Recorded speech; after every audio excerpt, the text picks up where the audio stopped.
Hello everyone. Today's audiobook is The Demon Masks, Book 3 of the 72 Demons. I hope you enjoy it. Chapter 1. The French countryside consisted mainly of rolling hills covered in lush green grass for the many cows and sheep to munch on. Helena found her drive through it peaceful, despite knowing what was waiting for her at the end. The Pilat family lived about 50 miles north of Paris in a little town called Rostwell. At least that was what the ID they found in Julian Pilat's wallet said. She would have liked more information, but the unfortunate fellow was long dead by the time she and the others found his grave in the Australian outback.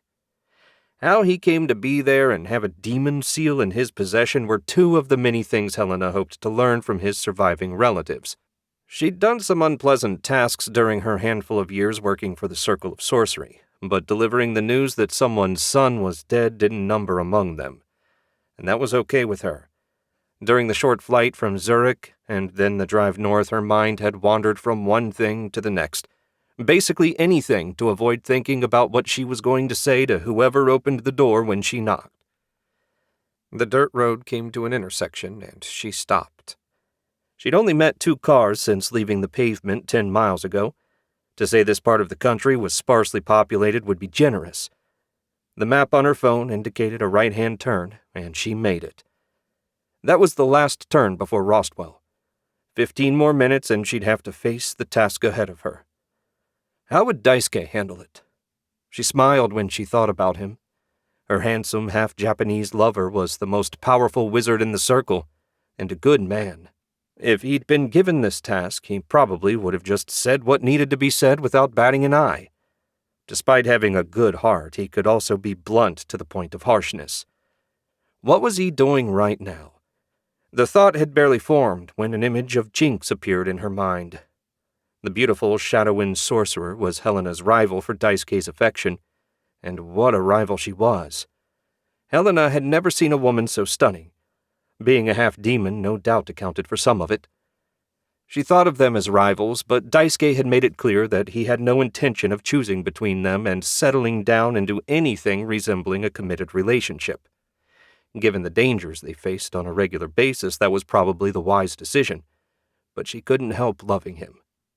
Why did things always have to be so complicated? No voice from the heavens felt the need to comment. In the grand scheme of things, her relationship issues hardly warranted heaven's direct interest. Ahead of her, the first house appeared. It was nothing special, just an old farmhouse made from stone with a cedar shingle roof and windows that looked like they'd let in awful drafts in the winter. She drove past a couple more outlying houses before eventually reaching the town proper. It had an almost medieval feel to it. Not surprising given how much the population declined after the war. A couple of battered pickups were parked in front of what she assumed was a bar or maybe a general store. Helena didn't know and wasn't overly interested in any case. Leaving the town center behind, she started paying closer attention to the brass number plates on the houses. A quarter-mile later, she reached a driveway marked by a post engraved with the correct number.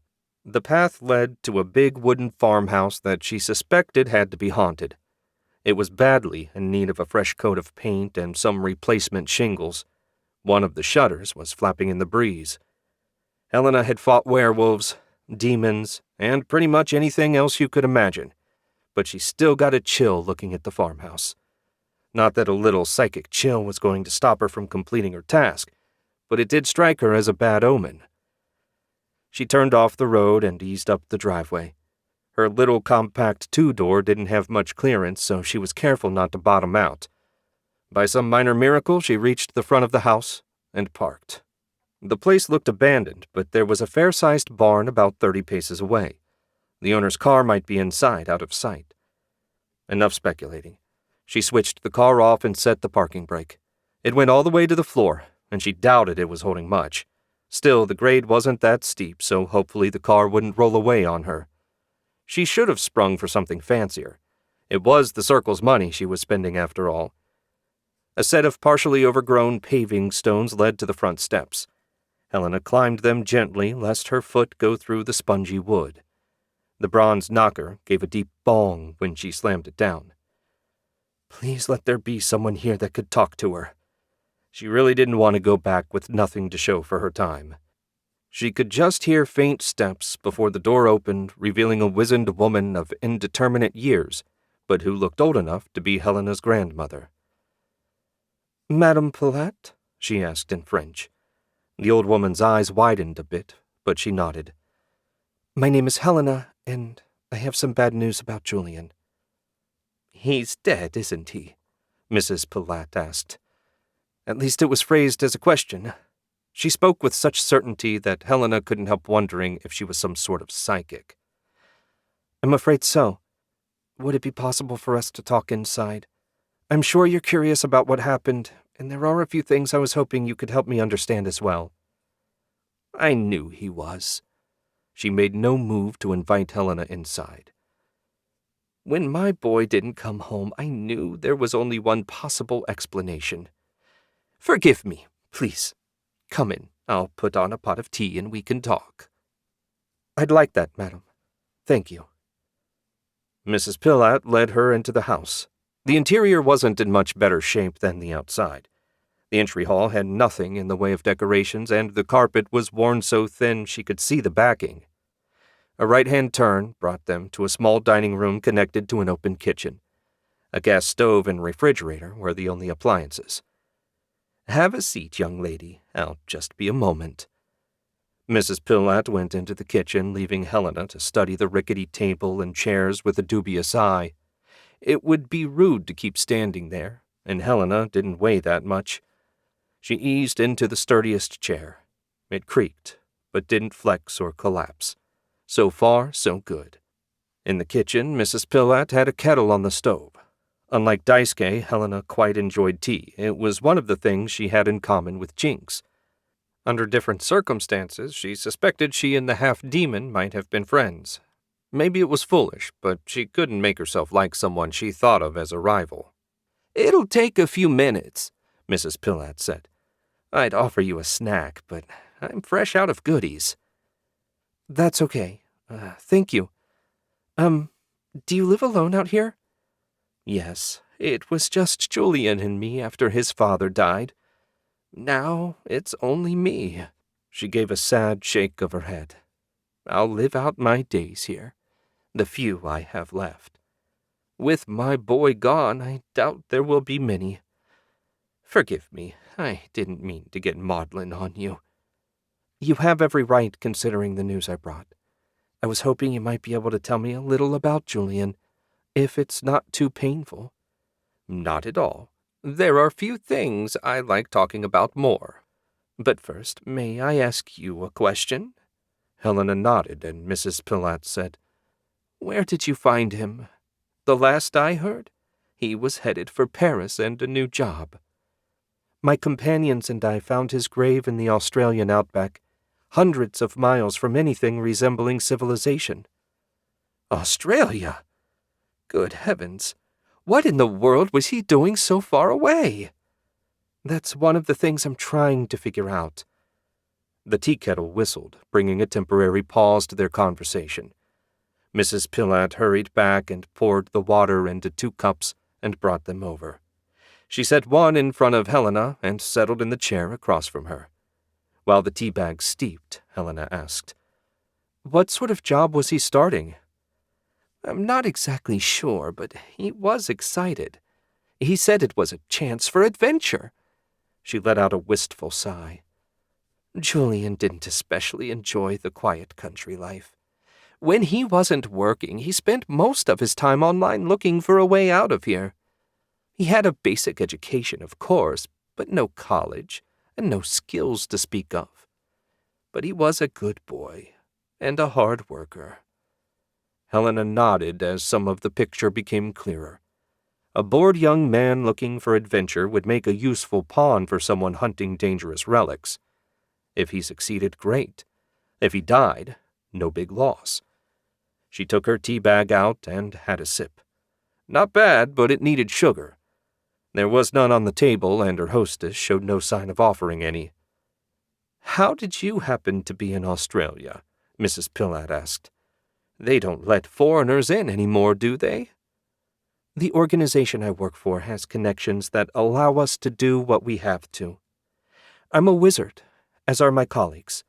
We have resources that we can call on that your average person doesn't. That's also how we found Julian's body." Mrs. Pillett touched her fingers to her lips. "A wizard? My goodness!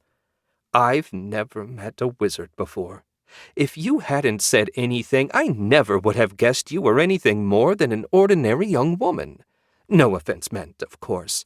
I just always imagined wizards looking different, I suppose." Helena smiled. "I'm not the easily offended sort, madam. Pretty much all wizards are just people who have the fortune, good or bad, depending on your point of view, to be able to wield magic." There was an awkward silence as the two women sipped their tea. At last, Helena said, "Is there anything you can tell me about Julian's new job? They are very likely the ones that sent him to Australia. Given the sealed nature of the country, that had to have taken either a very large bribe or powerful magic." "He didn't say much about them, but if you'd like to look around his room, I left everything the way it was." Her voice caught, and she sniffed. "I hoped he might come back eventually." "I'm sorry to be the bearer of such bad news." Mrs. Pillett shook her head. "It's not your fault, dear. In my heart, I think I just couldn't face what my head knew to be the truth. Now I have no choice but to face it. He's with the archangels now, and it won't be long before I join him. Julian's room is upstairs, second on your right. Take all the time you need." Helena stood, fighting back tears of sympathy. "Thank you very much, and while I'm sure that it's a small comfort, rest assured that if the people that hired your son turn out to be criminals, they will answer for their crimes." Mrs. Pillett patted her hand before shuffling out of the dining room with her tea. Helena swallowed a sigh and went back to the entry room. There was another doorway that led deeper into the house, and she felt certain that's where she'd find the stairs. Sure enough, a set of narrow, steep stairs led to the second floor. She dearly hoped that Mrs. Pillett didn't have to climb them very often. It would be an easy way to break your neck. At the top, she turned right, walked past a bathroom, and stopped in front of an open door. Beyond it was a bedroom. Nothing remarkable was visible, and she sensed no magic. The bed was neatly made. A brass lamp sat on a nightstand beside the bed, and a chest of drawers rested against the far wall. Helena couldn't have conjured up a more mundane scene if she tried. Yet somehow the man that called this room home had ended up dead in Australia with a demon seal in his pocket. She had so many questions, the main one being why didn't whoever buried him take the seal, assuming that was the goal of his visit. Well, that was what she was supposed to figure out. Tearing the room apart would be adding insult to injury, but thankfully a wizard had other means of searching. She closed her eyes and gathered ether around her. With a thought, she sent it out in every direction. The walls were hollow, but there was nothing hidden in the void between rooms. No secret compartments in the dresser or nightstand. Hello, what have we here? There was a paper between the mattress and box spring. A gesture lifted the mattress up so she could grab it. When the mattress was back in place, she sat and unfolded her prize. It was an ad for a company called Explorers, Inc. In the center was an image of a good-looking man dressed in khakis and hiking boots. The text described a job searching for archaeological artifacts in exotic locations. Make lots of money and see the world. Sounded like a video game. Exactly the sort of thing a bored young man eager for adventure would be attracted to. On the bottom was a Paris address and a name, Emile Blaise. Of equal interest was the web address in the top right corner. Curious, Helena got out her phone. The connection was weak, but she punched in the address anyway. Unfortunately, all she got was a site not found error. Not a big surprise, but disappointing all the same. Fortunately, the Circle had their very own hacker extraordinaire. She closed the web browser and dialed the boss. "Helena?" The boss's smoky voice came through loud and clear despite the poor connection. I hope you have good news, or at least as good as possible given the nature of your mission. I'm not sure how good it is, but I did deliver the news to Mrs. Pillatt. She took it about as well as you'd expect. I also found an advertisement for a shady-looking relic recovery business. I figured that's who Julian got mixed up with. I've got a Paris address, but their website is either down or deleted. I was hoping you could ask Crystal to look into it. Not a problem. Give me the address. Helena did so. I'll finish up here, then head for Paris. Maybe I can pick up the trail there.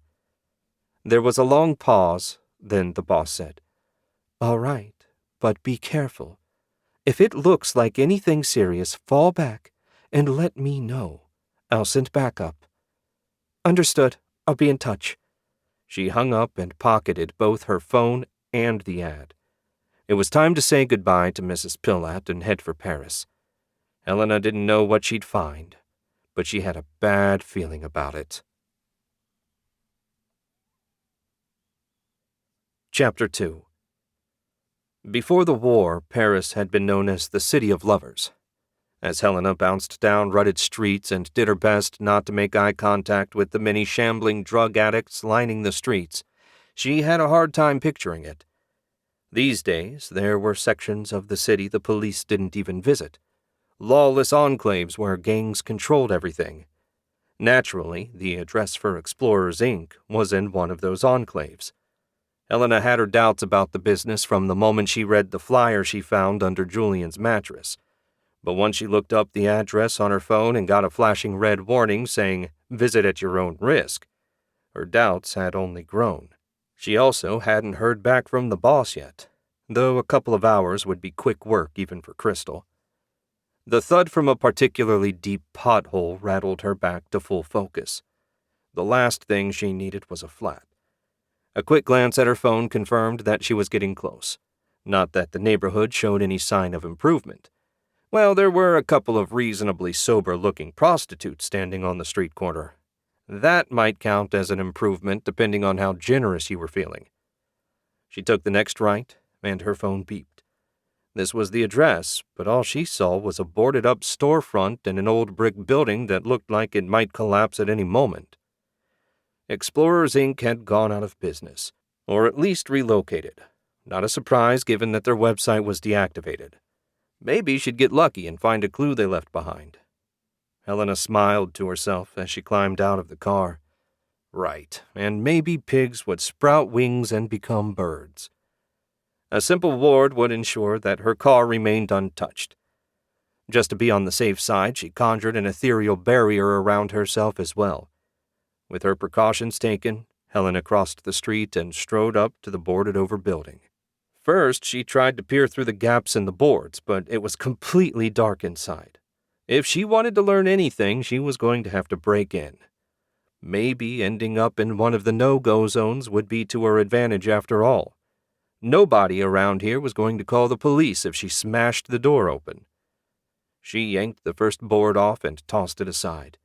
The doorframe was so rotten that the nails were barely holding. If they had totally abandoned this location, why bother boarding it up in the first place? Just one more question to add to her collection. Helena was so focused on her demolition work that she was taken by surprise when something cold touched the back of her neck. A moment later, a faint tingle ran through her body. She spun around and found a pair of grubby men in tattered clothes a couple paces behind her. One carried zip ties and the other a stun gun. The guy with the stun gun was staring at it, a dim look of confusion on his dirty face. "Kidnapping's illegal," Helena said. "But if you answer some questions, I'll overlook it." "Breaking and entering is also illegal," Zip Ties said. "The owner of this place pays us to keep people out." Helena brightened. "Would that be Mr. Emile Blaze? I was hoping to speak with him. I'm investigating the death of one of Explorers Inc.'s employees, and I have a number of questions for him." "He didn't introduce himself, but he did pay us," Zip Ties said. "Too bad for you the stun gun didn't work. Now we're going to have to beat you unconscious. Shame to have to ugly up that pretty face, but the rest of you will still bring a good price at the market. Helena shook her head. Do you really think that's how this is going to go? She made a circle with her finger, and glowing bands of energy bound the two men hand and foot. I've fought monsters that would make your hair curl and your bladder weak. I assure you, 2 thugs in a Paris back alley are no threat to me. Both men were staring at her with fear in their eyes rather than greed. That was good. It meant they had brains enough to know they were outmatched. Helena pointed at the ground, and the magic forced them to sit in the dirt and look up at her. Here's how this is going to work. I ask questions. You answer them. Lie to me, and the bands get tighter. Refuse to answer, and the bands get tighter. I'm not sure how long it will take for your arms and ribs to shatter, but I am confident that it will be painful. Do we understand one another? Both men gave eager nods. Excellent. First question. Where is Emile Blaze? I don't know, Zip-Tie said. Honestly, more's the pity. Then how do you get paid? He comes here every other week, asks us questions, then hands us an envelope full of cash. Always the same questions. Has anyone been sniffing around? Any new people in the neighborhood? Up until you arrived, the answer has been no to both. So none of Emile's other employees had any loved ones show up looking for answers. Helena refused to believe that Julian had been the only unfortunate to get suckered in by Emile's promises of adventure. Did that mean they didn't have any family who cared enough to look for them? Or did these 2 clowns get rid of them the way they tried to get rid of her? Must be the former, since they didn't lie about her being the first person to show up. When is he due to show up again? He never shows up on the same day. The guy looks terrified of something. Maybe he knows you're looking for him. Helena hadn't even known that Emile existed yesterday. No, if he was afraid of someone, it wasn't her. Did he ever go into the building? He never even looked at it, Zip-Tie said. He pulls up in his fancy sedan and gets out, looking every which way like he's ready to bolt at any moment. When we show up, he asks his questions, pays us, and splits as fast as he can. How long have you been working for him? About a month. Next time he pays us will be the 3rd time, Zip-Tie grimaced. Not that I expect to get paid again. You'll make sure of that, I imagine. You imagine correctly. Thank you for your honesty. I'm going to set you free. Leave your toys behind and go away. If I see you again, it'll be the last time. She snapped her fingers and the bands vanished. The 2 thugs dropped the stun gun and ties before fleeing the area as fast as their scrawny legs could carry them. Helena watched them until they were out of sight. Daisuke would shake his head at her for letting them go. They were clearly criminals and would probably get busy victimizing someone new tomorrow. He would have killed them both and disintegrated their bodies. She, however, had always been hesitant to kill. Whether that turned out to be a strength or a weakness long-term, time would tell. Putting the 2 fools out of her mind, Helena returned to the storefront. She yanked off one more board, and finally, the opening was big enough to enter. The first thing she noticed was the reason for the boards. Someone had smashed the door to pieces. A conjured light appeared at her mental command and revealed what had once been a greeting area as well as a meeting space, all of which were in as bad a shape as the door. Maybe her first guess about no one else showing up looking for their loved one was wrong. Whoever did all this was clearly in a rage. She got busy sifting through the debris, but it soon became apparent that there was nothing to find. A magical search came up equally empty. Annoyed but hardly surprised, Helena stepped back out of the building. She very badly wanted to get out of this neighborhood, but even if she placed a ward to alert her to Emile's arrival, she'd get here too late to catch him. Pity she couldn't shadow walk like Daisuke and Jinx. That was such a useful trick. Unfortunately, it wasn't only a lack of aptitude for the spell. Helena also lacked the raw power to open a path. Much as she might dislike it, there was no avoiding the truth, which left her with one option: a stakeout. When the last board had been replaced, she looked around the area. The buildings were all in terrible shape, but she sensed people living in them despite that. Maybe the easiest option would be to set up camp on the roof of Emil's building. That would be out of sight and close enough to allow her to act quickly. She nodded to herself. First, she needed to find a parking garage to store her car, then she'd come back on foot with supplies. A rooftop camp couldn't be worse than sleeping in the outback, right? Chapter 3. Daisuke had lived in Zurich for a few years and knew the city inside and out. He knew it so well, in fact, that he no longer got excited walking around the different districts. One of the many things he enjoyed about showing Jinx around was that her enthusiasm at seeing new things made it feel like he was seeing them for the first time as well. The fact that when she laughed and bounced with excitement, her ample chest strained against the buttons of her blue blouse to near breaking didn't hurt anything either. They were just finishing up a shopping trip, and he was loaded down with bags filled with Jinx's new wardrobe. Before they arrived, all she owned for clothes was a shadow silk dress that left more skin bare than covered. Daisuke wouldn't have minded if she wore that all the time, but it really drew too much attention. Jinx turned away from the window display she'd been looking at, her dark hair swirling around her as she spun. Bright red lips turned up in a toe-curling smile. "What should we do now?" "Lunch!" Ruck, his invisible imp familiar, said. "I'm starving to death here." "You don't even need to eat, and it's barely 11:30. Daisuke frowned. Though maybe a bite to eat wouldn't be a terrible idea. "What do you think, Jinx?" The beautiful half-demon just shrugged. "I won't need to eat for at least 4 more days, but whatever you want to do is fine. I'm shopped out. I'm pretty sure I also spent my full advance." Daisuke grinned. The boss had given Jinx a check for her first 2 weeks' pay when she agreed to join the Circle of Sorcery as a provisional field agent. Unfortunately, 3,000 euros didn't go that far when you had to buy a whole wardrobe. Well, a woman's wardrobe anyway. Every article of clothing Daisuke owned cost less than $1,000 combined. "We'll swing by Milliner's Deli and get sandwiches. It's on the way back to the apartment building anyway." "And cheesecake," Ruck said. "For sure. No way could they visit Milliner's and not get strawberry cheesecake." "You two certainly know your food," Jinx said. "Food is life's second greatest pleasure. I'd be happy to teach you all about the first any time you'd like."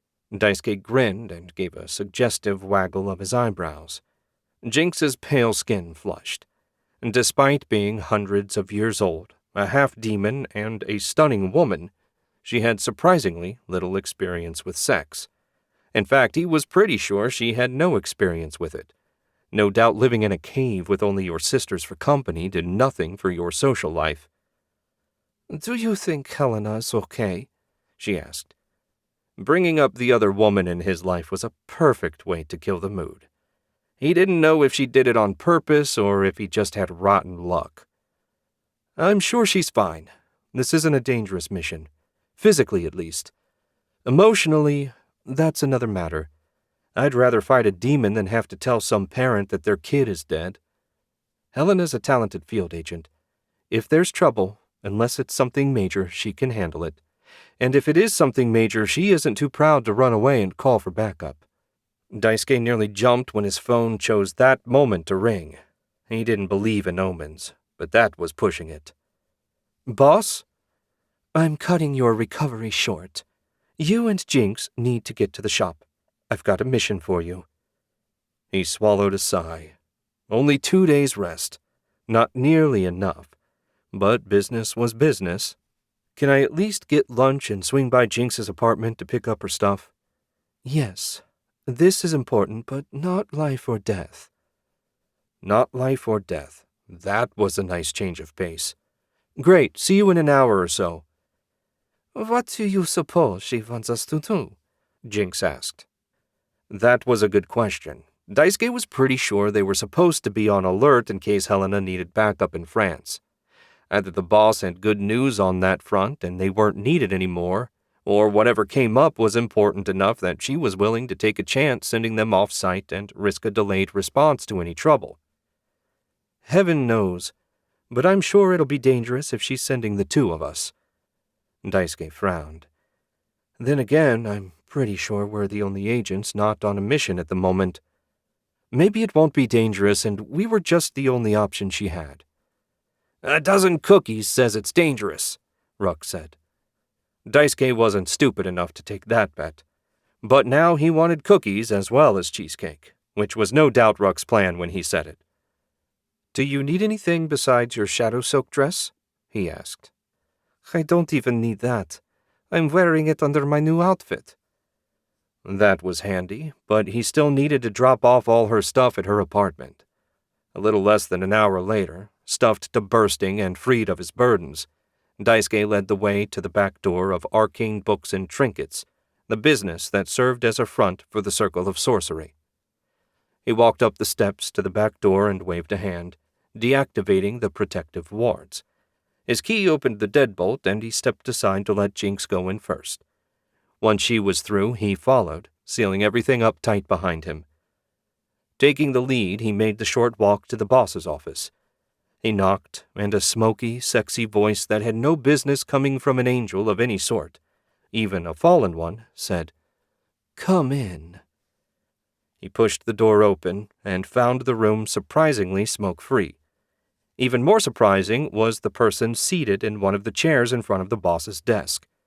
At barely 5 feet tall, Crystal, the group's resident computer genius, looked about 15 despite pushing 30. Everything about her was tiny, including the round glasses perched on the tip of her nose. The boss wore a navy blue suit today which looked lovely with her pale skin and ash-gray hair. Though if he was being honest, much like Helena and Jinx, the boss could make anything look good. "Crystal, what brings you out of the computer room?" Daisuke asked. As soon as he spoke to her, Crystal started trembling like a Jack Russell Terrier in a thunderstorm. Right, good with computers, bad with people. "Boss?" The boss sighed. "Helena asked us to do some background research on the people that sent Julian to Australia. There were some technical details that I didn't fully understand, so I asked Crystal to be here in case you or Jinx have any questions." "I don't even have a cell phone, much less a computer," Jinx said. When everyone looked at her, she blushed. "Sorry, I won't say anything else." "No, if you have questions, be sure to chime in," the boss said. "You're a member of the team now. You have every right to speak up during briefings. That said, please wait until I finish my explanation to ask any questions." "Yes, ma'am," Jinx said. "Lay it on us, boss." Right. As best Helena could tell, Julian got a job with a company called Explorers, Inc. They promised adventure and excitement, exactly what a bored country boy was looking for. She's on a stakeout waiting for the business's owner to show up. The reason she called us was that their website is down. "Not down." Crystal's voice came out as a barely audible squeak. "It's been erased. Someone tried to delete it from the internet. They must not have realized archives are a thing." "Deleted, right," the boss said. "Anyway, it looks like the storefront in Paris isn't the only one they operated. Crystal found addresses in 3 other cities: London, Madrid, and Venice. We don't know if they're old addresses, still active or what." "Let me guess," Daisuke said. "You want us to find out." "Bingo. You've been to all those cities, right? That means you can shadow walk. Shouldn't take more than a day or 2 that way." "Yeah, back when I was traveling around Europe, I visited all of them. Been a while, though. If the landscape has changed, the places I knew might not be there. Still, I should be able to get close at least. London's the only hard one. The UK might not be closed like Australia, but they do have some pretty rigorous customs rules. If I shadow walk in without the right passport stamp and get caught, it might be an issue." The boss waved a hand. "Don't worry about it. You won't be operating in the city long enough for there to be a problem, assuming that your luck isn't absolutely horrendous." Daisuke raised an eyebrow at that. "I mean even worse than usual.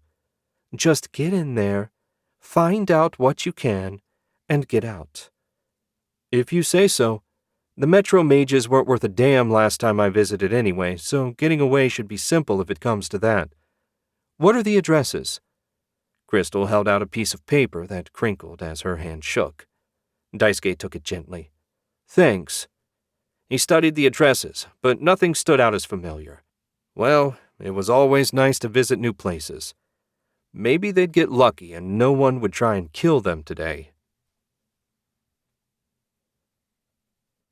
Chapter 4. Daisuke decided to visit Venice first for the simple reason that he wanted to show Jinx the canals, and they were generally prettier during the day. Assuming, of course, that there were no bodies floating in them. That was a fairly regular thing in Venice. There was a ton of smuggling in and out of the port, and the gangs were always fighting over territory. And that usually ended up being a good thing since no one wanted any particular gang to get control of the entire port. The trip through the shadow paths took only an instant. His chosen destination, an alley behind a bar he used to hang out at, was devoid of life. Confident that they wouldn't be seen, Daisuke stepped out of a shadow and glanced around. Other than an overflowing dumpster, the alley was empty. The back door to the bar was closed and would stay that way for another few hours when the waitresses and other staff arrived. "Why did you say you visited Venice the first time?" Jinx asked when she joined him in the alley. "Business. One of the smaller gangs dealt in magical and supposedly magical artifacts. I wanted to see what they had, not that I could have afforded to buy anything at the time." "You probably would have just had me steal whatever you wanted." Ruck's disembodied voice came from beside Daisuke's right ear. "Those losers had the worst security." Their security was fine as long as they weren't trying to stop a wizard. Half a dozen guys with machine guns are plenty to discourage a regular thief. Anyway, most of their stuff was trash, so we didn't bother hanging around. Daisuke pulled out his phone and opened the map. "Okay, let's see. Explorers, Inc. set up shop not far from the docks.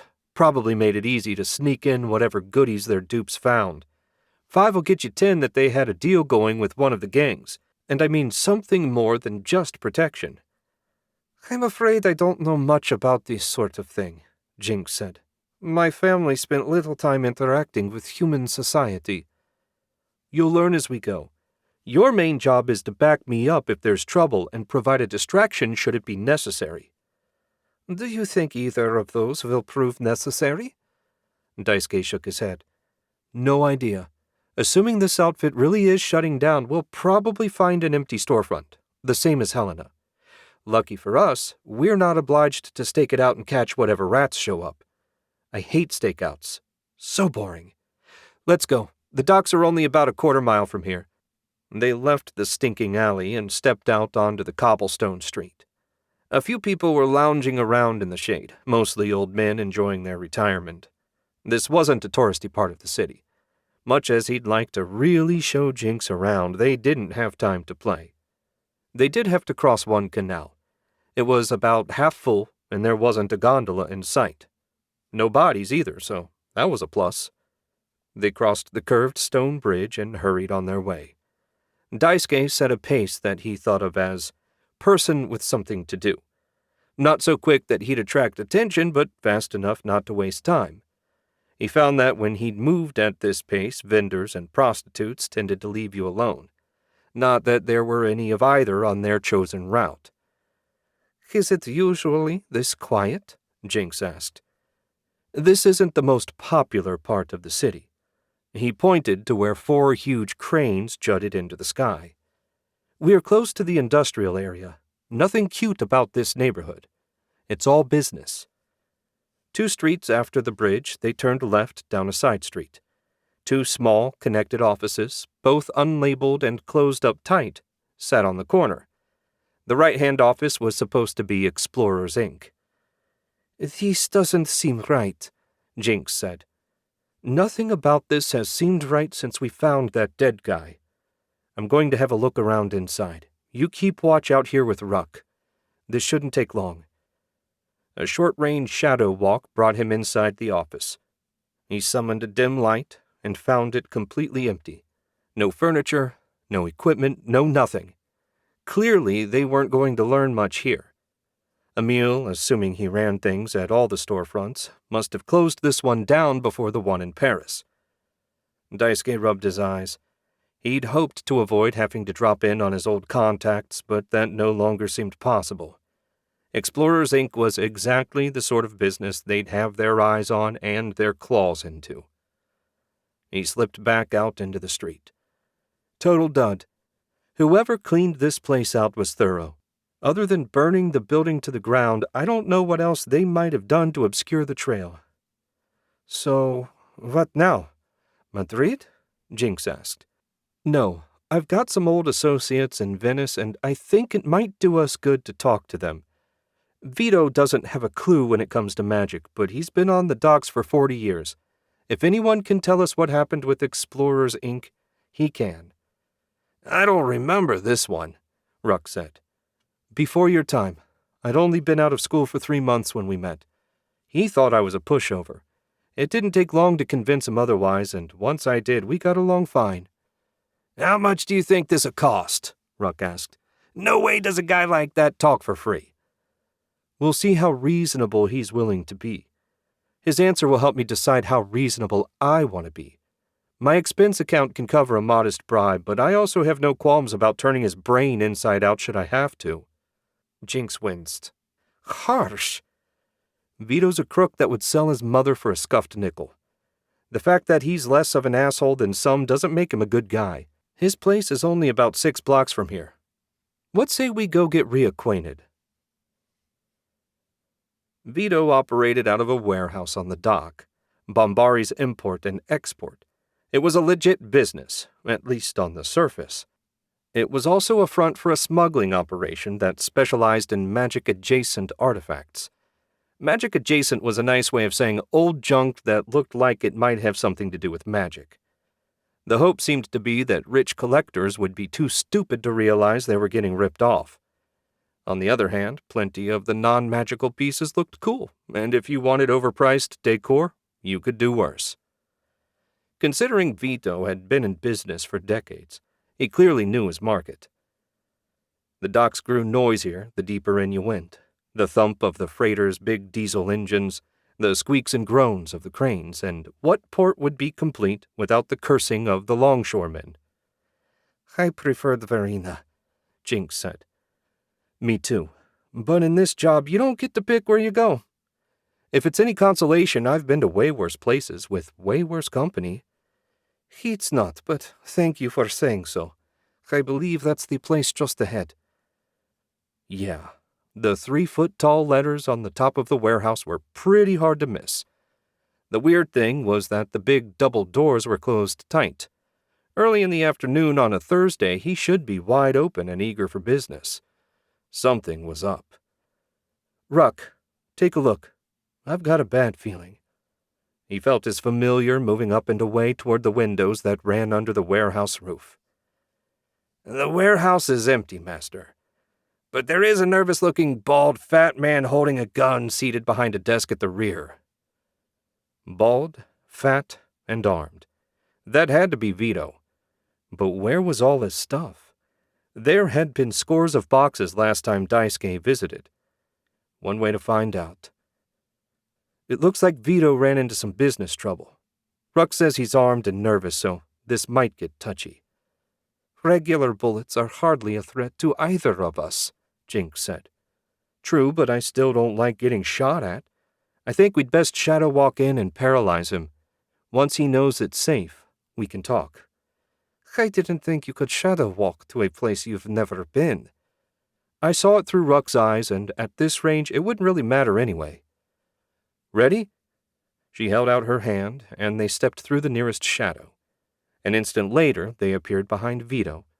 The stink of sweat and fear mingled with something nastier that Daisuke didn't want to think too closely about. Vito's pudgy frame went rigid when the spell hit him. Daisuke took the pistol out of Vito's hand and unloaded it. With the danger, such as it was, removed, he released the spell. Kill me if you're going to, Vito said. I won't beg. I'm not going to kill you, Tubby. Vito started swearing in Italian. I hate that nickname. I ought to kill you just for using it, you squinty-eyed little shit. Who the hell do you think you are anyway? You don't remember me? I'm hurt. I'm probably one of the few actual wizards to ever visit this rat hole you call a business. Daisuke Kugo. Ring a bell? Vito's eyes narrowed, then widened, then scrunched up as his brain struggled to place Daisuke's name. Finally, he said, No, but I've been under a lot of stress lately. What do you want? Information, specifically about a company called Explorers, Inc. Vito had finally noticed Jinx, and wasn't paying Daisuke the least attention. In fact, he was just short of drooling. Not an attractive man to begin with, his current expression wasn't doing him any favors. Daisuke snapped his fingers right under Vito's great beak of a nose. Going to need you to focus. Who could focus with this vision of loveliness standing in front of him? Daisuke let black lightning dance around his fingers. Would you like me to help you? Vito swallowed hard. No.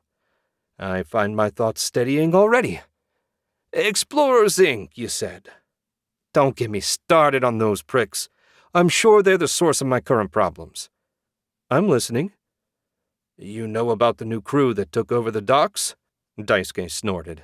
I doubt the Sicilians will let that go for long. Who do you think the new guys took out first? They got some kind of weird monster that shrugs off bullets like a duck does rain. That thing took out all their guns, and the Don's pet wizard didn't last much longer. The only reason I'm still breathing is that I'm too small-time to matter. At least I thought I was. What changed? Daisuke asked. And what does any of this have to do with Explorers, Inc.? Well, I couldn't tell you exactly. I only know that the new crew showed up a day after the storefront closed and the guy that ran the place split. It was like he knew they were coming. Wish the prick had let me know. Not that I would have believed him. Now I'm just waiting for them to come back and finish the job. Why not run for it? Jinx asked. Vito barked a short, bitter laugh. Ha! Got nowhere to go, sweetheart. This business is it for me. I'm too old and worn out to start over somewhere else and too broke to retire. My hobbies aren't cheap. Daisuke had no idea what a whore would charge Vito, but however much it was, it couldn't be enough. I'll bet. 2 more questions, then I'll see about your monster problem. Assuming I kill it, are there enough of the old gang around to kick the newcomers out? You kill that thing and I'll call the Sicilians. We'll have the docks back under control in a weekend, and you'll be a made man. No one in the families will ever mess with you. Anything you need, just ask. My word on it. Daisuke nodded. It never hurt to have people owe you favors. Okay, my second to last question. Did you get the name of the owner of Explorers, Inc.? Or, failing that, can you give me a description? Sure, I got his name. Lyman Blaze. Decent enough guy, if a little twitchy. We did some business together. He treated me fair. Can't ask for more than that. Some kin of Emile's for sure. Maybe it was a family business. What's your last question? Vito asked.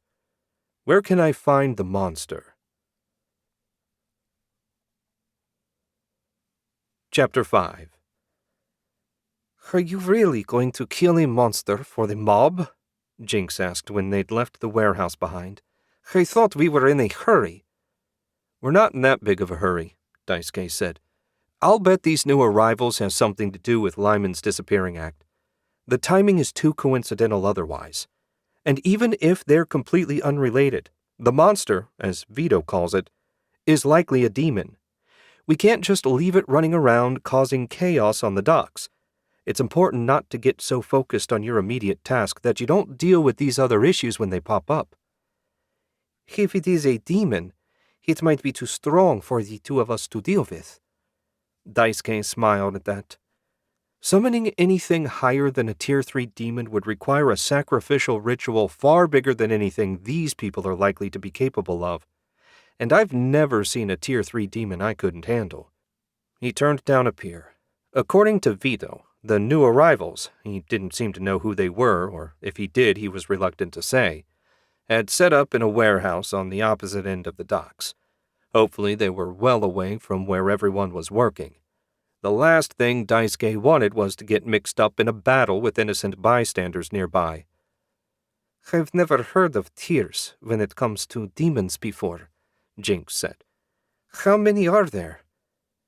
"It's a system the Circle uses. There are 10 tiers, with the Demon Lords at Tier 10 and Demon Spirits at Tier 1. Some people say our system isn't divided finely enough, but it's sufficient to give a basic idea of what you're dealing with. At the end of the day, there's so much variation between demons that any system you use is going to be somewhat vague." Daisuke concentrated on Ruck. He'd sent the imp ahead to scout out the target. That was risky since the demon might sense his presence, but Daisuke considered it worthwhile. There was really nothing worse than walking into a situation blind. "What tier am I?" Jinx asked. He considered that for a moment. "It's hard to say. Since you're only a half-demon, I'm not sure how our ranking system applies to you. I'd say you're a high tier 4, maybe low tier 5. Ruck is a high tier 1, and Vorgon is a middle tier 9, if that gives you any sense of where you stand." "I'm a solid tier 2, thank you very much." "What are you smiling at?" Jinx asked. "Ruck.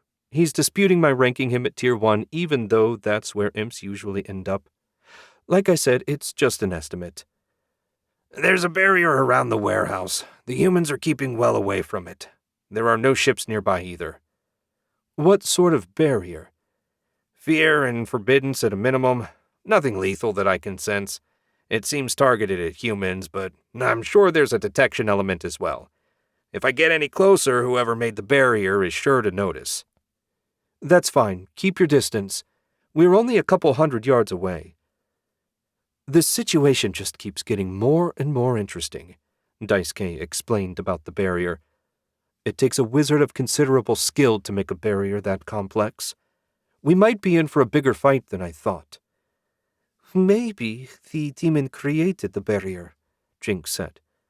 "That would put it solidly in Tier 4, and the only way to summon a demon that powerful is with the minimum of 100 sacrifices. You can't do that sort of thing in the civilized world without the authorities getting wise to it. No, I suspect it's either a wizard or an artifact. Either way, we'll know soon enough." As they approached the target warehouse, it became clear that he needn't have asked Vito for directions. The building looked ordinary enough on the outside, but it fairly seethed with corrupt magic in the ether. What in the world was the Italian government playing at, letting a group like this get their hooks into a major port city? They must have paid off, or more likely threatened the mayor into keeping quiet about it. Kind of pathetic, really. "How do you want to handle these?" Jinx asked. "I'll knock and see if anyone wants to come out to play." "Can you hide in a shadow nearby? When they're focused on attacking me, you can hit them from the flank. These are criminals, so no need to hold back. Though if you get the chance to take a prisoner or two, maybe we can get something useful out of them. Ruck, feel free to take out anyone shooting at me." He sensed his familiar's excitement at the prospect. It was easy to forget given his somewhat comical nature that Ruck was still a demon and took a demon's pleasure in killing mortals. "I still prefer eating sweets." "I'm well aware. Just make sure you're ready. I have no issue with you killing mortals as long as you only kill the ones I tell you to." Jinx vanished, leaving her trousers and blouse behind. Right, he'd forgotten she said she couldn't take regular clothes with her when she became a shadow. Time to see if anyone was home. Daisuke shaped what was essentially an ethereal sledgehammer and slammed it into the ward protecting the warehouse. Both constructs exploded into motes of chaotic energy. Looked like the ward was weaker than it first looked. He figured it'd take at least 2 strikes to bring it down. Not that he was disappointed. Weaker enemies were always preferable. It didn't take long for the warehouse doors to slide open, and what was no doubt the monster came roaring out. It was an ugly thing, standing around 6 feet tall with sinewy arms that hung past its knees and came complete with rending claws. Its face looked like someone had punched it in, leaving a fist-sized dent where the mouth and nose should have been. The rest of its body was covered in thick blonde fur. This thing needed to die just so he didn't have to look at it anymore. The inevitable men with machine guns followed along behind the demon. None of them even bothered to point their weapons at Daisuke. They must have been confident in their pet, despite the fact that he'd already smashed their ward to bits. The demon focused its caved-in face on Daisuke, the lack of eyes seeming not to trouble it in the least. It charged, right into a chest full of black lightning. The spell blew it backwards, ass over elbows, where it landed in a heap. Never one to give an enemy the chance to recover, Daisuke summoned a black disc under the demon and sent more black lightning into it. 5 seconds of that and it was reduced to a slowly dissolving puddle of black goo. Tier 3 had clearly been overly generous. That thing was 2.5 tops. The thugs seemed to get the idea that they were in trouble and opened fire. Bullets pinged off of his personal shield, troubling him no more than the rain might. One of them went down, and Daisuke caught a glimpse of Ruck before he disappeared again. Black webs appeared out of nowhere and caught a pair of gunmen, dropping them to the ground. The rest decided that they'd had enough and turned to run. Daisuke slashed his finger through the air and sent shadow blades flying out to cut them down. In a couple of minutes, he was the only one visible still on his feet. Jinx appeared from a nearby shadow, and Ruck landed on his shoulder. "Pathetic," Ruck said. "I had higher expectations." "They did seem rather weak," Jinx agreed as she put her blouse back on. Daisuke swallowed a sigh. While weak as demons went, that thing would make short work of any normal person that ran into it. Had he been capable of feeling pity for a demon, he might have felt bad for this one. After having such an easy time with the Mafia guys, it probably thought it was invincible. Either that or whoever punched its face in damaged what passed for its brain. "Let's have a chat with the prisoners and see if they know anything useful. Since no one flung a spell at us, I assume the wizard that summoned that demon and raised the barrier is absent." Daisuke led the way to the warehouse, pausing long enough to conjure a disc under the 2 thugs bound in Jinx's shadow webs. They were so totally wrapped up in the black threads that they couldn't even wiggle around. Inside, the warehouse was filled with crates. Daisuke also sensed a single life force, a weak, unmoving one behind a pile of boxes stacked 4 high. He angled that way, and sure enough found an unconscious man in a very nice charcoal gray suit lying on the cement. He certainly looked the part of a criminal, but not an Italian one. Daisuke guessed this guy was from further north, assuming his pale skin and dirty blonde hair were any indication. "Master, his ring," Ruck said. Daisuke hadn't even gotten to his magical search, but when he did, the black ring on the man's right middle finger gave off a lingering aura of corruption. Was he a wizard after all? Seemed unlikely. "Won't the authorities come to investigate all this racket?" Jinx asked. "Not if they've been paid off. They'll keep their distance until their real employer sends word that some bodies need to be cleaned up. That's my theory, at least." Daisuke helped himself to the black ring. "Maybe set a shadow to keep watch just in case." Jinx beamed, seeming pleased to have a task. "Will do." Gray Suit was likely in charge. Might as well start with him. Daisuke patted his cheek a couple times. "Come on, sunshine, wake up." No response. A sharp crack rang out when he backhanded the unconscious criminal. That drew a groan, and slowly the man's eyes opened. They nearly bugged out of his head when he saw Daisuke looming over him. "What? Who?" Daisuke shook his head. No, that's not how this works. You lost the fight, which means I ask the questions and you answer them. Understand? Let's start with your name." "Do you know who I am? You're dead. Both of you." Daisuke smacked him again. "Your demon's been sent back to whatever hell spawned it. Your thugs are either dead or captured. Only 2 possibilities remain.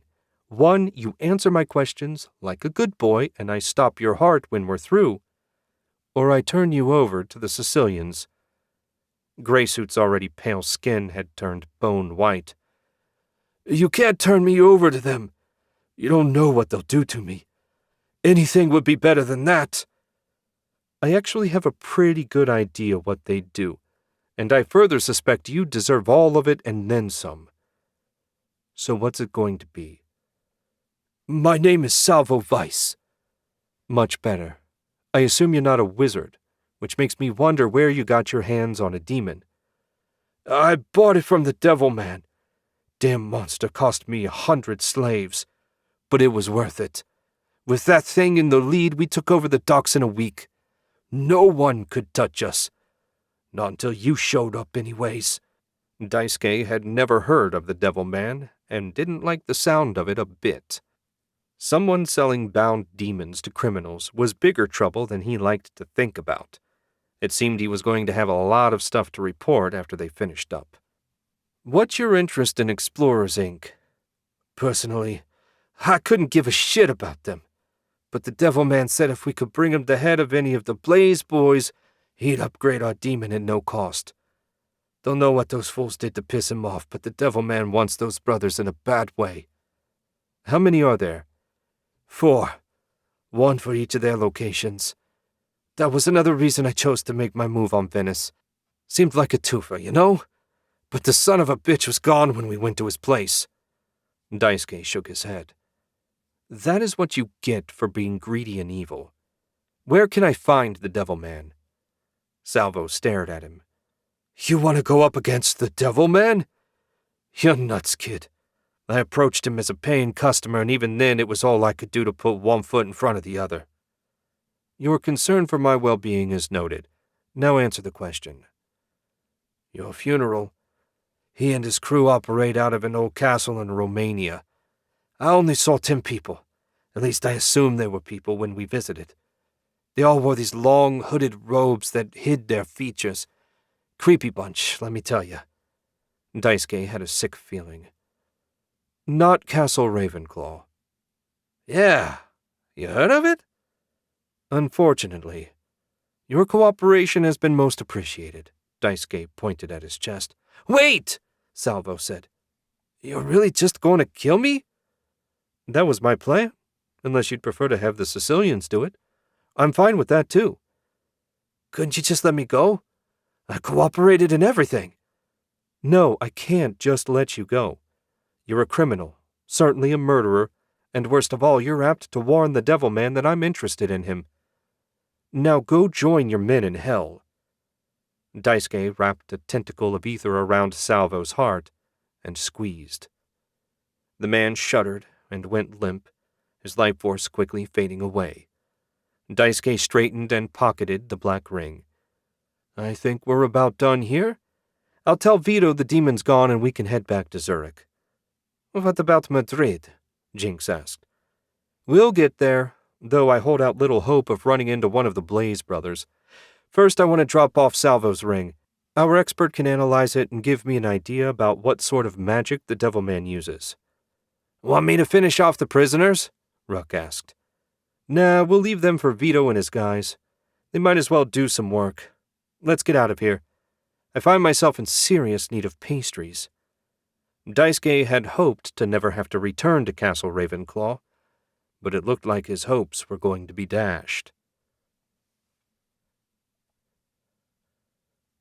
Chapter 6.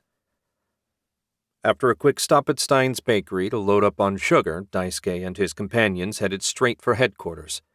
It was late afternoon in Zurich, and the streets were crowded with people shopping, coming home from work, and generally living their lives like demons and hell priests weren't a thing. Sometimes, he thought, ignorance really was bliss. Swallowing a sigh, he turned a corner and headed down the street that led to arcane books and trinkets. The boss wasn't going to be thrilled with his news, or the fact that he'd left the mission only a third finished to report back in person. But Daisuke didn't care. He really wanted to know more about the ring he'd taken from Salvo, and while he could analyze it himself, it would take hours of quiet study. Not exactly the best use of his time. "What's so bad about this castle?" Jinx asked. "I never seen you look so grim. including when you were controlling Vorgon." Daisuke gave a full-body shudder and did his best to dispel the gloom he felt. "A lot of bad memories and one good one.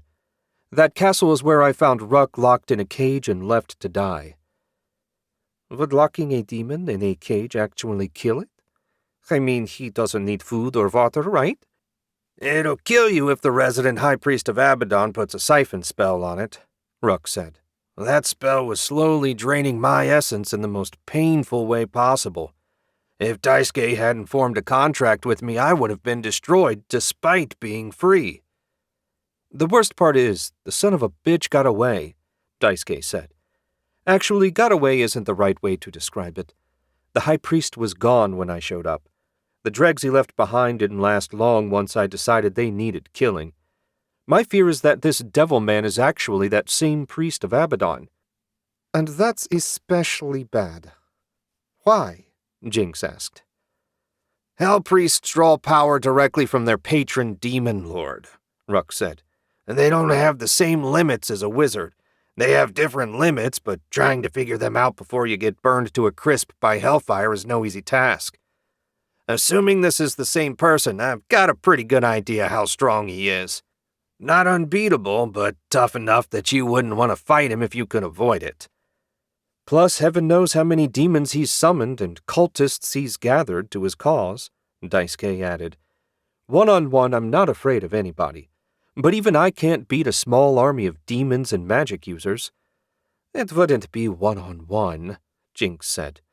Daisuke grinned and gave her hand a squeeze. "Thanks."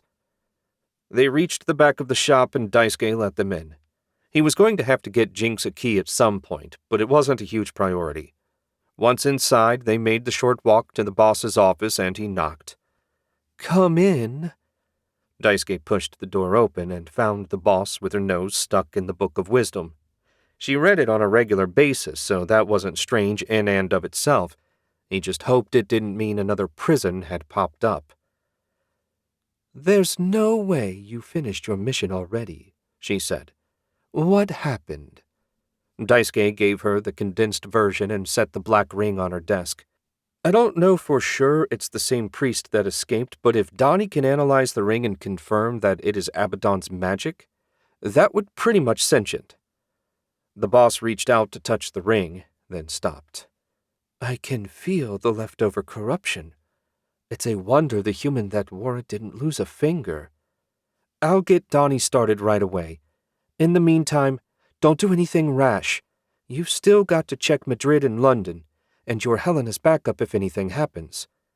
"No need to tell me, boss," Daisuke said. "I'm happy to put off a return trip as long as possible. Still, I have no doubt we'll need to deal with this so-called devil man sooner or later. Organized crime and tame demons are a bad combination." The boss snorted. "That's an understatement. Be careful, Daisuke. Something about this is giving me the willies." "Is that a roundabout way of saying you got a divine revelation?" She pointed at the door. "Get back to work." Daisuke grinned. Come what may, he felt better having made his report. Now it was time to see what sort of trouble they could get into in Madrid. Remy Vellung, better known to the cult of Abaddon as the Devil's Shadow, rubbed the bridge of his nose. One of the demons they sold to raise operating capital had been destroyed. He didn't know the details, but he did feel the backlash from its banishment, thus the faint headache currently plaguing him. He reached for the half-full tumbler on his desk and downed the scotch. That didn't help the headache at all, but he did enjoy the burn. His office in Castle Ravenclaw was nothing to get excited about, but it had everything he needed for his work. And it was brilliant work. Not even Solomon the Great had thought to fuse the demons with a mask to allow a human to bond with and control them. That was all Remy. There were risks, of course, particularly to the wearer's sanity, but these cultists were already insane, so that wasn't an issue. He sighed and pushed away from his desk. Probably best to tell the high and mighty devil man about the demon's destruction. Delaying would only make his mood worse. The High Priest of Abaddon, Remy, still didn't know the man's real name. He wasn't sure anyone here did. Not that it mattered. Devilman suited the fanatic perfectly. Luckily for his throbbing head, the walk to the Devilman's room was a short one. All but one of their agents was in the field at the moment, so there was little for the leaders of the cult to do. Not that Remy considered himself a true member. These fools were just expendable tools to further his research. When the time came, he would happily slaughter the lot of them. The door to the Devilman's room had a bronze knocker in the shape of a demon's skull surrounded by flames. Ugly thing, but it served its purpose well enough. Remy knocked a few times, and soon the door opened. The Devilman had discarded his black robe and wore only shorts. His bare chest was covered with singed black hair and numerous burn scars. His face, at least, had been spared such treatment. His square jaw appeared freshly shaved, and his hard gray eyes were narrowed as he looked down on Remy.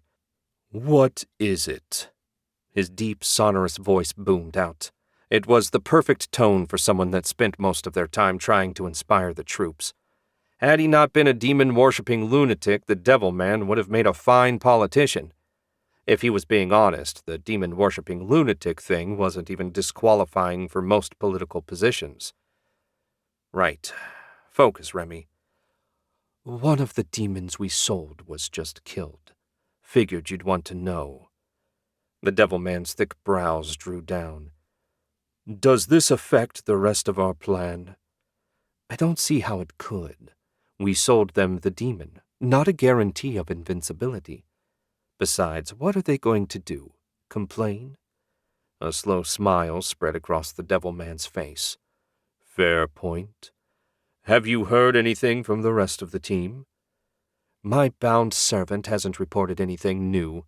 As for Nicholas and Velcan, neither of them talks to me if they can avoid it.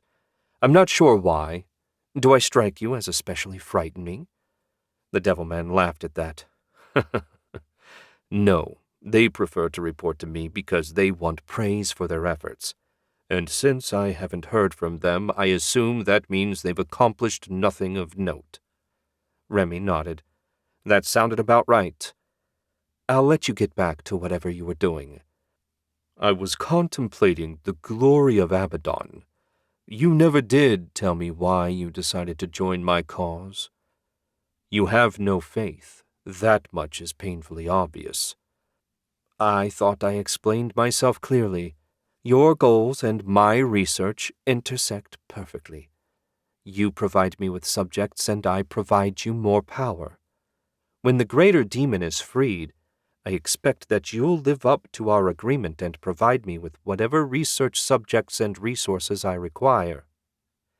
If you can grant me Razak's power, have no doubt that you shall be rewarded exactly as you wish." The Devilman rubbed his hands together. "We will all get exactly what we wish for." Remy bowed. "Splendid. I shall return to my lab and await good news."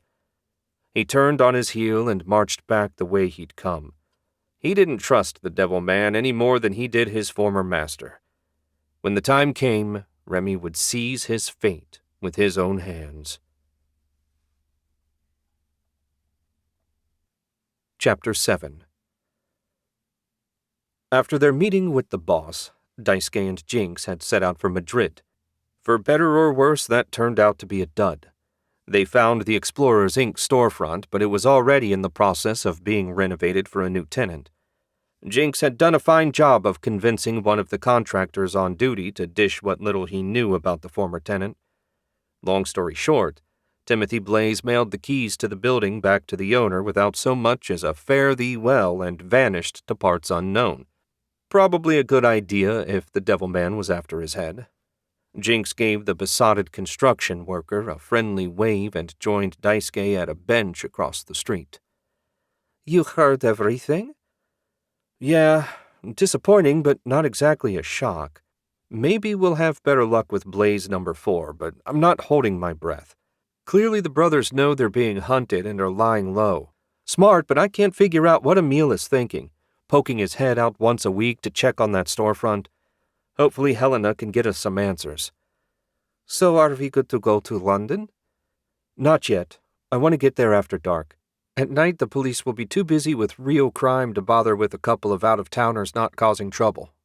During the day, some patrolman with an overdeveloped sense of responsibility might ask to see our passports, and since mine won't have the right stamp, and as far as I know, you don't even have one, that would be a problem. I suppose, Jinx said, it just feels wrong sitting here when we have a task in front of us. I swear, sometimes waiting is half the job. If you think we've got it bad, just imagine poor Helena having to keep watch on an empty storefront for heaven only knows how long. We only need to wait a couple more hours. As long as we're waiting, we should eat, Ruck said. That wasn't a terrible idea. If there was trouble, the extra energy would do Daisuke good. They ended up wandering around downtown Madrid for 3 hours before the sun had fully set. Belly full and ready for action, Daisuke took Jinx's hand and strode through the nearest shadow. They emerged a moment later in a busy London entertainment district. The noise from a number of clubs blared out into the street along with flashing lights. Hundreds of young people were out and about dressed in their finest and, in the women's cases, skimpiest clothes. The street was lined with bars and restaurants, all of which seemed to be doing a brisk business. Not bad, considering it was still relatively early. I've never been anywhere like this. Jinx's eyes were wide and staring, trying to take in everything at once. Yeah, London's something. Lots of money in this town, some of it even legal. Much as I'd like to take you dancing, we need to focus. Daisuke pulled his phone out and brought up a map. He plugged in the Explorer Inc. address. It was in a completely different neighborhood, a good 3 miles from here. Looks like we're going for a walk. Jinx shrugged. It's a nice night for it. When he tried to let go of her hand, Jinx held on tight. Daisuke smiled, and they set out. When they'd put most of the noise behind them and entered a quieter business district, Jinx asked, Why did you pick such a busy area for our arrival point? Because everyone there was either drunk, high, or looking for a hookup. I probably could have cast a fireball into the air and they'd have thought it was fireworks. Sometimes the best way to avoid notice is to be the least interesting thing in a very busy place. Daisuke set a brisk but steady pace. His gaze darted all around, looking for anything that might be a threat. Not that he and Jinx had anything to fear from muggers, but he still preferred not to take anything for granted. There were criminal wizards, after all. What?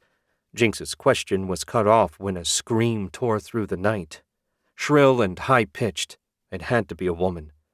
Daisuke only hesitated for a moment. The likely empty business wasn't going anywhere, and he couldn't just ignore someone in trouble. He lunged forward, sprinting toward the scream. Another one rang out, closer now, down an alley just ahead. He rounded the corner and found 2 men trying to wrestle a struggling woman wearing a cocktail dress into the back of a white panel van. Talk about a cliched getaway vehicle. A paralysis spell hit all 3 of them, sending the group crashing to the ground. Why'd you zap the girl? Jinx asked. No choice. They were so close together and in physical contact that the spell recognized them as one target. I doubt she'll complain too loudly given the alternative. Ruck, stay here and keep an eye out. I don't want to be interrupted. He sensed Ruck fly onto a nearby roof, still invisible. From there, he'd be able to see anything coming well before it arrived. That done, he led the way over to the rigid pile of people.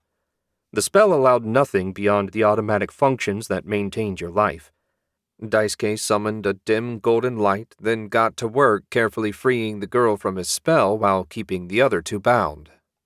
When he finished, she went limp, then quickly scrambled to her feet. She looked from her would-be kidnappers to Daisuke and Jinx as if uncertain if her situation had improved. Please stay calm, Daisuke said. I'm not going to hurt you. My name's Daisuke. Are you hurt? No, I'm okay. Those guys grabbed me on the way to the club. I know I shouldn't be walking alone, but I had to visit the loo and my friends went ahead. I'm a student at the London School for Wizards. I guess they figured I'd be okay. You're a wizard? Daisuke couldn't see so much as a spark of magic around her. A student, first year. I just barely learned how to see the ether, and the swirly lights make me sick to my stomach, so I can't look for long. I can't even make a light, much less defend myself." She sounded bitter, and Daisuke didn't blame her. The start of one's journey into magic was always the most frustrating part. "I'm sure you'll get there if you keep at it. That's what my teachers say. Suppose I should give the bobbies a shot. Could you give me 15 minutes alone with these assholes? Also, if you could avoid mentioning that I saved you, that would be great." Her brown eyes narrowed. "Are you in some kind of trouble?" "No, but I don't like dealing with the police. I figured since I saved your life you could help me out in return." Her expression softened. "I suppose you did at that." "Sure, 15 minutes, and I never got a look at whoever helped me. As soon as I got loose, I ran for it. Sound good?" "Sounds perfect, but keep your testimony to a minimum if you can. Even a metro mage can spot lies." She giggled, then slapped a hand over her mouth. "I shouldn't laugh. They catch so much crap doing an awful job, but they really aren't very talented, are they?" "Not unless they've improved a great deal since my last visit to the city." "Good evening, miss." "Good evening, and thank you for saving me." She smoothed her skirt and hurried down the alley, out of sight. Daisuke shook his head. He couldn't decide if she was brave or stupid to be walking through this part of town alone at night. Dismissing the thought as irrelevant, he turned to Jinx. "I'll question them while you check the back of the van." "What am I looking for?" "Anything interesting? I'm sure you'll know it when you see it." Jinx looked dubious, but headed for the van while Daisuke went over to the still paralyzed would-be kidnappers and crouched.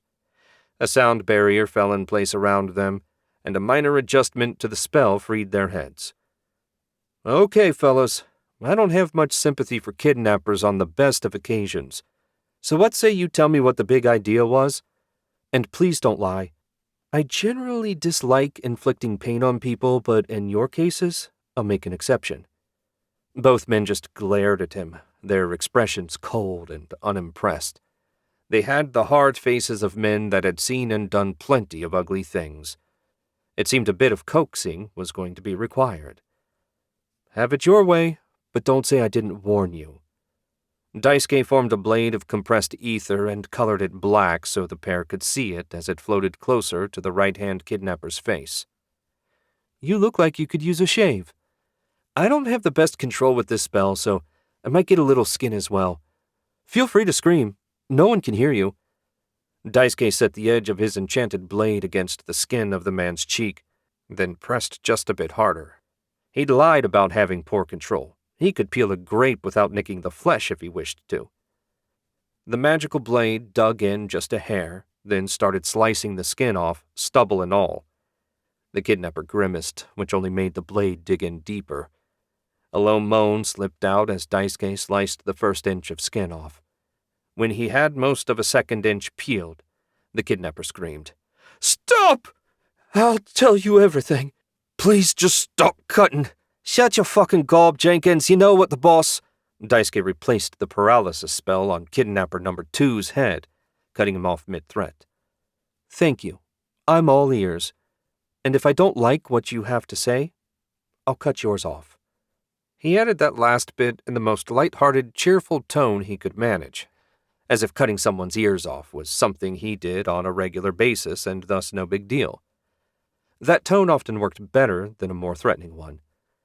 "Sure. Look, it's not that complicated, right? Someone's offering big money for wizards, but they gotta be alive. Don't ask me who. I'm just muscle. No one tells me anything. I don't need to know. The boss gave us a list of students from the magic school. Figured the ones just getting started would be easier to snatch. See how that worked out?" "Are you the only group looking for students?" "No. There are 2 other teams. I don't know where they went to hunt. We all got our lists and went our separate ways, right? No one wanted to share the bonus." The casual way he said bonus, as if kidnapping and selling innocent kids into heaven knew what sort of hell was just like a sales job, brought Daisuke to the boiling point. But he kept a tight rein on his anger. He needed more information. Much as he'd like to kill these pieces of shit, he had to hold off for a few more minutes. "Tell me where I can find your boss." "Sure. We own a warehouse in the sty." He rattled off an address.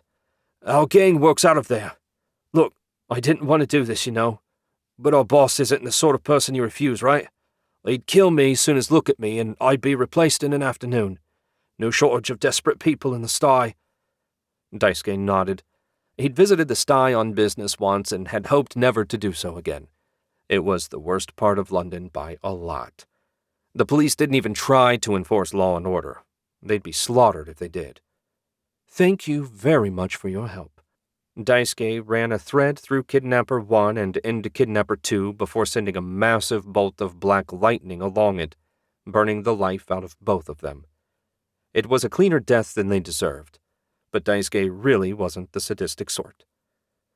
I found the list he mentioned, Jinx said as she emerged from the back of the van. We're racking up quite a body count this mission. Daisuke shrugged and accepted the list. More dead criminals is generally a good thing. This pair was worse than most since they target the weak. I hate bullies. He increased the power to his light before snapping a picture of the list. They had pictures and everything. 15 young men and women whose only crime was being born a wizard were on there. Hopefully the boss could get word to the school so they could at least alert the targets. His picture went off along with a brief explanatory text and a promise to call after they visited Explorers, Inc. We're going there first? Jinx had been reading over his shoulder.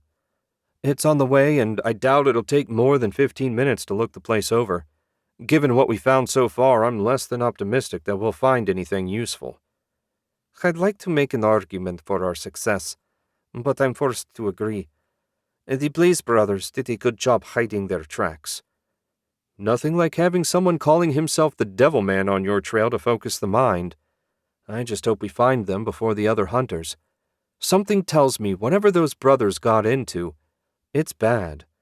Hopefully not end of the world bad, but in this line of work it pays to assume the worst. Let's go. Chapter 8. Angelique looked around her somewhat austere office and sighed. She had a perfectly nice apartment in one of the more exclusive buildings in Zurich. Why she bothered with it was another question, since she seldom left the office. As a fallen angel, it wasn't like she actually needed to sleep or eat. In the end, she supposed it came down to wanting to feel more human, as if owning an apartment she never visited would do that. She stretched, snatched the pack of cigarettes off her desk, and pulled one out. She felt nothing when she pulled the smoke deep into her lungs.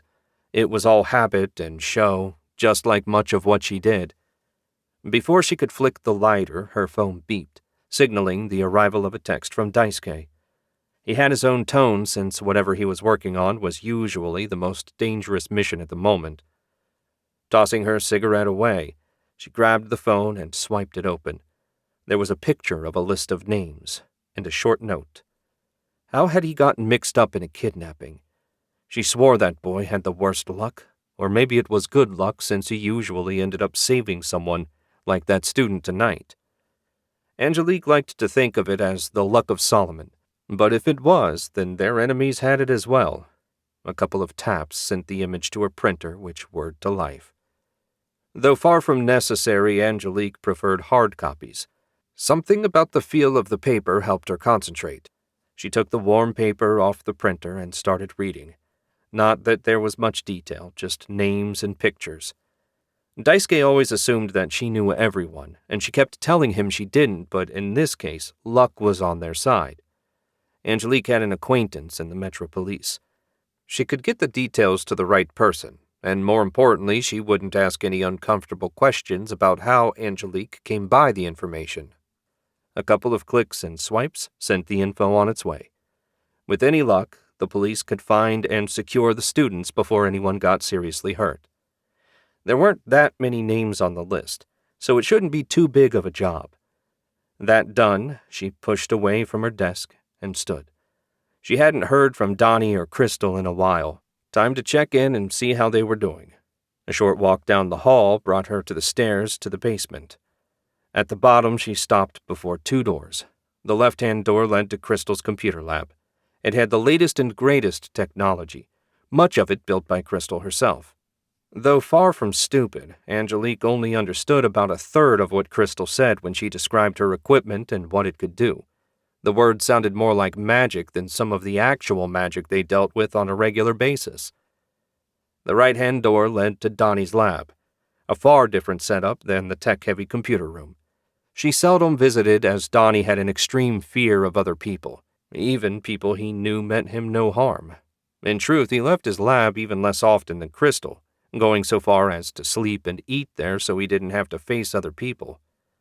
Donnie made Crystal seem downright outgoing in comparison. Best to get the hard one out of the way first. She knocked on Donnie's door. "Status report, please." She crossed her arms and waited. It always took a few minutes. Today wasn't as bad as sometimes. About 5 minutes after she spoke, a slip of paper slid out from under the door. She picked it up and read. "Preliminary results suggest wizardry, not demonic magic. Still too soon to say for sure." Interesting. If the preliminary results held, that meant the Devil Man wasn't the missing Hell Priest of Abaddon. Whether that was better or worse, she wasn't yet certain. A wizard powerful enough to create artifacts and bind demons to them was certainly not someone to be underestimated. Of course, once he completed his tests, Donnie might well come to a different final conclusion. That was the problem with preliminary results. They could always change. Angelique pocketed the piece of paper and moved to the other door. She knocked and let herself in. If Crystal was really into something, she was apt to not even notice when someone rapped on the door. Since, unlike Donnie, Crystal was merely introverted and not genuinely terrified of people, there was no problem with just walking in. The first thing she always noticed in the computer room was the hum. There were racks upon racks of technical gizmos. Angelique had no idea what most of them did, but she did find the noise they emitted annoying. She found Crystal seated in front of the main computer console, staring at a monitor easily 3 feet across and covered with dozens of open browser windows. While she might not be a wizard, Crystal's ability to focus on multiple tasks at once with no loss of cognitive ability was a unique ability in its own right. Angelique wouldn't have been shocked to discover she had a wild talent, not that Crystal would ever be willing to sit for a proper analysis. "Status report, please," Angelique said. Crystal nearly jumped out of her chair before turning to look at Angelique through thick glasses that magnified her bloodshot eyes. "You startled me." "I knocked before I came in." "Find anything?" "Not about Explorers Inc. Not much about the Blaze Brothers either, for that matter. If they had social media accounts, they've been deleted and scrubbed by someone that knew their business. I do have a bit of historical information. They were born in Scotland. Their ages range from 32 to 40. No other living family, at least that I can find. No indication that any of the brothers has magical aptitude. As for the company, it was incorporated in London 5 years ago, stated purpose being exotic tourism." Angelique snorted. "That's an interesting way to describe relic hunting. Or maybe that part of the business came later." "Couldn't say. They never updated their corporate records online. Not that they have to." Crystal sounded annoyed at that, probably because if it wasn't online, she couldn't find any information. "I'm happy to keep digging if you want, but I'm pretty sure I found all there is to find from this end." "If you're confident, then so am I. What about Castle Ravenclaw?" "Yeah, that place is a problem." Crystal typed in a command and the screen went blank. "What happened?" "This is what the satellite sends back when I pointed at the castle. There's some kind of barrier concealing everything within a mile of the place. Tech can't get through. Might as well be a black hole." "Pull back. Let's see the landscape around the castle." Crystal tapped a key 3 times, and the darkness grew smaller as fields and trees appeared around it. No sign of civilization. Not that she blamed them. Who in their right mind would want to live within 5 miles of a demon-haunted ruin? Romania didn't have much in the way of a central government either. The country was basically wild land, where people could come and go as they pleased and do what they wanted. "Can you put some kind of a program together that would send an alert whenever someone came or went from that black area?" "Sure, that's a 5-minute job. Anything you want me to do when I finish?" "Get some rest. If Daisuke gets some new intel, we'll need you clear-headed and ready." Crystal gave a little shiver when Angelique said Daisuke's name. Does he frighten you? Daisuke would never harm an ally. He doesn't exactly frighten me so much as make me nervous. Angelique raised an eyebrow at that. Okay, more nervous than most people make me. He has an aura, a darkness about him. I can't explain it better than that. Angelique had never felt anything of the sort from Daisuke, but she wasn't about to question Crystal's reaction. Everyone was different, after all. Well, try to get some sleep. I'm afraid that when things get hot, they're going to get really hot. Crystal offered a wan smile at that. What else is new? I'll be ready. Angelique didn't doubt that in the least. Her team was the best, and they needed to be given the likely outcome of failure on a mission. Sometimes death was far from the worst thing you could face. Chapter 9. Just as Daisuke feared, the London location of Explorers Inc. ended up being a bust. The place was locked down tight, and the inside had been cleaned out. There wasn't so much as a crumpled-up piece of paper left in the waste bin. They emerged from the shadow cast by a lonely streetlight. This part of the city was dead quiet at this time of night, which suited him perfectly well. The fewer people they had to deal with, the better. Daisuke glared at the old-style brick building as if it was to blame for his failure to find anything useful. Other than saving that unfortunate young lady, London was turning into as big a bust as Madrid. Well, you were right, Jinx said when they'd finished their search. It's like they scrubbed the place down when they left. This is one time I would have been just as happy to be wrong. Looks like it's down to Helena to find the Blaze brothers. Daisuke pulled out his phone. Assuming nothing's happened in the last half hour, it's time for us to go hunting kidnappers. Daisuke dialed, and after a moment, the boss said, Anything interesting? Not at Explorers Inc. The place was spotless. Unless there's something you need us to do, Jinx and I are going hunting. No, all's quiet in Paris. Last time Helena checked in, she sounded bored. Not the worst thing in the world. Hopefully Emile shows up soon and we can finally get some answers. Answers would certainly be nice. I'll check in when we're finished. Daisuke, wait. I also got Donnie's preliminary analysis on the ring. He says it looks like wizardry, not demon magic. Huh. So the Devil Man isn't the Hell Priest of Abaddon. A rare bit of good news. At least I think it's good news. Time will tell. Anything else, boss? No. Be careful. You know me. I do. That's why I'm warning you to be careful. Daisuke laughed. Will do, boss. So long. He hung up and pocketed his phone. Something stinks, Ruck said. There's no way some random wizard just showed up at Castle Ravenclaw and decided to start summoning and binding demons. I suspect that human screwed up. She did say the results were preliminary, but when it comes to analyzing magical items, Donnie is the best in the business. He might find more information as he works, but there's no way he screwed up. Whatever the case, dealing with it is still a fair ways down the road. Right now, we've got kidnappers on our to-do list. It's time for a visit to the sty. How bad is it going to be? Jinx asked. The fight or the smell? Daisuke said. There's a smell? Jinx grimaced, her nose crinkling in the most adorable way. Oh yeah, a hearty melange of rotten fish and human waste. Daisuke set out. The edge of the sty was about 20 blocks away, and the address the helpful kidnapper had provided was near the center. Prime real estate for a criminal operation. Whoever was in charge had to have some serious pull with the local gangs. They left the businesses behind and passed through a residential area. There were shouts from a bunch of kids playing soccer under the lights nearby, but otherwise the area was quiet. He appreciated that, as soon enough it was going to get noisy. We might need some backup for this one, assuming we don't want to leave a trail of corpses as we go, Daisuke said. Can you summon some shadows and have them deal with any thugs that try to slow us down?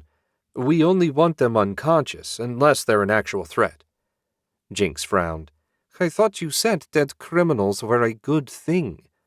Generally, yes. And if they're actively trying to kill you, feel free to kill them back.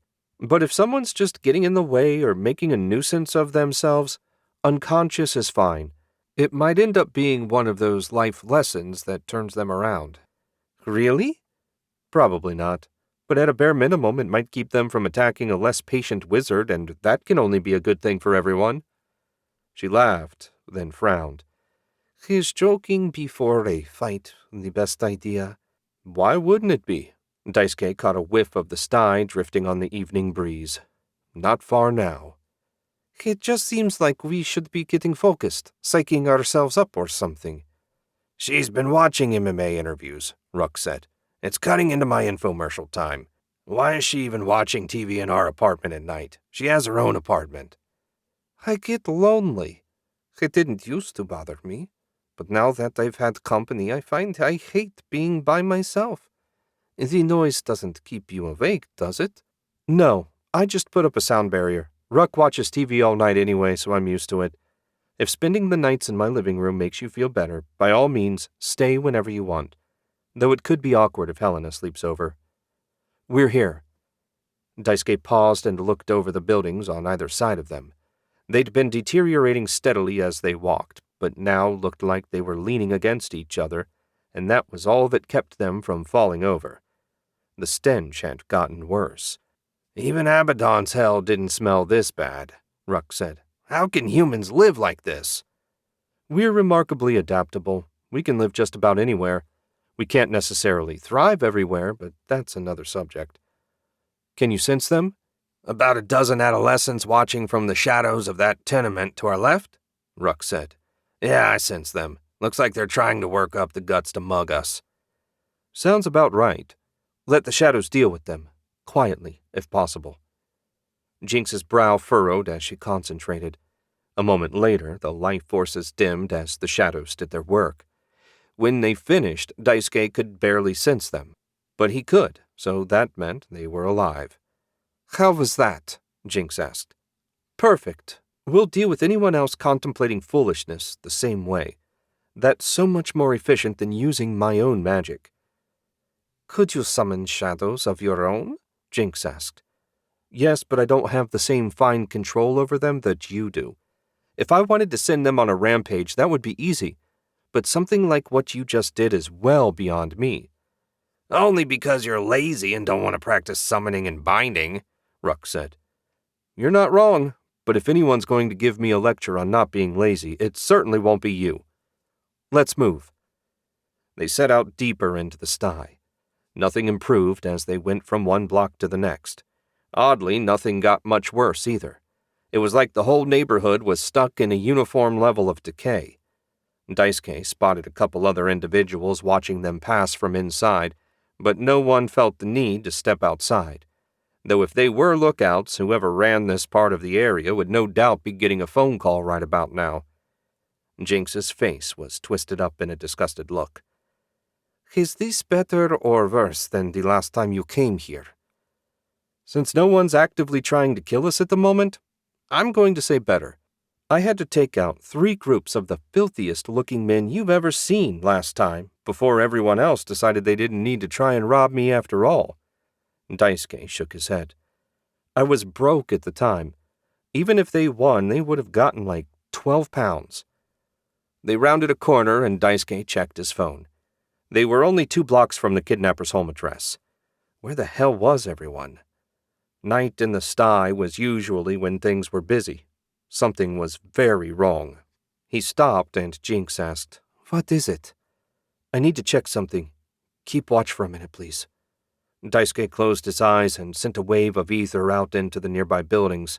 Just as he feared, there wasn't enough life in those buildings to say so. A few rats at most, certainly no people. As far as he could tell, the whole area was lifeless. Jinx tugged on his shirt sleeve. Daisuke, we've got company. He opened his eyes to find a shambling mob of thralls headed their way, scores of them. That explained what happened to the locals. And if there were thralls, there had to be a demon binder, whether priest or wizard, around here somewhere. Daisuke put his money on the kidnapper's base. Do you want me to use my shadows to take them out? No, they're already dead, so they have no life force to drain. We're going to have to destroy them the old-fashioned way. If you know any destructive spells, this would be a good time to use them. No need to hold back. The whole area is dead. And if we burn it all down, property values are bound to go through the roof, Ruck said. Daisuke pointed, and black lightning blew a path through the mob, dropping a handful of the thralls, never to rise again. The rest didn't react. They just kept shambling forward like zombies. He looked closer. Were they zombies? He sensed demonic energy and assumed they were thralls, but they were even weaker and stupider than usual for thralls, so he wasn't sure. Maybe they were some fresh horror summoned just for them to play with. He blasted another bunch of them. Jinx did something magical, and one of the whatever they were collapsed. Its body rotted to dust. Not a bad trick, but too slow if you had to destroy them one at a time. Daisuke slapped his hands together, generating heat, which he expanded and compressed into a fireball. The spell streaked out and exploded, sending the monsters flying in multiple pieces. Not fire spirit magic, but he thought he did the Kugo name proud. A few more blasts of lightning polished off the stragglers. He blew out a breath. Those hadn't been high-tier spells, but he still felt a bit drained. Maybe that was the purpose of sending out the stupid things. Wear down your opponent before fighting them yourself. That was generally all thralls were good for anyway. At least when you sent them against a competent wizard. Ruck, have a look around while I catch my breath. If there are more groups of thralls in the area, we'll need to deal with them before we move against the main building. Why not just avoid them? Jinx asked as Ruck flapped away. Never leave an enemy force behind you. Basic tactics. We really don't want a couple dozen thralls coming up on our 6 in the middle of a fight. Jinx smiled. Where did you learn all this stuff? I doubt they teach combat tactics at even the most prestigious boarding school. You'd be surprised. A lot of it I picked up in history class from studying ancient battles. The rest came from the School of Hard Knocks. Nearly Dying is a great instructor, but I can't really recommend it. There are no more visible, Master. I did find a building surrounded by a powerful demonic aura that I'm guessing is the place we're looking for. Can you tell the aura's effect? Just ambient corruption as far as I can tell at a glance. After what you've dealt with fighting Vorgon, it shouldn't be an issue, at least assuming the fight doesn't last hours. Thank you. That's very reassuring. Stay where you are. Jinx and I will be there in a moment. Did he find anything? Jinx asked. You can tell I was speaking with Ruck? It's not hard. You fall silent and get a faraway look in your eye. So? The outside is clear, but the building has an aura of corruption. You're half shadow demon, so it shouldn't cause you any trouble, and I've got plenty of experience working in nasty places. But we won't want to screw around either. Ruck's waiting. What say we go take a look? Jinx nodded. What was done in this place is a sort of evil I've never seen before. Did you notice a few of those thralls couldn't have been more than 12 years old? Honestly, I tried not to look too closely. They're walking corpses. Whatever they were before is long gone. If you think about what we face too deeply, it can drive you crazy. Come on, let's find whoever did this and send them to whatever hell is waiting to claim them. Yes, I don't generally like violence, but in this case I'm very much looking forward to it. Daisuke shivered a little. He dearly hoped to never hear Jinx talking about him in such a cold tone. Chapter 10. Daisuke's footfalls sounded more like gunshots in the silent night.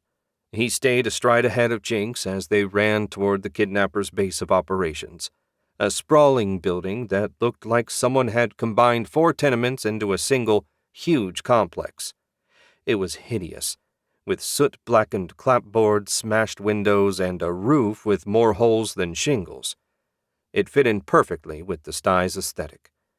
Shouldn't we be sneakier? Jinx asked. No point. As soon as we destroyed the thralls, whoever made them knew it. We're not taking anyone by surprise today. More's the pity.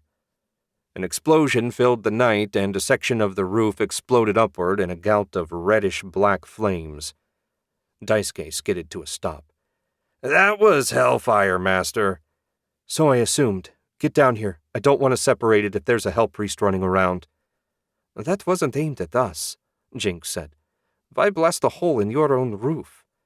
Why do these lunatics do anything? Nothing's changed. We still need to get in there. There was another explosion, this one with no gout of flame. The walls trembled and bits of wood fell to the ground. Okay, change of plans, Daisuke said. Our first priority is to find out if there are any kidnapping victims in there and get them out before the dump collapses. I can send my shadows in to search. They're intangible, so falling bits of wood won't hurt them. Great, do that. I'm going to take a peek through the hole in the roof and see if I can figure out who or what is trying to flatten the place. Ruck, you're on lookout duty. I'm always on lookout duty. Would you rather fly in and find out who's throwing hellfire around? It was just an observation, Ruck said. Daisuke swallowed a sigh and closed his eyes. A moment later, his sight flew up over the building. Peering through the 10-foot hole in the roof, only smoke and dust was visible. A moment later, a flare of hellfire flashed and vanished just as quickly, revealing nothing of any great interest. He was about to fly in for a closer look when Jinx touched his shoulder. They found 2 girls and a boy, all locked in cages but still alive. They're in the far left corner of the building. Far left, huh? Going through the interior was a good way to get crushed or fried. Best to find another way in. Master, company coming! Company turned out to be a quartet of bedraggled humans dressed in black robes trimmed in red runes. They staggered around, seeming not fully in control of their bodies. Or maybe they were on drugs. He had no idea and couldn't have cared less. Whoever they were no threat. Of course, they might know something useful, assuming he could get it out of them. Could I get you to throw some shadow webs over those 4? We'll question them after. Jinx pointed, and black threads wrapped the 4 people from head to foot, and they collapsed. Daisuke used a telekinesis spell to pull them a safe distance away. That done, he set out for the left rear corner of the building. The trip didn't take long, and a good thing, too. The blasts and explosions continued steadily. A section of the roof had fallen in, and it looked like only good luck was holding the rest of it up. Jinx pointed at a section of blank wall. My shadow is directly beyond that wall. There's a hall lined with cages where the students are being held. Daisuke drew a door shape with his index finger, then snapped his fingers. Necrotic energy reduced the already half-rotten wood to sawdust. He conjured a light and stepped through the opening. "Get us out of here!" a shrill female voice said. Sounded like at least one of the prisoners was energetic enough to run for it. The other 2 were on their feet, though they looked like they'd gone a couple rounds in the cage. Bruises covered their faces, and the guy's right eye was swollen shut. A rumble ran through the building. Right, no time to scrutinize the victims. He cast the same spell, this time reducing the steel bars to metal filings. "Everyone out! Now!" They didn't need to be told twice. They all ran out the hole he'd made as fast as their conditions allowed. Daisuke came last, and when they stopped only 20 yards away, he shooed them further along. At 50 paces, they all stopped. The guy, who had been beaten the worst, dropped to the ground. Daisuke wouldn't have wanted to sit on pavement in the sty, but considering how filthy his clothes already were, it didn't make that much difference. "Thanks, mister," said a girl with an ugly bruise on her cheek and dried blood on her lip. "I thought we were going to die in there. Are you with the police?" "He can't be," the shrill woman said. She looked a couple years older than the other 2 and didn't have a mark on her. "This is the sty and the police don't come here." "Who are you anyway?" "A good Samaritan." Daisuke offered a friendly smile.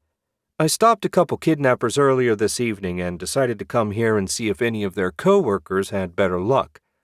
Seems it was a good thing I did." "What sort of lunatic takes that kind of risk for someone he doesn't even know?" the shrill woman asked. Daisuke was spared from having to answer when the kidnapper's base gave a final shudder and collapsed.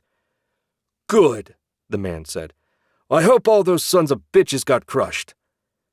2 more explosions sent debris flying into the air. A gesture from Daisuke kept any of them from reaching the group. Hellfire blazed from the right-hand explosion, and twisted vines surrounded the second. At the center of the vines was a man dressed in a robe similar to the one worn by the people Jinx caught earlier. In the center of the hellfire opening was a humanoid demon. It had red skin and rippled with muscle. Black horns jutted from its head, and in the middle of its forehead was a circle with a mark in the center. It couldn't be.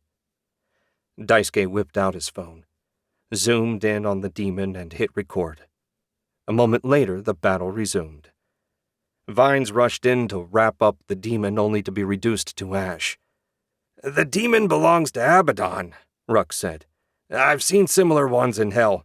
The other must be a priest of Baphomet." "Not a high-ranking one, judging by his level of corruption," Daisuke said absently as he recorded the back-and-forth battle. "The demon's a decent tier 5, maybe low 6th. The fight won't last long now." "Aren't we going to do something?" Jinx asked. He'd been so focused on what was happening below that he'd temporarily forgotten about her. "We are doing something. We're watching and protecting the victims. Hopefully those two will kill each other, though I think it's much more likely that the demon will win. Best to let the priest wear it out as much as possible before we have to fight it." "Why don't we just run?" the shrill woman asked. "Do you really want a demon coming up on you from behind? Better we face it head-on when we know where it is and before it has a chance to recover. Just keep quiet and relax. We'll deal with it." "It's a demon!" she shrieked. "You can't deal with it." "I can't if you keep distracting me." The biggest burst of hellfire so far burned away all the vines and reduced the priest to an ash outline. Just as he figured. The demon turned and glared right at them. Daisuke pocketed his phone, gathered ether around himself, and got ready to fight. Unnecessarily, it turned out. The demon vanished in a burst of hellfire, leaving the sty silent. Daisuke remained alert, but he sensed no lingering corruption. It seemed the demon truly had fled. Weird, but he wasn't about to complain. "I've never seen a hellfire demon leave while there were still mortals around to kill," Ruck said. "Someone must have bound it to complete that specific task." "Lucky for us. Jinx, please leave a couple shadows to guard the prisoners. We'll chaperone these unlucky folks to the edge of the sty, then come back to question them." "They can't get away with my webs binding them," Jinx said. "I know. The shadows are to protect the prisoners from any locals that might decide to investigate the ruckus." "Can we go?" the shrill woman asked. Daisuke nodded. He would be very happy to get the woman somewhere safe, then never see, or more importantly, hear her again.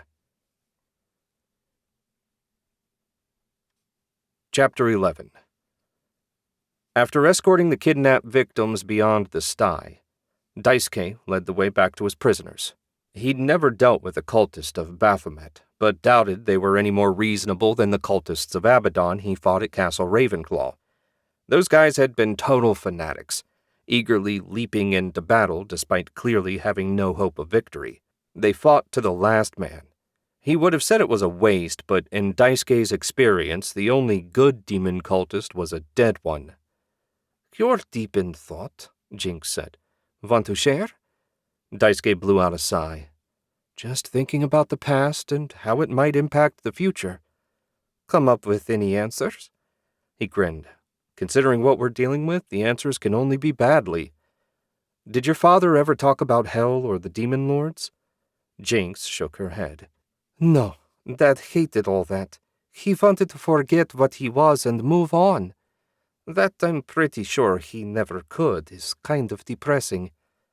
"I'm sure there's a great deal about being a risen demon that's depressing, though I'm also sure having a daughter like you mitigated it a lot." She blushed a little, and his grin broadened into a full-fledged smile. It didn't last, as a minute later they reached the ruined building. As fun as flirting with Jinx was, it was time to get down to business. He found the cultist lying, unharmed, right where he left him. Crimson eyes flashed from the shadows nearby. Looked like Jinx's guards were still on duty, not that he'd seen anyone around. The locals probably knew better than to come around here.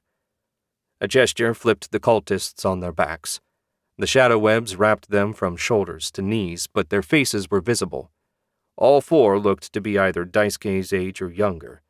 In the case of one woman, he guessed middle teens. What the hell was someone that age doing with the cult of Baphomet? He had no idea, and in the end, her reasons didn't matter. Okay, kids, question and answer time. Your master is dead, burned to a crisp by a hellfire demon of some sort. No one's coming to save you. However, if you tell me what I want to know, I'll leave you for the police instead of letting the good people of the sty deal with you themselves. There are no good people in the sty, the young woman said with surprising venom. I'm aware of that. I was being sarcastic. So what were you clowns up to, and why did you need wizards to do it? Master Williamson said a wizard's life force was different than that of normal people, and that if we sacrificed them to Baphomet, we could summon even more powerful demons, said the eldest, a pockmarked man of about 24. Daisuke frowned at that. He'd never heard of wizards having different life force. It was possible, of course.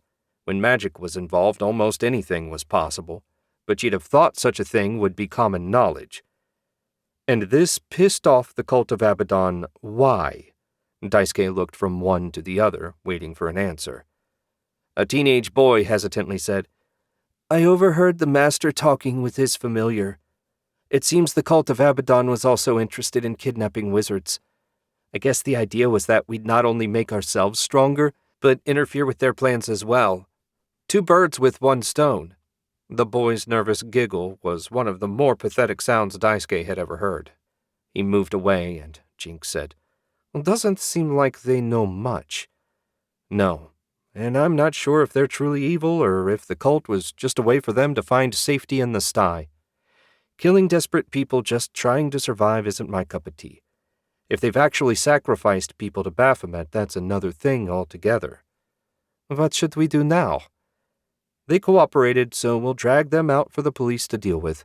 Maybe they can find some way to turn them onto a better path. When he thought of the young woman's angry, bitter expression, he held out little hope. Then again, Daisuke had been angry and bitter at that age, and he turned out okay, more or less. Whatever their fate, it wasn't his concern. Daisuke needed to get back to Zurich. He had a really bad feeling about that demon, and the sooner he got those fears either confirmed or denied, the better. Delivering the cultists to the edge of the sty had gone off without a hitch, and Daisuke soon found himself at the back door of arcane books and trinkets. He really hoped he was wrong about what he saw, but that was such a dim hope he hardly gave it any consideration. What's got you so worked up? Jinx asked. The demon wasn't nearly as strong as Vorgon, and you defeated him easily enough. Defeating Vorgon had been far from easy, but he understood what she meant. That mark on its forehead looked like a demon seal. My fear is that someone got a hold of a prison and urn and now has a powerful demon under their control. It's not the blood of Solomon. As far as I can tell, they care nothing for demonic politics. And if it's not them, then we've got yet another player in the game. Exactly what we don't need. He unlocked the back door, and they went straight to the boss's office. When he opened her door, she was reading from the Book of Wisdom. That was convenient. How did it go? The boss asked. Please tell me you learned something useful. Sorry, Explorers Inc. was a bust. Daisuke gave her a full report, then pulled out his phone and found an image of the demon. That is a seal on its head, right? I'm not going crazy? She took his phone and looked closer. Certainly looks like one. The resolution isn't great, but I'll see if I can find it in the book. Knowing it belongs to Abaddon will make it easier. The boss flipped through the book, the swish of its pages sounding especially loud in the silent office. At last she stopped and grimaced. That couldn't be good. Found it. It seems you had the dubious luck to run into Dostrich, a greater hellfire demon. According to this, he was the 3rd weakest of the demons Abaddon sent to fight Solomon the Wise. If the cult of Abaddon got their hands on the prison and seal, that would explain how they knew his true name and kept him from going on a rampage, Daisuke said. A demon cult with a greater demon in their service is less than encouraging. All the demon cults are certainly interested in freeing and gaining control over their respective patrons' demons. That one has apparently succeeded is hardly shocking. I suppose. Anything from Helena? The boss shook her head. She's still waiting and watching. You know how these things go. It might be days, weeks, or just hours before the target shows up, and he might not show up at all. We just have to wait and hope for the best. Right. Wait and hope. My two favorite things. I thought your two favorite things were food and Quiet, Ruck. I was being sarcastic again. Though now that you mention it, some food and a few hours' sleep would be welcome. Go ahead and rest, the boss said. I'll make some calls and see what my contacts know about the cult of Abaddon. If Helena hasn't called in by noon, you can start investigating that demon. Daisuke nodded. Works for me, boss. Can't say why, but my gut tells me this is going to be a tough one. I have no doubt you're right about that. Go on. Daisuke took his leave.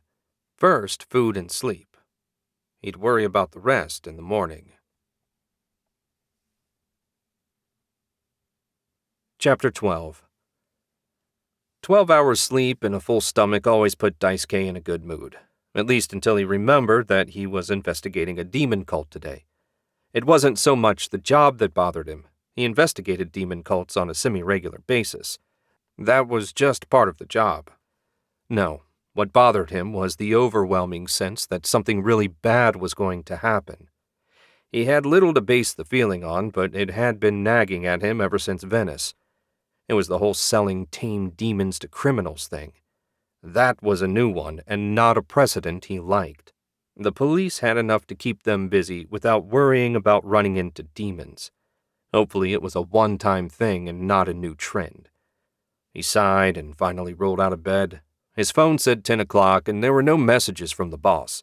That meant no news from Helena. She was probably ready to pull her hair out. No, that wasn't fair. She had way more patience than Daisuke. He would have been ready to pull his hair out for sure. Since he didn't have to go in until noon, a leisurely breakfast would be just the thing. He wasn't sure where Jinx was on her weekly eating schedule, but hopefully she'd want to join him. Can't you get it delivered? Ruck crawled up on the bed in his rat form. That way I can eat too. Not a terrible idea. Is she still watching TV? She was when I gave up and came in here. You'll never guess what caught her eye last night. Phone sex? Televangelists. The last thing I saw her watching was some fat, bald human that said unless you sent him 100 euros, the world was going to end. I like a good con as much as the next demon, but this guy wasn't even putting any effort in. The worst part was he had a real-time counter that showed how many donations were coming in. The number was depressingly high. Daisuke shrugged and finished getting dressed. There are a remarkable number of stupid humans in the world. Better for everyone if they spend their time and money on people like your con man than on doing real evil. Ruck leapt from the bed to Daisuke's shoulder. Do you know what really bothers me about the whole thing? That none of the demon cults thought of it first. It's like they're not even trying. Scamming people is too low on the evil scale for them. Demon cults, at least in my experience, want to summon demons and take over countries, not bilk chumps out of their hard-earned money. He pushed the bedroom door open and stepped into the living room. Jinx was lying on his couch sound asleep. If she needed to sleep, then hopefully she would be hungry as well. What should we order? Ruck asked in a louder voice than strictly necessary. Jinx let out a little groan and sat up. She'd slept in her clothes, and now they were wrinkled and her hair was poking up at wild angles. Despite all that, she still looked stunning. When she noticed Daisuke, she scrubbed a hand across her face.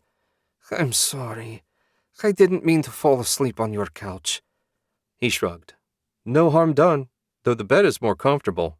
You'll have to try it some night. She blushed, which brought a smile to his face. I don't think I'm ready for that yet. Daisuke expected her to say that, but was disappointed all the same. How about joining us for breakfast, then? I could eat a little something. Just get whatever you like and I'll have a bite. Daisuke handed his phone to Ruck. Order us something good. Now you're talking. Ruck flew over to the kitchen counter where they kept the takeout menus. You trust a demon to order breakfast? Jinx asked. Sure. Ruck and I have very similar taste in food. You holding up okay? It's been a hectic couple days. It's much more exciting than huddling in a cave waiting to be found and killed. Better company, too. It did wear me out a bit, which is why I dozed off. And here I thought the televangelist put you to sleep. She shook her head. It was quite fascinating watching that man last night. Do they have actual magic, or is it all talk? Impossible to say on an individual basis, but I'd guess 99% talk. They spent most of an hour on idle chit-chat, ate a wonderfully unhealthy breakfast, and set out for the shop. The late morning sun felt great as they walked across Zurich. Couples were out and about. Cafes were crowded, and everything seemed right with the world. Pity the reality was so much less pleasant. They went in the back way as usual, and Daisuke knocked on the boss's office door. Of course she was there, and they were immediately invited inside. You're a little early, the boss said. I wish you wouldn't say it in such a surprised tone. I'm very seldom late. Anything from Helena? No, all's quiet in Paris. I did hear from one of my contacts in Budapest. There's definitely something going on with the cult of Abaddon. Apparently, there was a big brawl in the market that left a bunch of civilians dead or in the hospital with bad burns. The weird part was, one bunch of cultists was fighting another bunch, all of them followers of Abaddon. Daisuke frowned. The way the cults are structured doesn't usually allow for that sort of thing. The leader squashes anyone looking to make trouble before it spills over. Usually, the boss agreed. But clearly not this time. Some of the survivors escaped and the local security forces are reluctant to deal with them. My contact says that if you bring them in, you can ask them whatever you want first. Good deal for me. Does this mysterious contact want me to bring in prisoners or bodies? As long as they're dealt with, she doesn't care in the least. Have you been to Budapest? Unfortunately, no. I was pretty sure you hadn't. I've got a jet lined up to take the two of you to Hungary. It leaves as soon as you arrive. Hannah will meet you at the airport. Be on your best behavior. This is as close to an officially sanctioned action as we ever get. I'm always on my best behavior. Unless Jinx has any questions, I'm good to go. No, it seems like a straightforward task, Jinx said. It does, doesn't it? Daisuke stood. I'm curious to see how it all goes to pieces on us. Chapter 13. Helena sat on the roof of Explorers, Inc. and dealt out another hand of solitaire. She hadn't really been on the stakeout that long, but it sure felt like she had. She'd checked in with the boss an hour ago to report that there was nothing to report. It sounded like Daisuke and Jinx were making at least a little progress on their end. Not that any of them had managed to spot the elusive Blaze brothers. The boss said that if he hadn't shown up in a week, she was free to abandon the stakeout and return to Zurich. She really hoped it didn't come to that. Failure left a bad taste in her mouth. Morning turned to afternoon, and she was just thinking about going on one of her semi-regular walks to the ground floor, when an unfamiliar car pulled up. A fancy black sedan, no less. Her heart sped up. This had to be him. She could feel it. Infusing her body with ether and strengthening her personal shield, Helena got ready.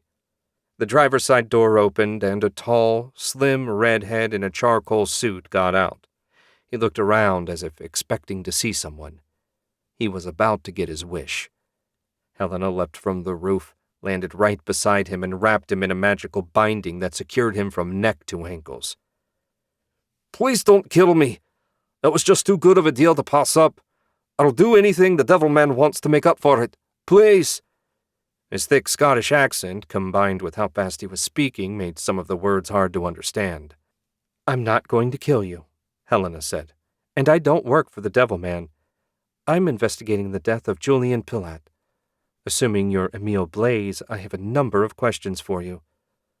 Emile's pale, handsome face crinkled in obvious confusion. "Who?"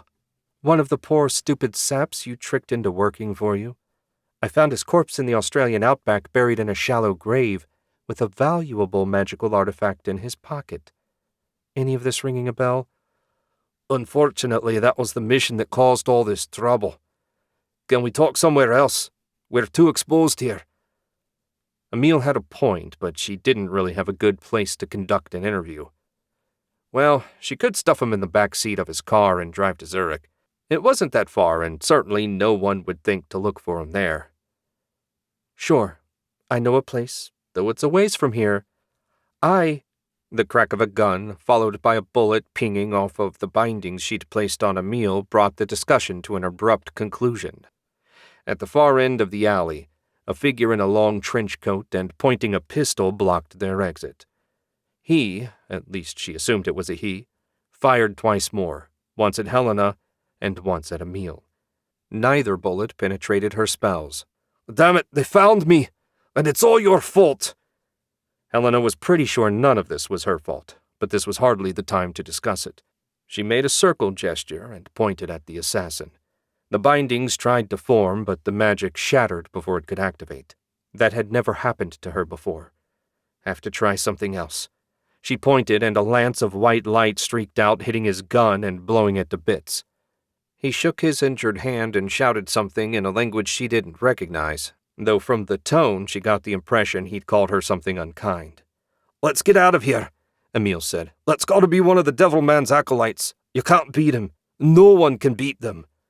"I'm not as weak as I look." Helena shoved Emile into the car, casting a long-duration tracing spell on him in the process. "Stay put. If anything happens to me, the binding will fade and you can run to your heart's content." She slammed the door and turned to face the assassin. He was fumbling with something under his jacket. He finally pulled out what looked like a wooden mask and touched it to his face while mumbling something. The mask fused to his flesh, and as it did, he grew taller and more muscular. His clothes were absorbed and transformed into thick red skin. Finally, black horns emerged from his skull. An uncomfortably familiar symbol decorated the demon's forehead. She didn't know which one it was, but that had to be one of Solomon's demons. Despite her boasting to the contrary, Helena knew she was in serious trouble. The demon roared and hurled reddish-black flames at her. Helena dove out of the way, her skin tingling from the near miss. She rolled to her feet and countered with a barrage of golden arrows. The spell shattered on the demon's skin without effect. Yes, she was definitely in trouble. The demon charged.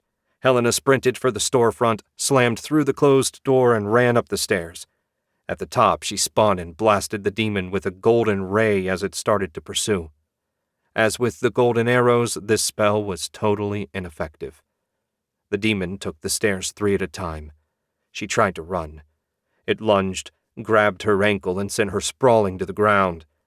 Helena rolled over just in time to watch a fist the size of her face descending toward her head.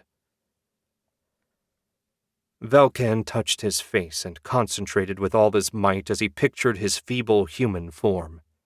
It took everything he had, but at last the demon mask peeled away, and he was human again. His body trembled and his hand shook as he slipped the mask back into the special slot in his jacket. He looked down at the unconscious wizard. He'd held back enough to be sure not to kill her. Wizards were a valuable commodity, especially for the cult of Abaddon. She'd put up a better fight than he expected. Lasted long enough for Emile to escape, anyway. The master wasn't going to be pleased with that, but Velkan hoped he'd accept the wizard's capture as a partial success. Velkan sat on the stairs before he fell. Using the mask always took a lot out of him, and he'd only been assigned the weakest of Abaddon's demons as his partner. He didn't know how Nicholas managed with Dostrick. He figured teaming up with an even more powerful demon would kill him after a single merging. He scrubbed a hand across his face and dug out his phone. He tapped the only number in it, and a moment later a gruff voice asked, What news, Velkan? I found Emil, but there was a wizard attempting to capture him as well. We fought and I defeated her, but Emil escaped in the process. Send a team to help me load her. We're at the store. She's pretty strong and will make a good sacrifice when we're ready to summon the next demon. On our way. Will you alert the master? There was only one answer to that question. Yes, he's my next call. Velkan hung up and pocketed the phone. Calling his master was just a euphemism. The process was a good deal more complicated than dialing a number. It wasn't like Castle Ravenclaw had cell service after all. From a different pocket, Velkan pulled out a clear crystal sphere the size of his fist. He closed his eyes and pictured a river of hellfire. This was the activation image. Soon the crystal grew warm in his hand. Should anyone other than a worshipper of Abaddon try to use the crystal, it would explode and hellfire would consume the offender. Of course, Velkan had nothing to worry about. His faith was strong, and soon the master's shadowy form appeared in the crystal's depth. He wore a hooded cloak that obscured his appearance at all times. No one knew what he really looked like or even what his name was. They all called him Master. The rest of the world knew him as the Devil Man. You failed, the Master said. Yes, Master. Velkan knew better than to try and make excuses. Few things angered the Master more than that. I have taken a powerful wizard prisoner. She was after Emil as well. I would have had him if she hadn't interfered. For ordinary humans, the Blaze brothers are proving most difficult. But no matter. Nicholas is on his way to Paris. He will take over the search. Bring the woman to me. If she's as strong as you say, then her and the other one will be enough to complete the spell, assuming Nicholas succeeds. Velkan winced at being removed from the hunt, but complaints were as unwelcome as excuses. Understood, Master. I will bring her to the castle directly. Good. We're on the brink of the birth of a new world, Velkan. I can feel it. He never knew what to say when the Master spoke of such things. Velkan was a simple man at heart. His whole life he'd been weak. Trading his soul for power had not been a difficult choice. But it also didn't make him a visionary. That, of course, was why Velkan was a servant and not the Master. Chapter 14. The jet that carried Daisuke and Jinx to Budapest was a far cry from the Puddle Duck, the ancient cargo plane he and Helena had flown to Australia on. Sleek and state-of-the-art, it had leather seats, a free bar that he didn't explore, and a cute stewardess. Better yet, they didn't have to jump out of it and fly to the ground. He had no idea how the boss scored this fine transport, but he had no intention of complaining. He glanced at Jinx, who was staring out at the clouds with a rapt expression.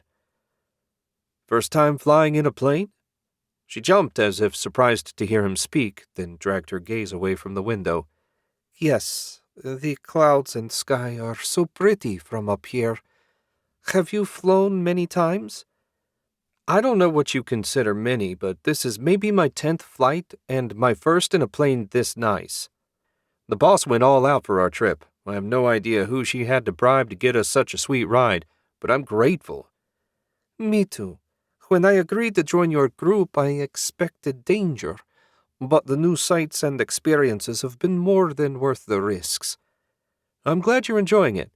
For my part, I'm usually so focused on the task at hand, I forget to enjoy the view, as it were. This was where Ruck would usually interject some rude comment, but the imp had strict instructions to stay silent and invisible on the plane. The boss gave the order in her sternest voice, so even Daisuke didn't dare crack a joke. Coming up on Budapest International Airport, the pilot said over the speaker. Buckle yourselves in, we'll be landing in a few minutes. The seatbelts were an unnecessary precaution for two magic users, but Daisuke clicked his into place anyway. Jinx's snapped into its slot a moment later. The plane slowly descended until the tires hit the tarmac with a shrill squeal. Then it was just a matter of the pilot steering them to the point of disembarkation. Hopefully Hannah would be there waiting.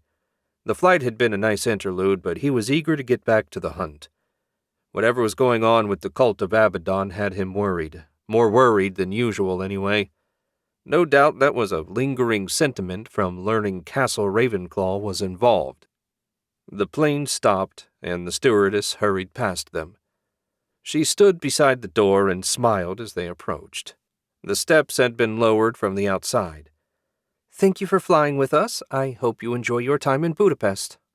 Daisuke smiled back, keeping his gaze from wandering down to her too-tight blouse by sheer force of will. "Thank you for the smooth flight. Should we need to fly again, I hope it will be on your plane." He led the way down the steps and spotted a woman in a gray uniform standing beside an official-looking but unmarked SUV. That had to be Hannah. When Jinx made it down the steps, he led the way to where she was parked. "Daisuke Kugo?" she asked.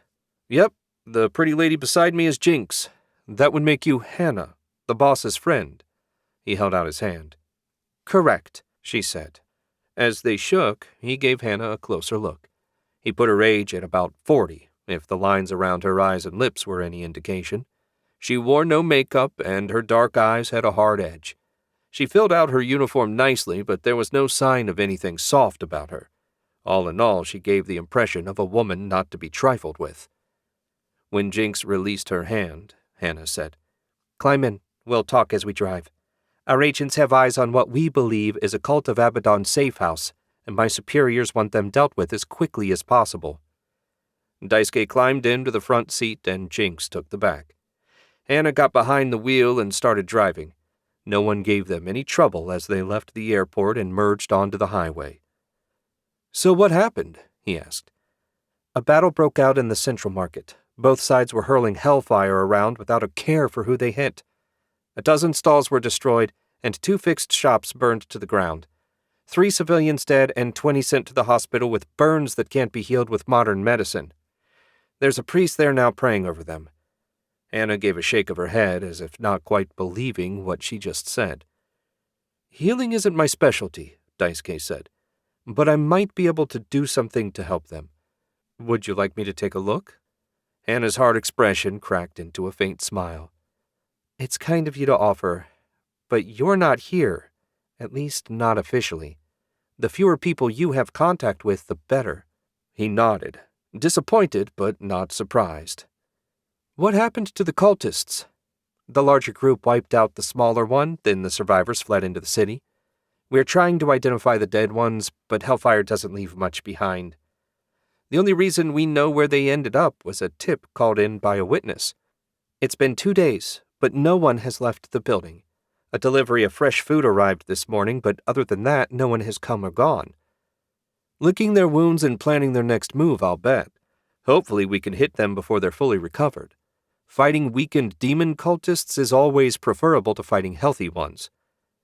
"Are you not the honorable warrior type that only likes a fair fight?" Hannah asked. Daisuke snorted at that.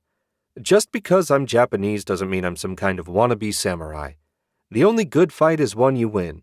The details don't mean a damn thing as far as I'm concerned. If I have to fight, I take out my opponents without mercy or thoughts of honor." "That's a bit harsh," Hannah said. "Good. You looked so young, I wanted to make sure I wasn't dealing with an idealist.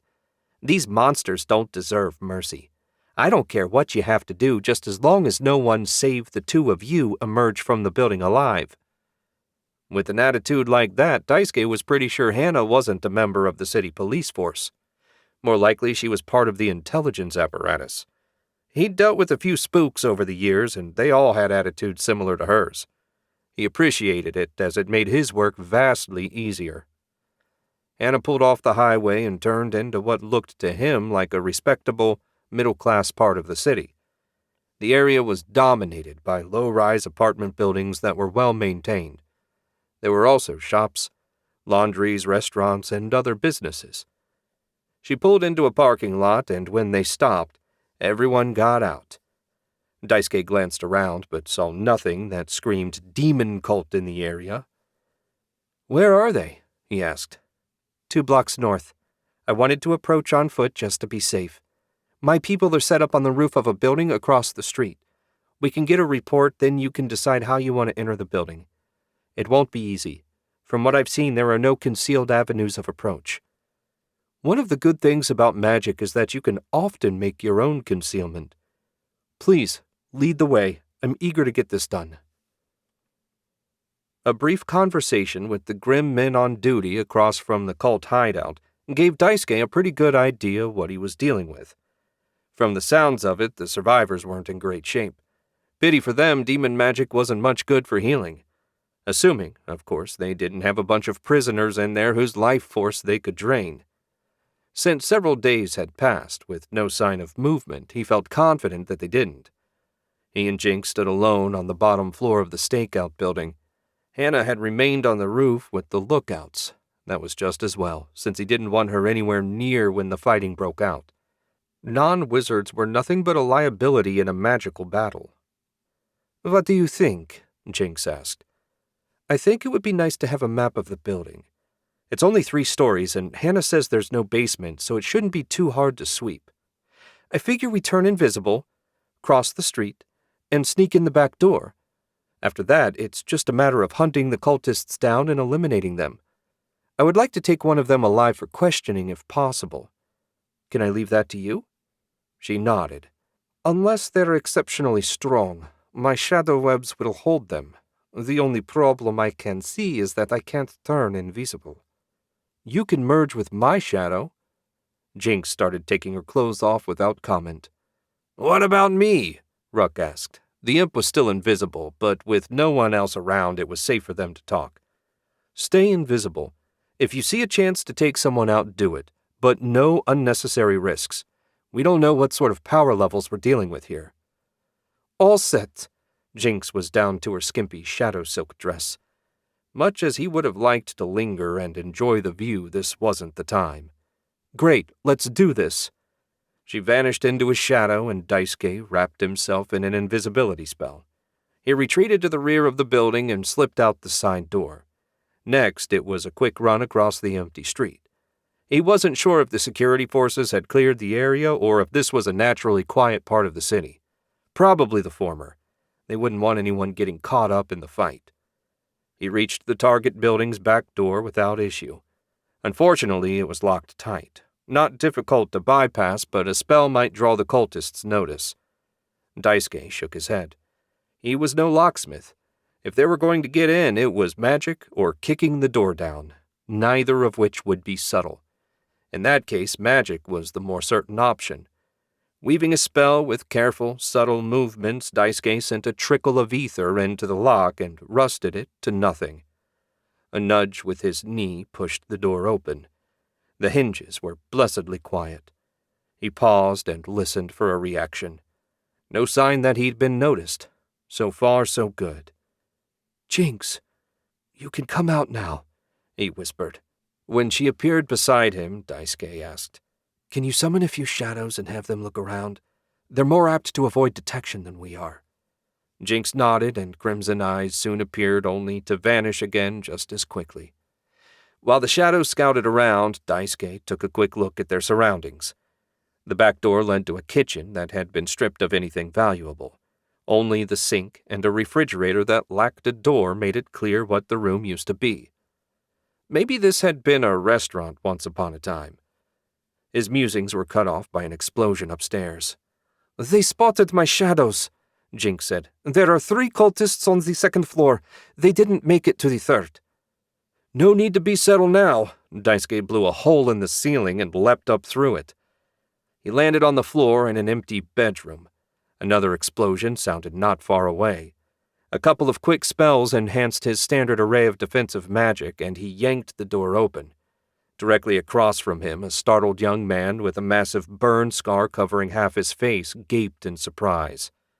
It was the last mistake he would ever make. Daisuke hit him in the chest with a bolt of black lightning. The spell hurled him back into the room from which he'd begun to emerge. He sensed no life, but just to be sure, Daisuke said, "Check him." Leaving Ruck to confirm the kill, Daisuke hurried toward the life forces he sensed deeper into the building. A figure in a black robe appeared at the end of the hall and hurled a blast of hellfire at Daisuke. A slash of Daisuke's hand conjured a wedge of dense ether that parted the hellfire on either side of him. When it had passed, he said, "Jinx, he's yours. We need him alive if at all possible." Trusting the beautiful half-demon to capture the cultist, Daisuke ran the opposite way. He sensed one more life force, but it was weak. Even worse, he sensed nothing from the top floor. Some sort of ward blocked all his magical perception. He had a sick feeling about it, but it would have to wait until they finished with this floor. He rounded a corner and kept going until he reached a closed door. The last life force was behind it. A gesture sent normal lightning into the door, blowing it to bits. He strode through, ready for a fight. Instead, he found a woman with burns over half her body struggling to breathe as she wheezed on a mattress someone had tossed on the floor. She stared at him with her remaining eye. It was a look begging for mercy. Perhaps begging for death would be more accurate. He could grant that wish. "Can you speak?" Daisuke asked. Her mouth moved, but no sound emerged. Her lips were a charred mess, and she had likely breathed in some hellfire during the battle. That would explain the wheeze and inability to breathe. He shook his head. What a horrible way to die. He wrapped a tentacle of ether around her heart and squeezed. She shuddered and went still. The woman had made no effort to defend herself. Assuming she was a priestess, she should have been able to offer some resistance. That basically confirmed his assumption that she wanted to die. "The other one's dead, Master." Ruck shimmered into view. "I took a quick look around his room, but found nothing of interest." "Good work. This room doesn't look very promising either.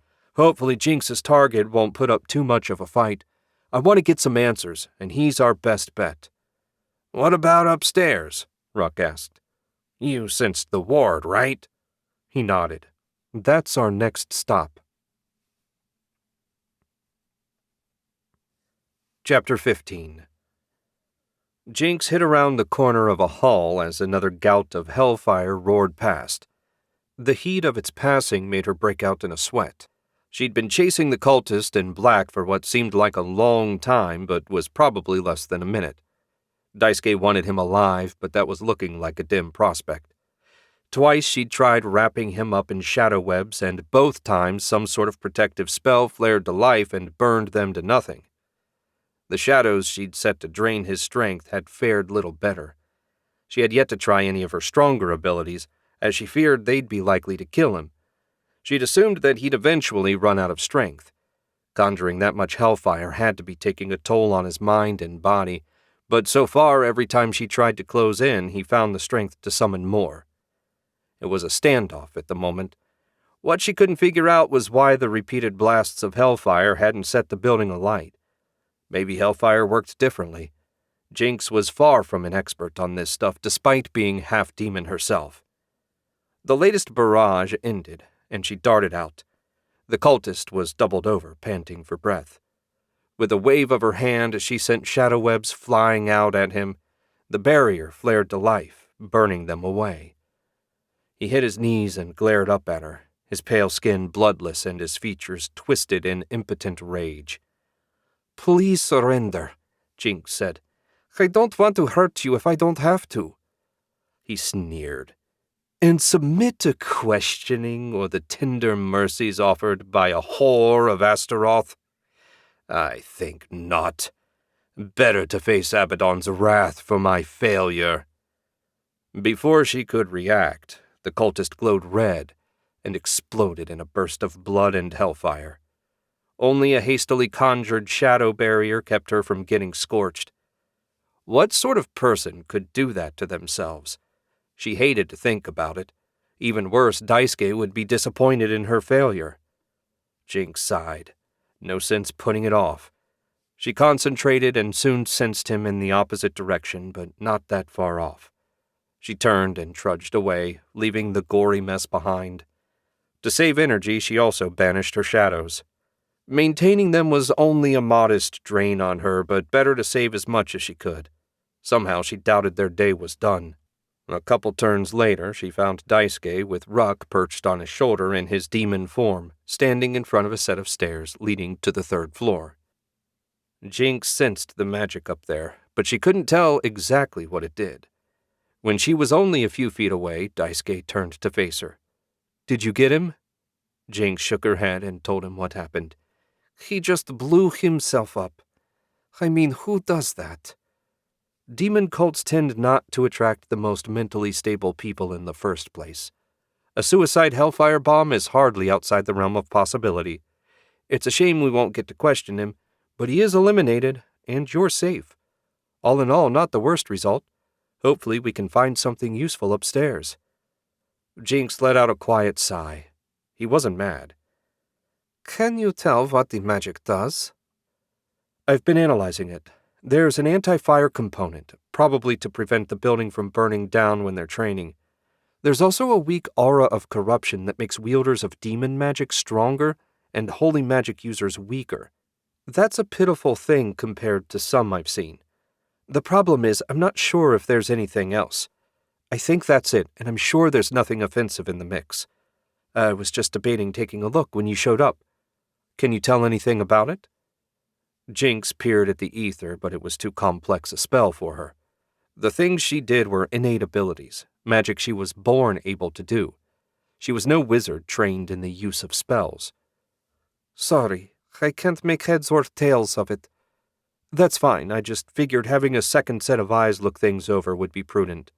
"Third set," Ruck said. Daisuke grinned. "Right, third set. Pity it seems we've learned all we can from down here. It's time to take a look upstairs." "I'm ready," Jinx said. She wasn't sure that was completely true, but she was game nonetheless. "Actually, I was hoping you'd wait down here." "Why? I won't get in your way." "I have no doubt of that. But when investigating something like this, if you have the option, it's best to leave someone in the safe zone. Should something happen to me, you can either rescue me yourself or get help should you deem it necessary. If we both get taken out, we're screwed." Jinx chewed her lip. What he said made sense, but it still felt like she was being left out. But she was very much the junior partner in this team, so at last she nodded. "Okay, if anything happens, I'll get you out for sure." He squeezed her shoulder. Never doubted it. Jinx wasn't sure who a half-demon should pray to, but wished with all her might that nothing would happen to Daisuke. She didn't know what she'd do if she lost him. Daisuke took a deep breath and put his foot on the bottom step. No reaction from the wards. That pretty much confirmed his theory that there was nothing offensive in the spell. He felt the corruption, but it was nothing compared with Vorgon's aura. He had no intention of lingering, but even if he needed a few hours, he doubted it would be a problem. Content that his initial analysis had been correct, Daisuke quickly climbed the rest of the stairs and pushed the door at the top open. A light burst to life at his mental command, revealing a single huge room that took up the entire top floor. In the center, an arcane symbol had been drawn in white chalk. 5 blood-red candles burned with hellfire at the major intersections. In the very center of the symbol sat a black book. Looking away from the symbol, he studied the rest of the space, not that there was much to see. Chains hung from the ceiling on the left-hand wall, but there were thankfully no people shackled to them at the moment. "You know more about Abaddon than I do," Daisuke said. "Any thoughts?" "It looks like a pretty standard summoning chamber," Ruck said. "A lot of people make the mistake of thinking their only purpose is to bring demons to this world. But you can also summon demonic energy or make offerings to your patron." "I imagine that's what the chains are there for." "That's right. Abaddon not only likes having people burned alive for his glory, but he also savors the fear and despair of those watching and waiting their turn in the flames." "Charming. Dealing with the spell circle should be simple enough, don't you think? Snuff the candles first, then erase a few lines, and we should be good to go." "Agreed, but that book looks interesting. That might be a worship journal. Lots of good information in there, I'll bet." Daisuke frowned. "I've never heard of such a thing." "Really? Some cultists use them as a way to show their devotion to their patron. Basically, they write down everything they've done to further their master's vision and then pray over it in the hopes that Abaddon or whoever will see what they've accomplished." No idea if any of the demon lords actually look at them, but I'm pretty sure that's what the book is. Huh. You learn something new every day. I'll wrap it in a protective bubble before I get started. Wouldn't do to lose our last chance at some useful intel. Daisuke raised his hands and paused. This might end up being trickier than he expected. He pulled the metal card out of his pocket and summoned his trunk. The staff of law wouldn't be a huge help in this situation, but any extra power could only be a good thing. He returned the trunk to its pocket dimension and raised the black staff. Ether gathered and he got to work. First, a thick bubble formed around the book. Next, he examined the candles. There was no obvious indication of a proper order to extinguish them. Just to be on the safe side, he snuffed them all out at the same instant. No reaction from the circle. So far, so good. Now the trickier bit. He pointed the staff at the widest line in the circle and blasted it with concentrated ether. It resisted for a moment, then a gap formed. Black sparks shot up as the magical flow was interrupted. He quickly severed 2 more lines. The sparks exploded up in a pillar of darkness that blew a hole in the roof. When the darkness faded, the circle was gone and the book remained unharmed. The oppressive feeling that had hung over the building was gone as well. I think we're done here. I can't sense any more magic, Ruck agreed. That was a more violent reaction than I was expecting. I doubted these losers had the power to create a summoning circle that strong. We don't know how long they've been working on it. Daisuke retrieved the book and put both it and the staff in his trunk. Come on, I've had enough of this place. They climbed down the stairs and found an anxious Jinx waiting. Are you okay? She asked. Yeah, no problem. He told her what they found. Let's keep the book to ourselves for now. If there's anything useful, the boss can pass it along to Hannah. Is that okay? Jinx asked. Daisuke shrugged. We did all the work. How hard can she complain? He led the way down to the front door and strode right out. Before he could make it across the street, Hannah and her team were emerging from the building that served as their watch post. Is it done? Hannah asked. Other than the cleanup, you'll find 3 bodies inside, one of which exploded. Do I want to know how that happened? Hannah asked. We didn't do it, Daisuke said. It was a suicide hellfire bomb.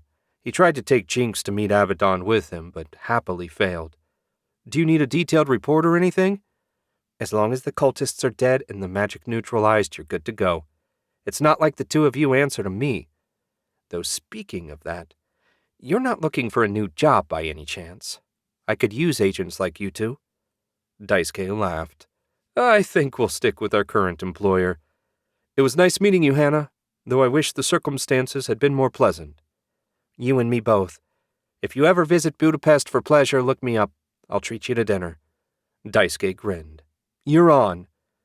She led her team into the building, and Daisuke turned to find Jinx frowning at him. You were flirting with her. Yes, it's my natural way of acting with women. Relax, she's not really my type. A little too old and way too serious. What about having dinner with her? He nearly laughed again before he realized she was serious. I don't expect to be in Budapest again anytime soon. And even if I am, dinner with Hannah would be just that. Dinner, nothing more. His phone rang, ending the awkward conversation. Yeah, boss. Are you finished there? The boss's voice was tight with tension. We just wrapped things up. What's happening? Helena missed her first contact window. Daisuke's heart skipped a beat. Technically, she won't be overdue for another 12 hours, but I'd feel better if you went to check on her. The jet's ready to take you to Paris. Forget that. I've been to Paris plenty of times. Text me the address and I'll be there in a blink. It's probably nothing but better safe than sorry. Address incoming. Contact me as soon as you confirm she's okay. Will do. He hung up, and a few seconds later a text appeared with a Paris address. Everything okay? Jinx asked. No. Helena missed her first call-in window. It might be serious, or it might be nothing. But either way, we're going to find out right now. Chapter 16. Helena's head bounced off something hard, jarring her awake. She opened her eyes, but found the world every bit as dark as before. Grimacing, she went to rub her eyes, only to find that her hands were bound behind her back. Her legs were also tied up at the ankle. She cudgeled her brain, trying her best to remember what happened and how she ended up wherever she was. It didn't take long for everything to come rushing back. The demon, Emile Blaze, all of it. Now that she remembered, she couldn't help wondering why she was still alive. When the demon's fist came crashing down at her head, she'd figured that was the end. Waking up in the dark with a throbbing headache now seemed like a gift rather than a punishment. For the life of her, Helena couldn't imagine why the demon hadn't killed her. It was a very non-demon thing to do, not that she planned to complain. The question now was, where in the world had she ended up? With her luck, those two kidnappers she ran off returned to collect her unconscious body, and she was on her way to some underground slave market. Who was she kidding? Escaping those two would be a cinch. She should be so fortunate as to end up with them as her captors. Maybe a little light would reveal more about her situation. She concentrated and tried to call on her magic, but nothing happened. When she tried to focus, her mind spun and she couldn't get the ether to react. Without access to her magic, the situation became a lot bleaker. Another thud, and her head bounced off the hard floor. She was pretty sure she was in the back of a moving car. How long she had been here was another question, and one she couldn't begin to answer. She could be hundreds of miles away from Paris at this point. How would Daisuke ever find her? If the demon left some of her blood behind, he could use a tracking spell, but that was a big if. Well, it wasn't like he was the one without access to his magic. There were plenty of options available to him. Helena had full faith that Daisuke would find her. She just hoped it would be in time. Sometime later, it felt like the car slowed, then stopped. A door slammed, and she tensed as footsteps crunched closer. It seemed she was about to find out who grabbed her. The trunk squeaked open, and she squinted against the light. All Helena could see of her captor was a dark silhouette. "Where are you taking me?" She intended for the question to sound demanding, but the words came out far too weak and trembly. "To the master. He will be most pleased to add another strong wizard to his collection. I have water if you'd like a drink." Helena frowned. A polite kidnapper was the last thing she expected. Even if she couldn't escape, maybe she could get some information out of this putz. "A drink would be nice, thank you." He reached in, grabbed the front of her shirt, and pulled her into a sitting position. It was done in a very business-like fashion. No effort was wasted trying to feel her up. Helena immediately moved seduction lower on her list of tricks to attempt. Her captor bent down and came up with a bottle of water. As he unscrewed the cap, she asked, "Who's your master?" "I don't know his real name. I'm not sure anyone does, but everyone calls him the Devil Man." The name meant nothing to Helena. When he held the bottle out to her, she drank, careful to take her time and not choke. When she stopped, he pulled the bottle away. "Thank you." "You're welcome." He smiled, and now that her eyes had adjusted, she could see he was a decent-looking guy.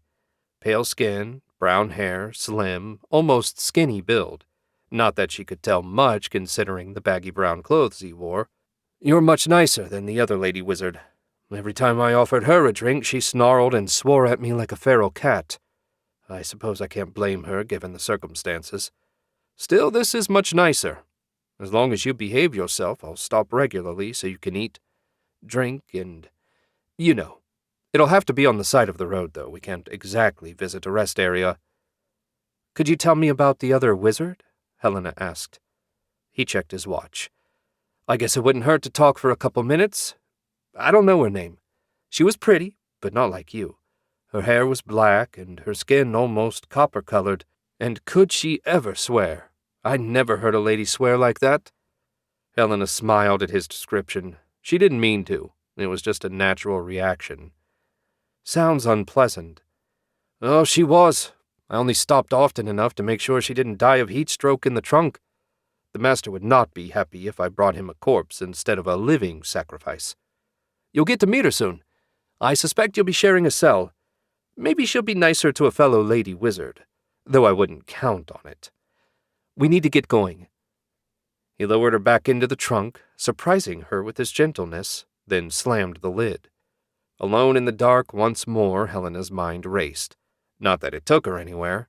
Bound and trapped as she was, with no magic, there was no chance of escape. In the end, her mind focused on one phrase he used: living sacrifice. That was likely to be her fate as well. Please, Daisuke, find me in time. Helena wasn't religious, but that was the first genuine prayer she'd ever offered. Only time would tell if it did her any good.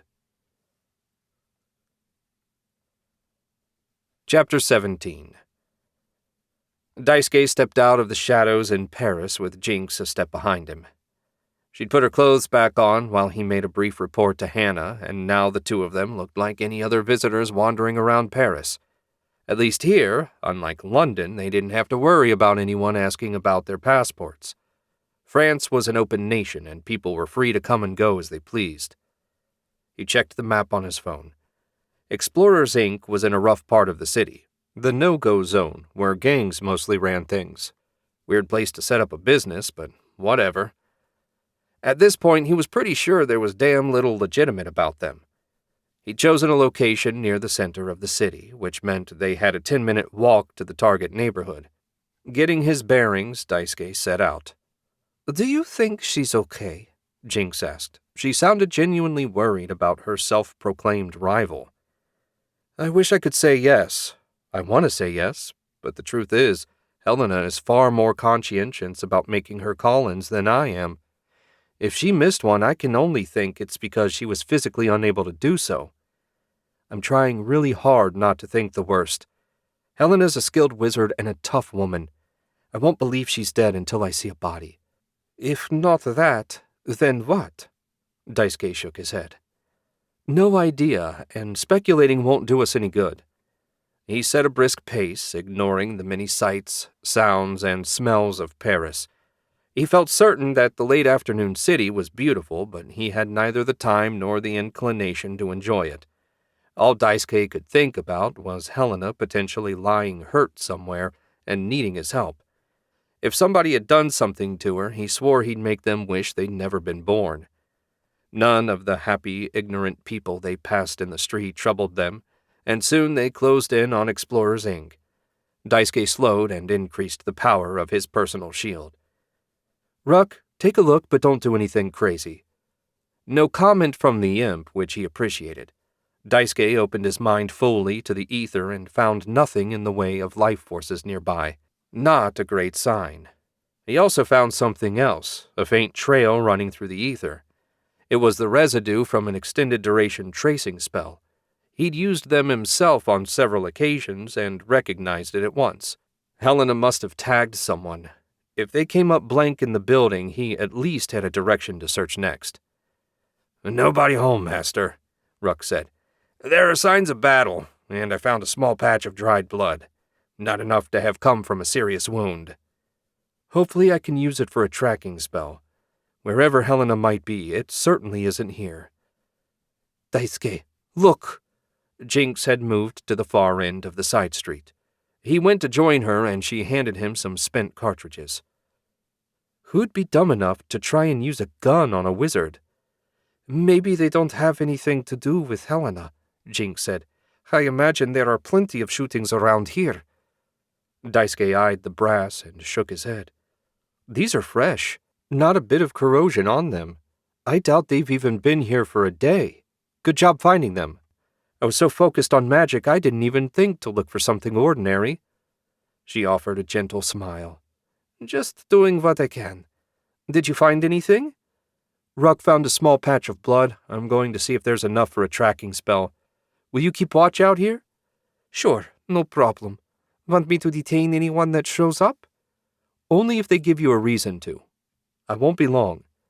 He retraced his steps and went into the building. The door had been smashed open. There wasn't much inside, but the floor had been gouged by what he guessed were claws. Whatever Helena fought, it wasn't human. At the top of a flight of steps, he found a reddish-brown stain. No liquid blood. That was a problem. Daisuke wasn't even sure if the spell would work if the blood had dried and soaked into the wood. Using an ethereal gouge, he scraped out a chunk. "Okay, Helena, let's see if I can find you." Ether wove through the wood, trying and failing to establish a resonant connection. He kept at it, but after 5 minutes, Daisuke tossed the wood aside. It was useless. That left him one avenue to explore. He'd follow the tracing spell and see who was waiting at the other end. Hopefully they could tell him where to find Helena, but first he needed to report in. He dialed the shop, and after a single ring, the boss asked, "Did you find her?" "No such luck. Looks like there was a fight, but she's long gone. I did find the remains of a tracing spell. I mean to follow it and see who she marked. 5'll get you 10, it's a blaze, brother." "Let's hope so. If anyone can tell us what the hell is going on, it's them. Be careful, Daisuke. Whatever or whoever took out Helena might still be in the area." "I should be so lucky.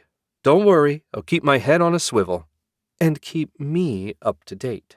None of your lone wolf going dark bullshit. I don't have any more agents to send if you go missing." "I'll be good. I promise. Bye, boss." He pocketed his phone. It was time to go hunting. Helena was half asleep when the car lurched to a stop. It hadn't been that long since Velkan let her out for a snack break, so the sudden halt came as a surprise. Maybe the car broke down and they wouldn't be able to go wherever they were going after all. The wait was longer than usual, and when she heard crunching beside the trunk, Helena was certain there was more than one person outside. That wasn't good. The only reason she could think of was their arrival at the cult's base. The trunk lid popped open, and the light blinded her for a moment. None too gentle hands yanked her out. "Easy. She was perfectly pleasant and cooperative," Velkan said. "No need to rough her up now."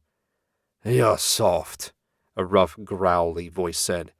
"Why the master chose to give you a mask, I'll never know."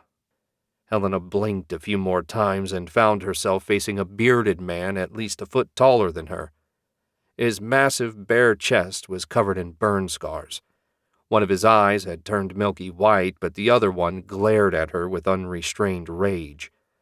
That a total stranger should draw such a strong reaction surprised Helena, but then again, perhaps he was more typical of your standard demon cultist than Velkan.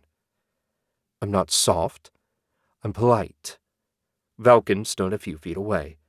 "I also have double your compatibility with the mask. I'm sure the master is eager to meet the new sacrifice. Let's not keep him waiting." "I can't walk with my legs bound," Helena said. The bigger man hoisted her over his shoulder like a sack of potatoes, and they set off. All Helena could see was the gravel path and her captor's legs and ass. Not exactly the greatest view in the world. To make matters worse, his bony shoulder was driving into her stomach with each stride. A couple minutes later, the gravel changed to wooden planks as they passed over a bridge of some sort. At least that's what she assumed it was. Wood quickly turned to gravel again. She craned her head left and right, trying to get a look at where she'd ended up. A high stone wall surrounded an empty courtyard. There were no guards visible. Perhaps the cult was a small one. Of course, if you could call on demons, you didn't need many human guards.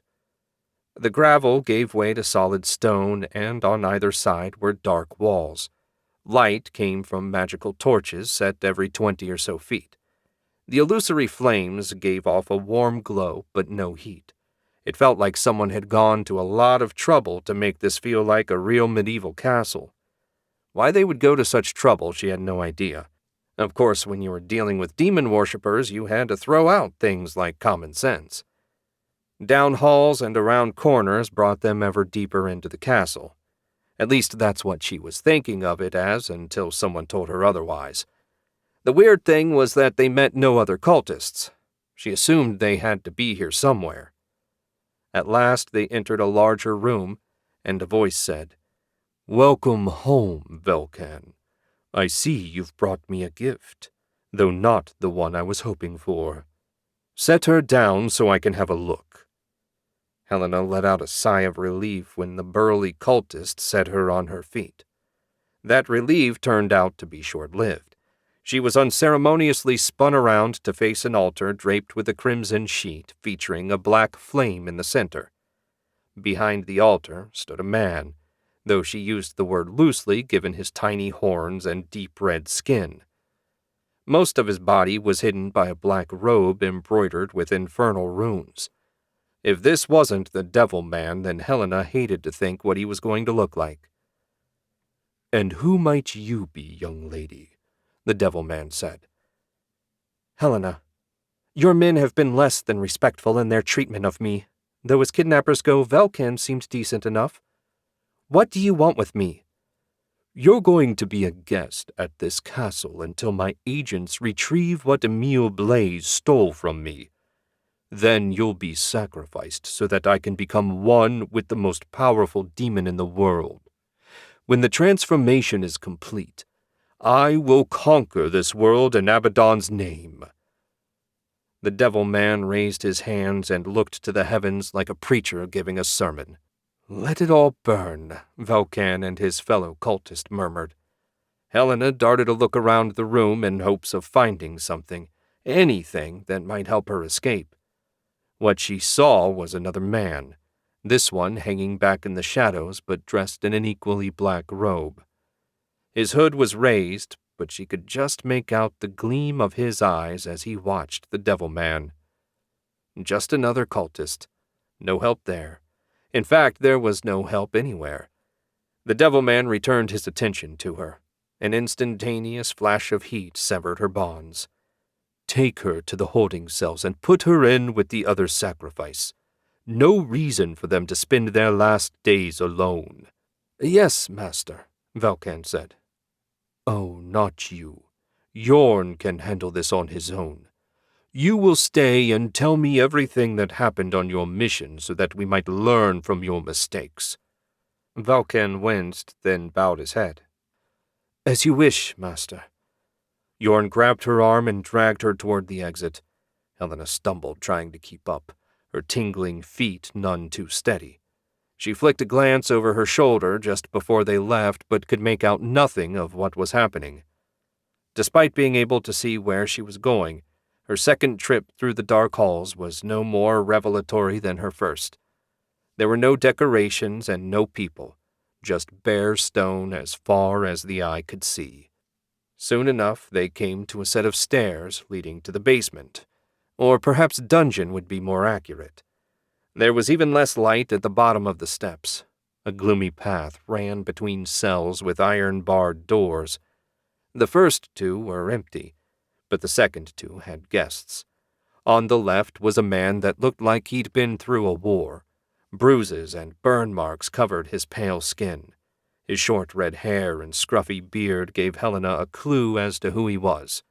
One of the Blaise brothers, most likely. Judging from his treatment, it was no wonder Emile was anxious not to get caught. Yorn dragged her to the right and pulled out a heavy iron key. A woman sat huddled in the back of the cell, barely visible in the dim light. Helena caught a glimpse of dark hair, dusky skin, and red lips. The door clanked open and Yorn shoved her through. Helena staggered but somehow kept her feet. She spun as the door slammed shut and he locked it again. Yorn stalked off without another word, or a first word for that matter. "Damn my luck," her roommate said. "Why did I have to get stuck with you instead of the cute Japanese boy?" Helena knew that voice. A year had passed since she last heard it, but she recognized it all the same. Vanessa Warhawk. Well, well. I guess I shouldn't be surprised that the blood of Solomon was mixed up in this. I could say the same. Figured it was only a matter of time before the circle of sorcery stuck its nose where it didn't belong. Though I will admit I never imagined us sharing a cell while awaiting sacrifice. "Don't suppose someone from your side is coming to the rescue?" Helena asked. She wasn't entirely sure if that would be good for her or bad for her. A quick death in battle would be less painful than being sacrificed to Abaddon, but it still wasn't of any great interest to her. Afraid not. Solomon the Great has begun to hear the voices of the demons. He's got everyone out looking for prisons. Soon we'll have an unstoppable army. I like your optimism. If my boss started hearing voices, I'd be worried she was going nuts. Generous of you to think he's not losing it. Vanessa leaned forward so the light shone off her perfect features. You know nothing about Lord Solomon. He will bring order to this world. We should all be working together to make it happen faster, not fighting and making things worse. Yeah, that's going to be a no from me. I have little interest in life under the boot of a megalomaniac that thinks he's the reincarnation of the greatest wizard that ever lived. Here's a hint for you, whether it's cultists or secret societies. If the big plan involves controlling multiple demons, you're probably the bad guys. Vanessa leaned back and rested her head on the stone wall.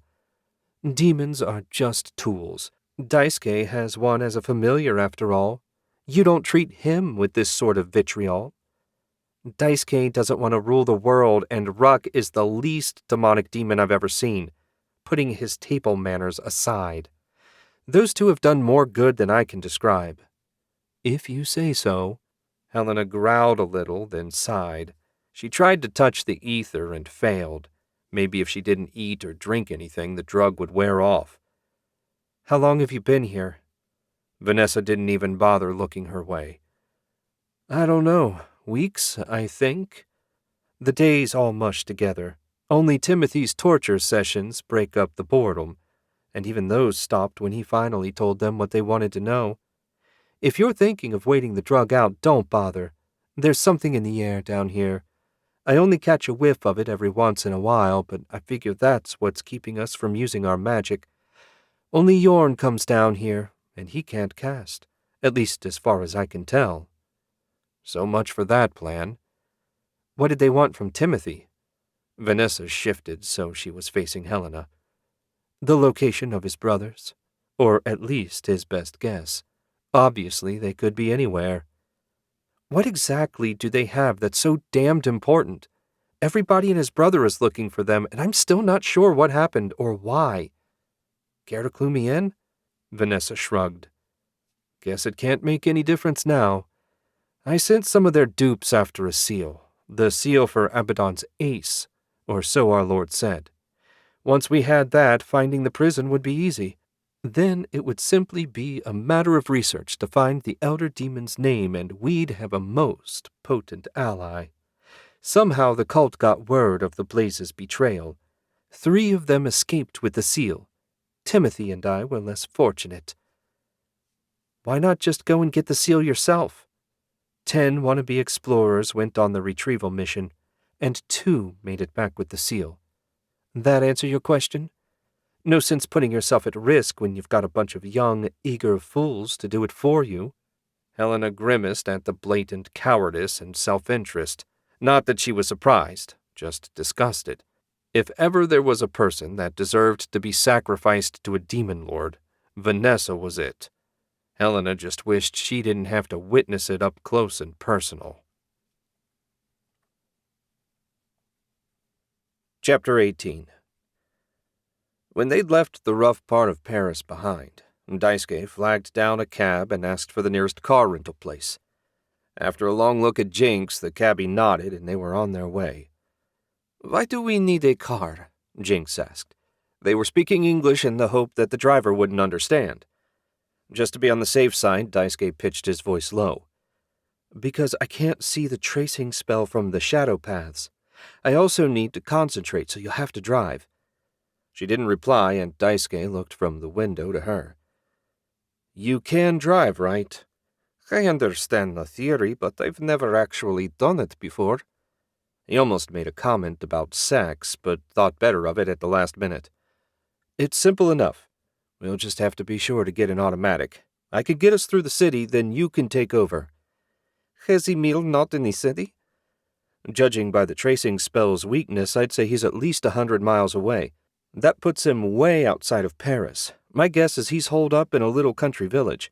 Probably has a cottage no one knows about. At least that's what I'd do if I wanted to hide. I never thought about this sort of thing before. Hiding in the outback was easy once I enchanted the locals. If those damned priests hadn't shown up, no one would have bothered us." She gave a little shake of her head. "Anyway, is this just another part of your job?" "Pretty much, though I usually have to find things rather than people." 10 minutes later, the cab pulled up beside a lot filled with cars. €15. Daisuke gave him a 20. "Keep the change." He and Jinx got out and went right for the office. They didn't even reach the door before a handsome man around 30, dressed in a neat suit, emerged from the building. He smoothed his mustache and smiled. He looked so slick Daisuke expected to see oil dripping off of him. "How may I help you?" he asked in slightly accented but still easily understood English. "My girlfriend and I want to take a drive through the country. We need something comfortable with good mileage and a full tank of gas." "I have just the thing, sir. Follow me." The salesman set out for what would no doubt be the most expensive car on the lot. Sure enough, they ended up in front of a 2-door convertible. The sleek sports car was painted cherry red with a cream interior. It was, indeed, the perfect car for a drive through the country, and since Daisuke was paying with the Circle's credit card, he didn't argue. "It's perfect." He dug his wallet out. "How much for 2 days?" Half an hour later, they were on the road, retracing their steps to where the tracer exited the no-go zone. From there, it was simply a matter of following the ethereal path. He stopped at every intersection and peered into the ether. The process was a bit herky-jerky, but in the end, they left Paris heading south. Daisuke glanced at Jinx, who sat trembling in her seat as she waited her turn to drive. He was doing okay on his own, so maybe this wasn't the best time for her first lesson. "On second thought," he said, "I'll just keep going as I have been, checking at every intersection. I'll give you driving lessons sometime when there's less pressure." "Are you sure?" "I'm certain I can manage. I'm just a little nervous." "It'll be fine. If there's trouble, I want you at your best, not distracted and on edge. What you can do is read that journal we found. I want to know what's going on with the cult of Abaddon." She visibly relaxed and said, "I can do that. I guess my education is lacking in some practical ways." "It's a magic user thing," Daisuke said. "For someone that's depended on magic to get around their entire life, learning to drive seems pointless. The main reason I learned was a need to move around without drawing attention. Flying everywhere isn't exactly subtle, and I can only shadow walk to places I've already been. Thus the need for a car." They reached an intersection and he checked the tracer. It turned left onto a rough dirt road. There weren't any deep ruts or potholes visible, but if the road got any worse, he might regret getting a convertible and not a truck. The dirt road ran through rolling hills filled with sheep pastures. It was an idyllic country setting. Daisuke could easily imagine paintings of the area being popular with apartment dwellers in the city. They passed a few farms and only 2 other cars. He checked all of them, but the tracer kept going straight. "How bloody far did this clown go?" he muttered. Jinx said nothing, her nose buried in the book. "Considering who's after him, probably until he ran out of gas," Ruck said. The imp had shifted to his rat form and was sitting on Jinx's lap. "I bet we find him in the deepest, darkest hole you can imagine." They topped a hill and another farmhouse appeared about a mile ahead. Daisuke checked it and grinned. "I'll take your bet. The tracer leads right to that house. Not exactly deep or dark." Jinx looked up from the book. "I don't see a car." "Probably in the barn out back, hidden to make it look like no one was home." Daisuke slowed as they got closer. The last thing he wanted was to spook Emile, assuming that was actually who Helena tagged, and he couldn't think of anyone else she'd mark with a tracer. "How do you want to handle this?" Jinx asked as if reading his mind. "Emile is being hunted, so he's unlikely to act rationally. We need to secure him first, then we can make it clear that we mean him no harm and hopefully get a few answers." "Do we really mean him no harm?" Ruck asked. "We're pretty sure this guy sent a bunch of dupes out to get themselves killed, right?" "Possibly, but if the people volunteered to go on an adventure, we can't necessarily blame Emile for their stupidity. And it doesn't matter even if we did. We can't help the dead. All that matters now is finding Helena and learning what the Devil Man is up to. The Blaze brothers are our best and perhaps only hope of doing both. Unless Jinx found something interesting in the book. It is interesting, but I'm not sure if it's useful. Apparently, the Devilman returned with an outsider, a wizard, and said the way they did things was going to change. 2/3 of the cult wanted nothing to do with an outsider joining in a leadership role. They fled, and the two sides got to fighting. The wizard's magic and exactly what he did is a little vague, but it made all the difference, and the larger group was nearly wiped out. The ones we fought were all that remained. Good to know we're dealing with a relatively small group, at least. Thanks, Jinx. He pulled into the driveway and angled the car across it. If somebody made a run for it, that would at least slow them down. They got out of the car, and Ruck shook his head. There's no way we're getting the deposit back on that rental. Something bad always happens to the car on these missions. Daisuke frowned.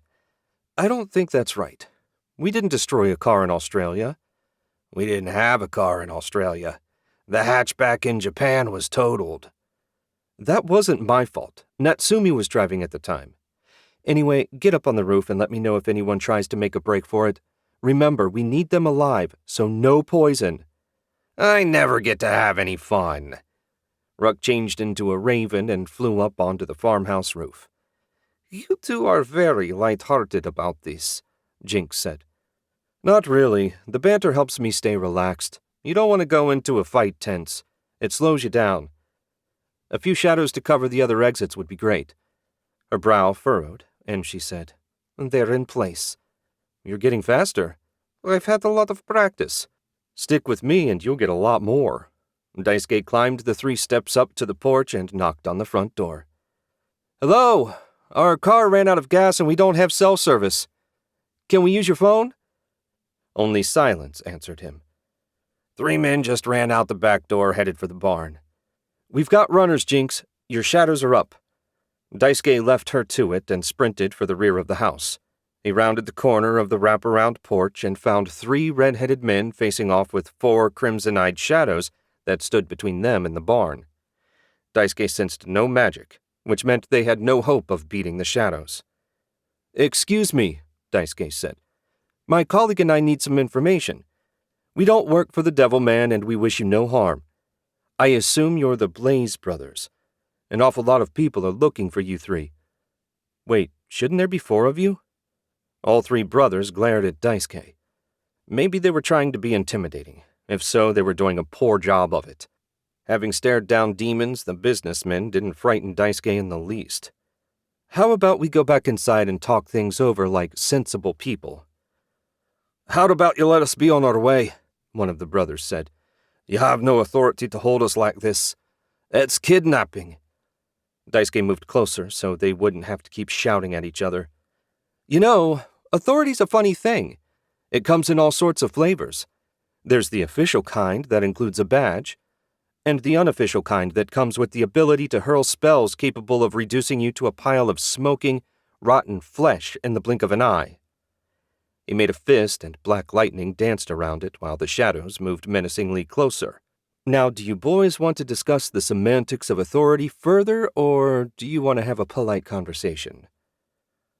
Let's just get it over with, one of the other brothers said. That's exactly the attitude I like. Daisuke nodded toward the door. Let's go inside. They returned to the farmhouse and settled around an oval dining room table. The chairs were hard, and Daisuke wouldn't have been surprised if they predated World War III. Let's start with the simple one, Daisuke said. Which one of you is Emil? The one that suggested getting it over with raised a hand. I'm Emil. I assume that you're associated with the young lady that nearly captured me yesterday. You assume correctly. What happened to her? She fought a demon and, I further assume, lost. I can't say for sure, but the binding magic she used on me vanished and I took off like a rocket. Daisuke kept his anger tightly under control. Whoever sent that demon was going to regret it. Describe the demon and tell me exactly what happened. Emil did so. The demon he described was similar to the one they saw in London, but there were enough differences to convince him that this was a different monster. That meant their enemies had at least 2 of Abaddon's demons under their control. What he couldn't figure out was this business with the masks. Did someone figure out how to bond the seals with masks so the demons could be controlled? That seemed impossible, but given the facts available, he could think of nothing else. All right, now, why does the cult of Abaddon want you lot so badly? No one spoke. He tried to look each brother in the eye, but no one could meet his gaze. That was seldom a good sign. At last, Emil said, "When we were trying to set up Explorers, Inc., no one would loan us the money we needed. We started looking for less traditional methods of financing. Word must have reached the Devil Man as a lawyer showed up one day and offered us all the money we needed with the caveat that we had to send our explorers looking for specific artifacts, and that those items had to be turned over to him. The lawyer, that is. At this point, we knew nothing about the Devil Man. We were free to keep anything else we found. The artifacts would also serve as the loan repayment, so we wouldn't need to make any other cash payments." "Sweet deal," Daisuke said. "Maybe a little too sweet. How much did you get?" "5 million. In hindsight, it was too good to be true." Emil sighed. "But when someone dangles your dream right in front of your nose, it's really hard to say no." "So what happened to put the deal in the toilet?" "Another party showed up. They were interested in the same artifacts as the Devil Man. One artifact in particular, and they even knew where to find it. All they needed was our help with retrieval. The woman offered me 10 million for a one-time job. Seemed like a good deal, so I said yes. The mission was a success, though a number of explorers died." "Interesting definition of success," Jinx said. The brothers all glared at her, but she just crossed her arms and glared back. Daisuke knew how she felt, but at the end of the day, no one put a gun to the explorers' heads. They chose a dangerous lifestyle, and it cost them. "Who was this new party?" Daisuke asked. Emil looked back at him. It seemed the brothers were content to let him handle the discussion. "I don't know who she worked for. All she said was that her name was Vanessa, and that she'd pay me 10 million if we helped retrieve the artifact." "Let me guess.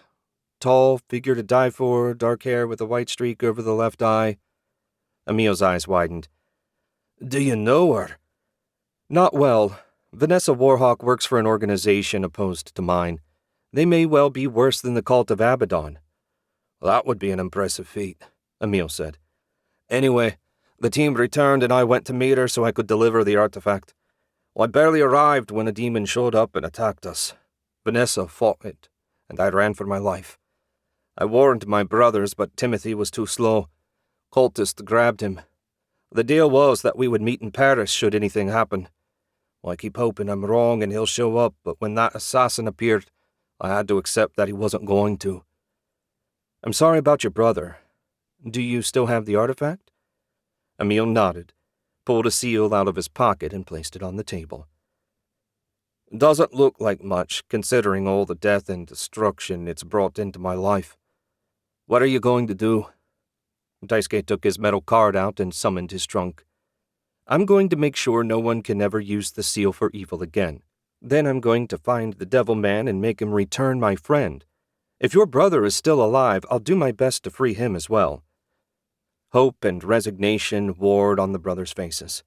Daisuke took out his phone, snapped a picture of the seal, and texted it to the boss. He needed the demon's name before he could fuse the seal with the staff of law. Shouldn't take her too long to look it up. "Master, the Hellfire demon from London is coming this way. Quickly." "Shit!" Daisuke grabbed the staff and put his trunk away. "What is it?" Jinx asked. "Our fiery friend from London is on his way. Looks like our missing Blaze brother has been talking." "Timothy would never betray us," one of the other brothers said. "Your faith in your brother is admirable, but you have no idea what someone might do when exposed to the tender mercies of the cult of Abaddon. On the plus side, hopefully that means he's still alive. Now, you all stay in here. Jinx, keep an eye on them. I'll deal with the demon." "Wait!" Jinx scrambled to grab his arm. "You can't fight that thing alone. I can help." He patted her hand. "I appreciate the offer, but I've got a plan. If it doesn't work, you need to get these 3 to safety. I'm counting on you." Jinx didn't let go. "I don't care about them. I care about you." Daisuke smiled. That was sweet, but this really wasn't the time. Trust me, it'll be fine. He pulled her hand away and marched through the door. Merging his vision with Ruck's, he spotted the demon about 50 yards out and charging fast. Hopefully his plan would work. If it didn't, it wouldn't take long to find out. Chapter 19. Daisuke strode onto the front porch, the staff of law clenched tight in his right fist. He really hoped his plan worked, since fighting a mid-tier hellfire demon one-on-one didn't overly appeal to him. He could probably kill it if he had to, but it would leave him totally drained. He sensed the demon getting closer as he stepped down to the ground and moved away from the house. It couldn't be more than 20 yards out now. Just as the thought crossed his mind, the demon emerged from a clump of trees at the edge of the yard. It was the same one from London, at least judging from the red skin and curved black horns. It had a mark on its forehead, but he couldn't make out the details. If he was wrong about it being the same seal, this was going to get ugly in a hurry. The demon took one look at Daisuke and charged. He recited the spell once in his head, then prepared himself for battle. When the demon had covered half the distance separating them, Daisuke hurled a huge black lightning bolt at it. The spell took the demon dead center in the chest and stopped it in its tracks. He lunged, staff leading. The demon hopped aside, evading the blow. Shit. Daisuke had hoped his spell would buy enough time, but as usual, he was doomed to disappointment. He dove and rolled under a blast of hellfire. A countering burst of black lightning drove the demon back a step, but didn't stun it. He needed time. Just a couple seconds would be enough. The demon charged in, claws swinging. Daisuke backpedaled, making sure to move further from the house and its occupants. Channeling ether through the staff, he loosed a telekinetic fist that picked the demon up and hurled it 10 feet across the yard. It landed with a thud, rolled to its feet, and rushed right back in. Did the damn thing even feel pain? Ruck complained enough that he was pretty sure demons did, but this one certainly gave no sign of it. A particularly hard backhanded blow forced Daisuke to block with the staff. Then it was his turn to go flying. Enhanced physical abilities allowed him to land unharmed and on his feet. Unharmed or not, he wouldn't want to take many more hits like that. He was debating his next move when shadow webs appeared and wrapped up the demon. It thrashed and howled as it struggled to free itself. Daisuke didn't waste his chance. He darted in and drove the staff into the seal on the monster's head. By the blood of Solomon that flows through my veins, I command you to merge. The spell activated, and a vibration ran through the staff. When he stepped back, he found a new seal in place. That took care of Phase 1. The demon continued to thrash around, finally ripping the shadow webs apart. It seemed stealing the seal did nothing to weaken it. He took a breath to shout a command when something weird happened. The demon's face ripped in half, one side red and demonic and the other human and twisted in pain. The sickening sound of ripping flesh continued as demon and human separated until two distinct figures remained. The human cultist fell to the ground unconscious. The demon raised a clawed hand to pierce his back. "Dostrik! Stop!" Daisuke shouted. The demon froze mid-blow. It glared at Daisuke with burning red eyes. Ordinarily, he'd have no qualms about letting the demon send his former partner to Abaddon's hell. But today, Daisuke needed answers, and he wasn't sure which of the two was most likely to have them. "Daisuke!" Jinx came sprinting over and wrapped her arms around him. "I thought that thing was going to kill you." He was certainly giving it his best shot. Much as he enjoyed Jinx's hug, this was no time for such things. "Can you web up the cultist and bring him back to the house? I need to ask him some questions. I'll be right behind you." Jinx obliged him, and when she'd gotten on her way, he focused all his will on the demon. "Dostrik, in the name of Solomon and by my blood and the power of the staff, you are bound. You will stay here. You will not move until I command you otherwise." Daisuke felt the spell settle around Dostrik. He also felt every drop of evil and hate the demon could send his way. It was a fair bit, but nothing compared to Vorgon. Content that his prisoner wouldn't be going anywhere for the foreseeable future, he hurried to catch up with Jinx. He reached her in the doorway to the dining room. Jinx stood with her hand to her mouth, staring at 3 dead bodies. The brothers had been slain, their throats cut so deeply that it was a wonder their heads were still attached. They had also been stabbed through the heart for good measure. Of the mystery seal, there was no sign. "Ruck, what happened?" "I saw no one enter or leave, Master. Whoever did this must have been a wizard, and a skilled one at that." Daisuke cursed the universe. Genuinely talented wizards seldom joined demon cults. They had no need to sell their souls to demons to gain power. This had to be the one mentioned in the journal. Maybe it was a priest using Abaddon's power in a creative way. "I would have sensed it. I did come from Abaddon's hell, after all." "Shit. It's my fault," Jinx said. "You told me to watch over them, and I disobeyed. They died because of my failure. I'm so sorry." "Done is done. There's nothing we can do for them now." Daisuke's phone chose that moment to ping with an incoming message. It was the demon's name and rank. Razak, elder demon in the service of Abaddon.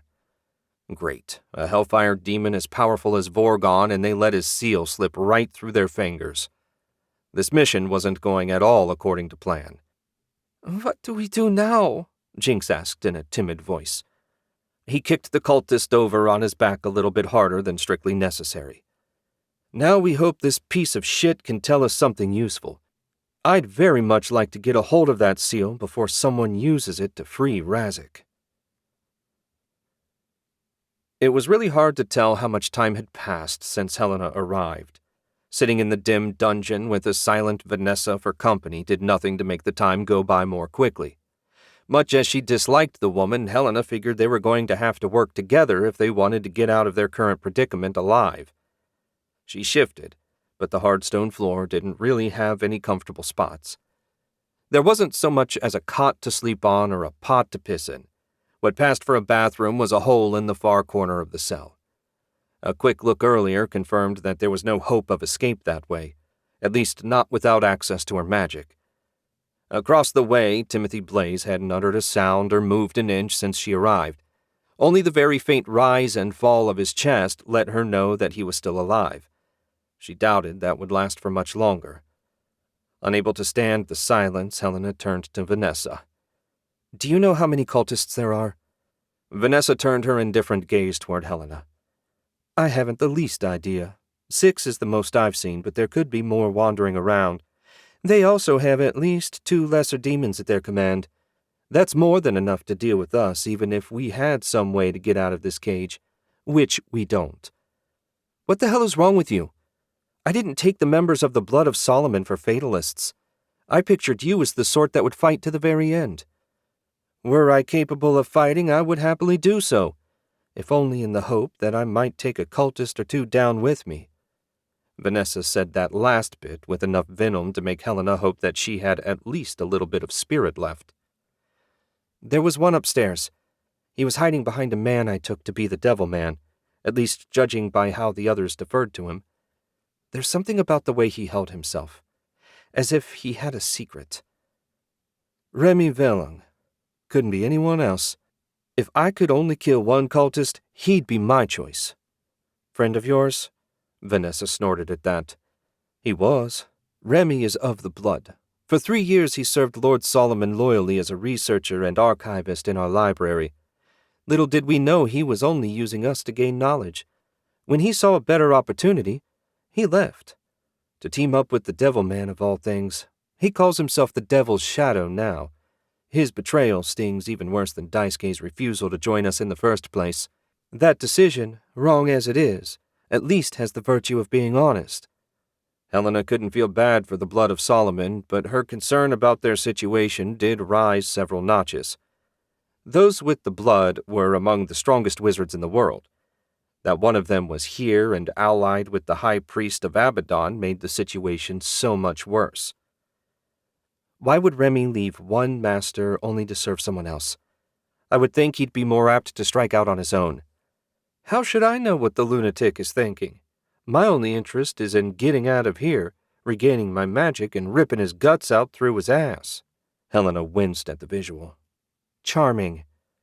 There was a clunk from the entrance, and a moment later Yorn came stomping into view. He held 2 plates of food and 2 cups of water. He set them on the floor and slid them through the slot in the door. "How long are you planning on keeping us here?" Helena demanded. "Until the time of your sacrifice," Yorn said. "Are you so eager to meet your end on Abaddon's altar?" Helena was surprised he answered. Eager for more information, she responded. "I'm eager to get out of this cell. The boredom may well kill me before your master can sacrifice me." "You're in luck. One of our agents has succeeded in claiming the final artifact and killing the traitors. Once this one expires," Yorn turned to spit on Timothy, "they will all be dead."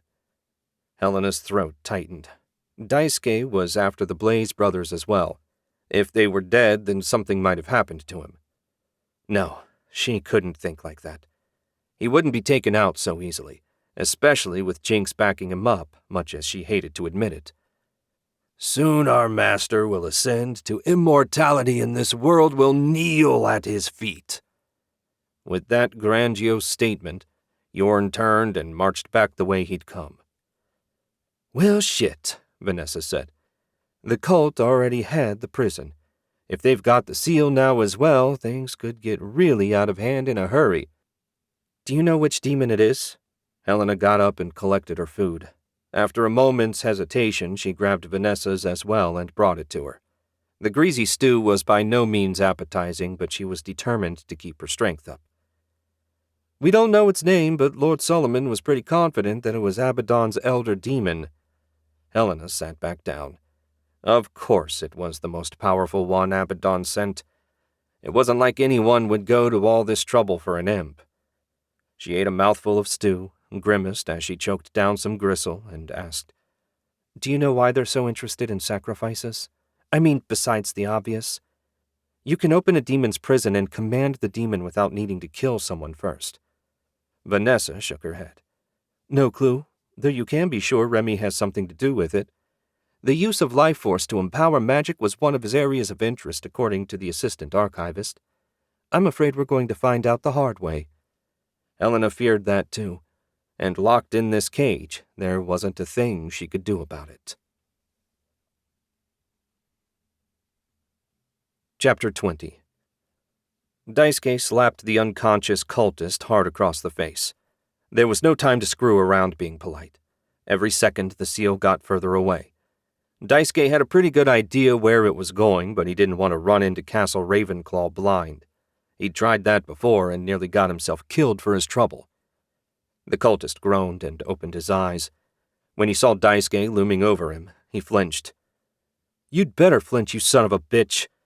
I'm going to ask you some questions. If you don't answer them to my satisfaction, I'll feed you to your pet demon.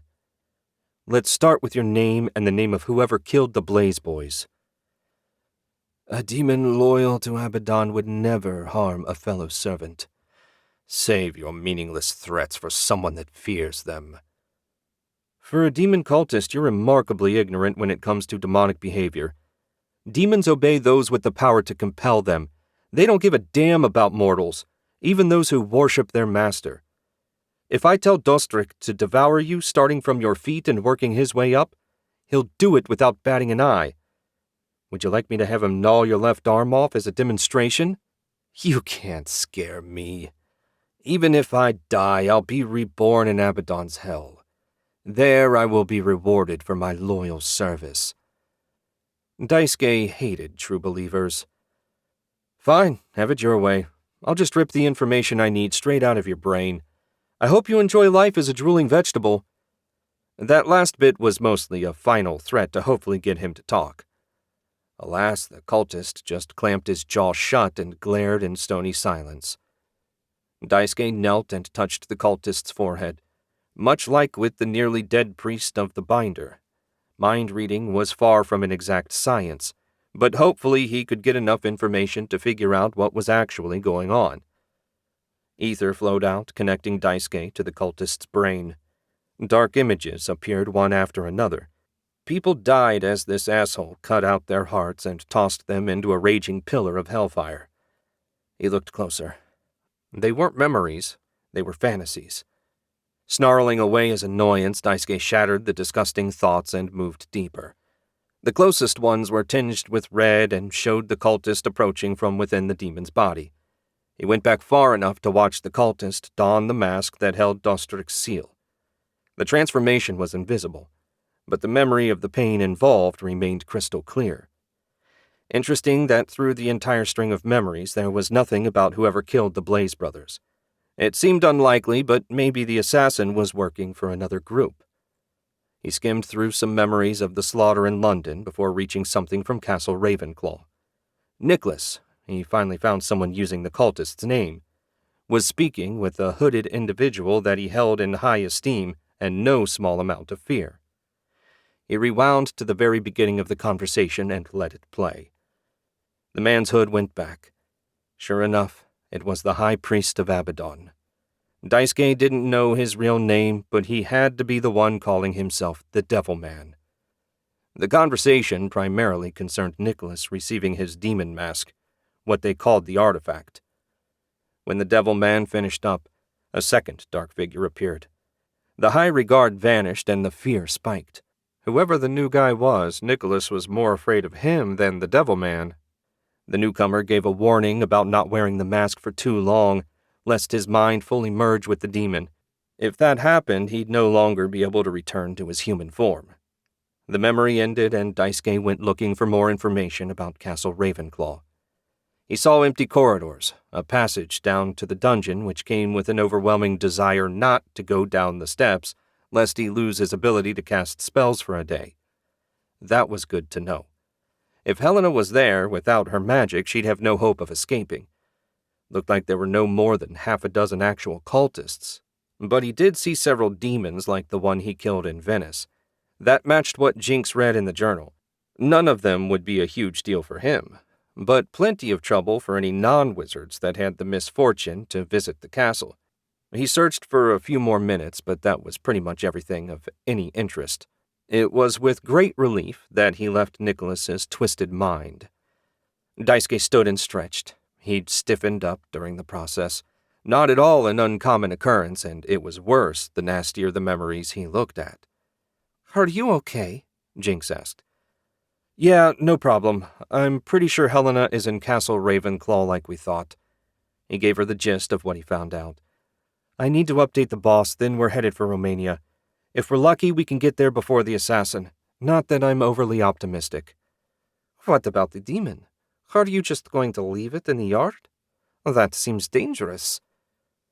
"No, I'll have it move out of sight in the barn. Until we retrieve Dostric's prison, there's nothing else I can do." Daisuke dug out his phone and dialed.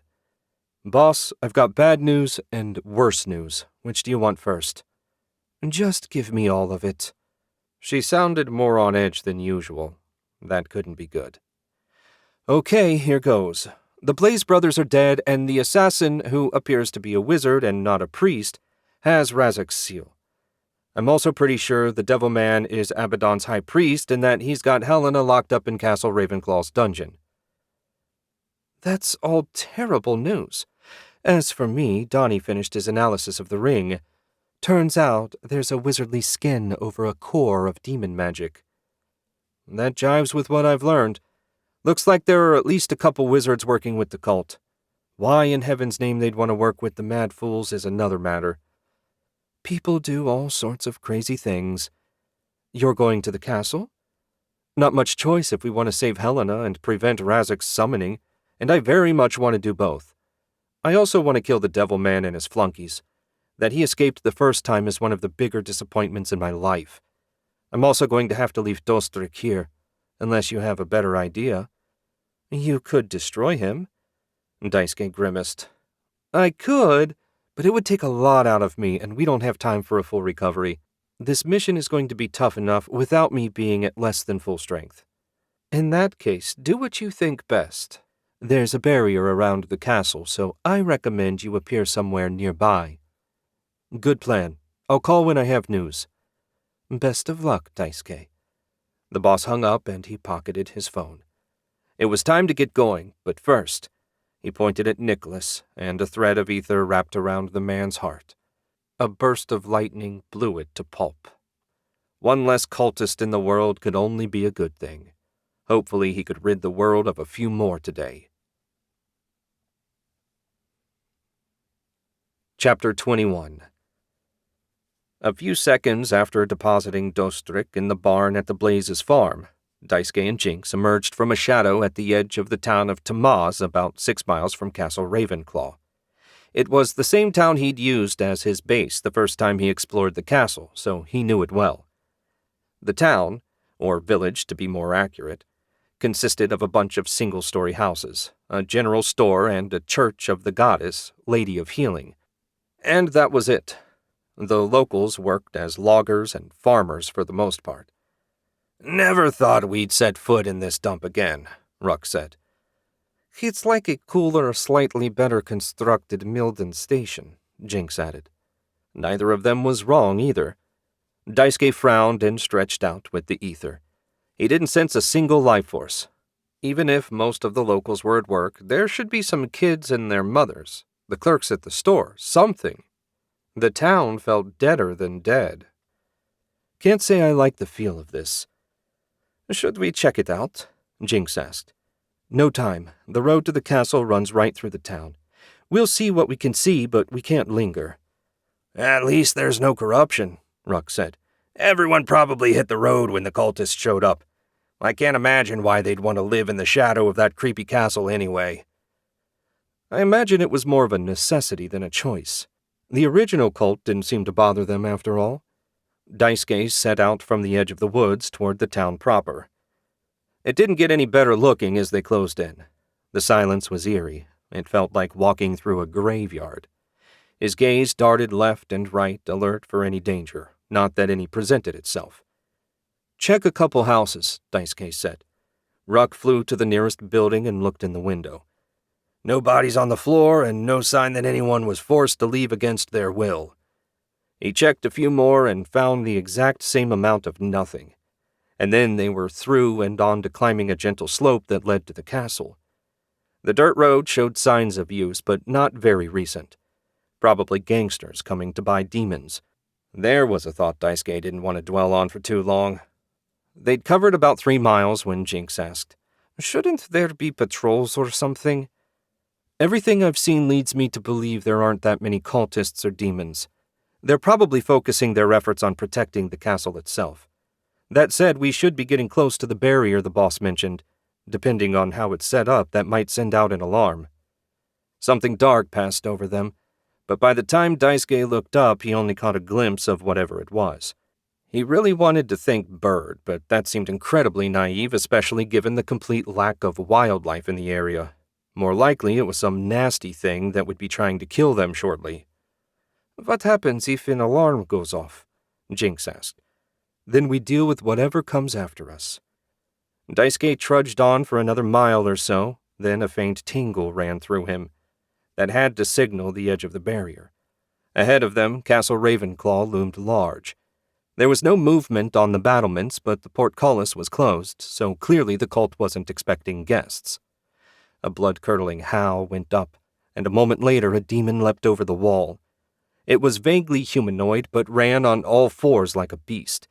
Its hairless, fish-belly white skin gleamed with some sort of slime. It wasn't the ugliest demon he'd ever seen, but it was close.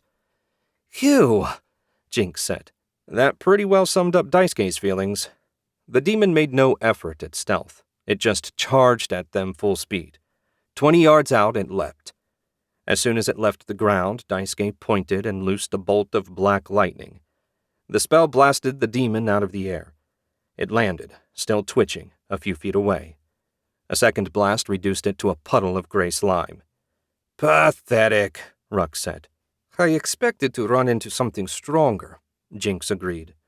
Daisuke had serious doubts that the minor demon was the worst thing they were going to run into. "There's no way they don't know we're here. No sense holding back on the magic now." He held out his hand, and Jinx took it. A flying spell carried them up and over the castle wall. They landed in the courtyard just as a nervous-looking man emerged from the main keep. He carried a wooden mask in his hand. Before Daisuke could cast, the cultist said, "Mask on!" The mask fused with his skin in a process that combined melting and twisting. It was pretty disgusting. A bolt of black lightning was turned aside by some sort of corrupt barrier. It seemed the castle's real defender had finally arrived. The cultist had fully transformed into a smaller version of Zurich. Red skin, black horns, and glowing red eyes. That seemed to be the standard Hellfire demon look. Its aura of corruption wasn't as strong as Zurich's, but it was nothing to sneeze at either. Daisuke waited for the demon to attack, but it seemed content to block the door. Clearly it was more intelligent than the first one Daisuke killed. Its mission had to be stopping them from entering the keep. I can beat this thing, Jinx said. You go help Helena and stop them from freeing Razak. Daisuke looked from Jinx to the demon and back. That sounded like a terrible idea. Instead, he took out his phone and snapped a picture of the demon's face. If he could find out the demon's name, he could take control of it the same way he did Zurich. Unfortunately, when he got ready to send the text, he had no signal. So much for that plan. I can do this, Jinx said. Trust me. A vibration ran through the ether, making it clear he didn't have much choice. All right, but don't you dare get yourself killed. I'll start the ball rolling, then he's all yours.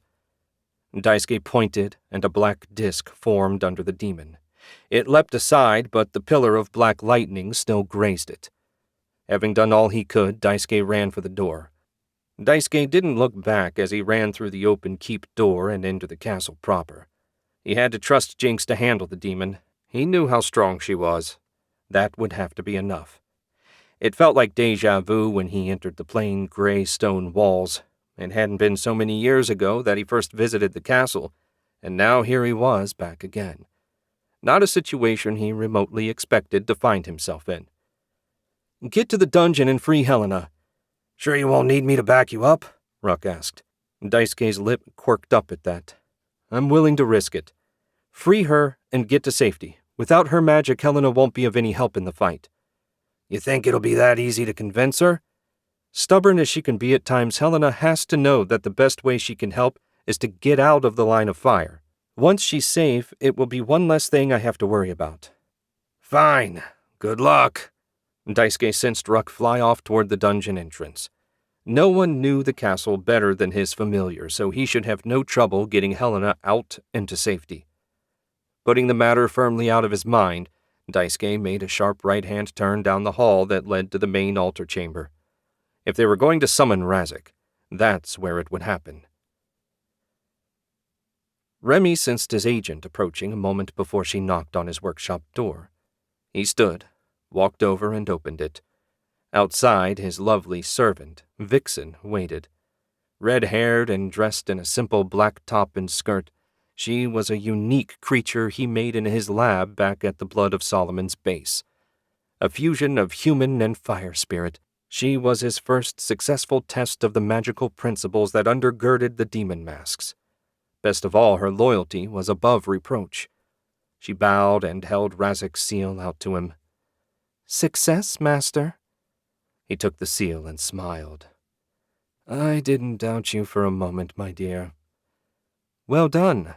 Now we can finally move on to the final phase of the plan." "What do you wish me to do, master?" Vixen asked in her dull, monotone voice. "For now, just stay close and remain invisible.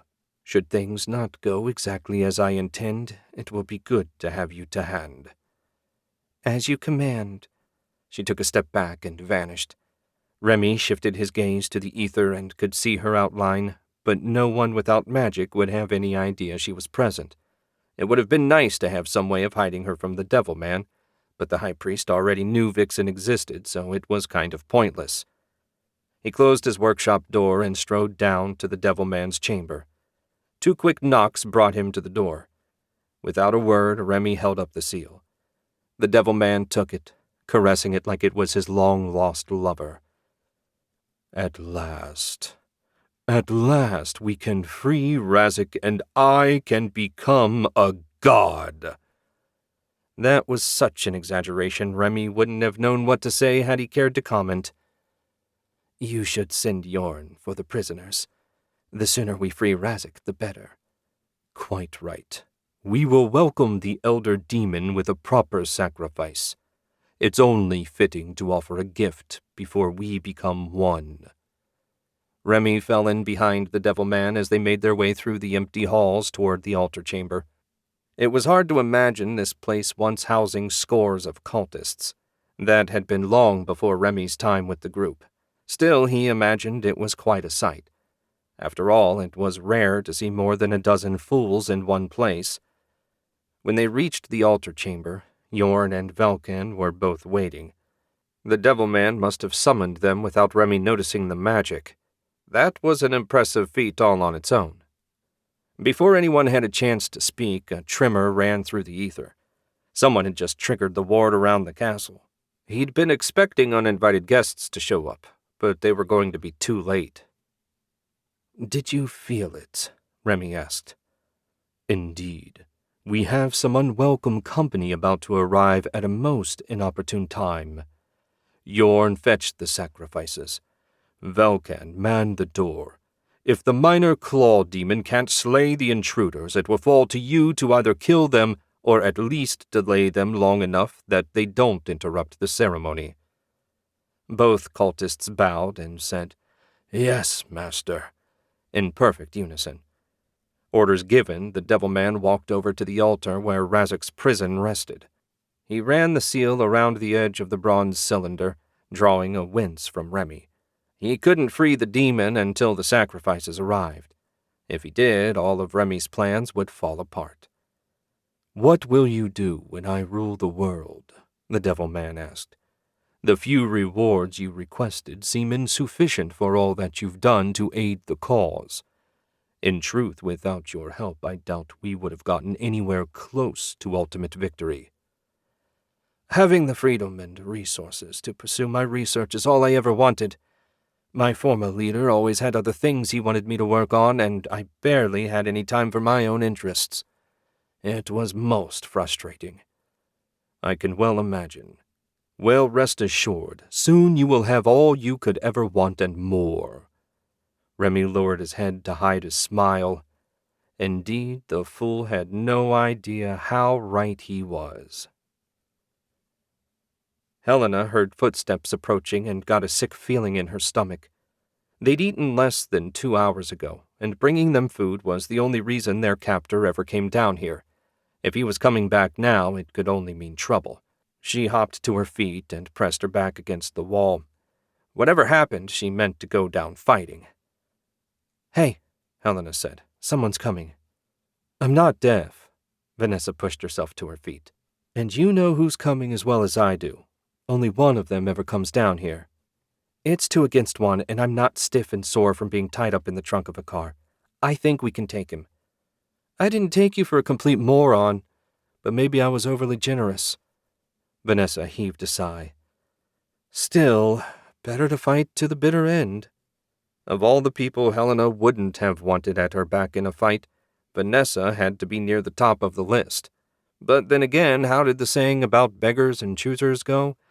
If it got her out of this dungeon alive, she'd fight with the Reaper himself. Yorn appeared, 2 sets of manacles in his hands, and looked from one woman to the other. "Are you going to make this difficult for me? The master's in a hurry. If you resist, I won't be gentle." "Considering what you have planned for us," Helena said, "I see no reason to go easy on you." "Have it your way." Yorn unlocked the door and took a step through. As soon as he did, Helena charged and kicked the door with all her strength in the hope that she might drive it into his leg. It didn't so much as budge in his grasp.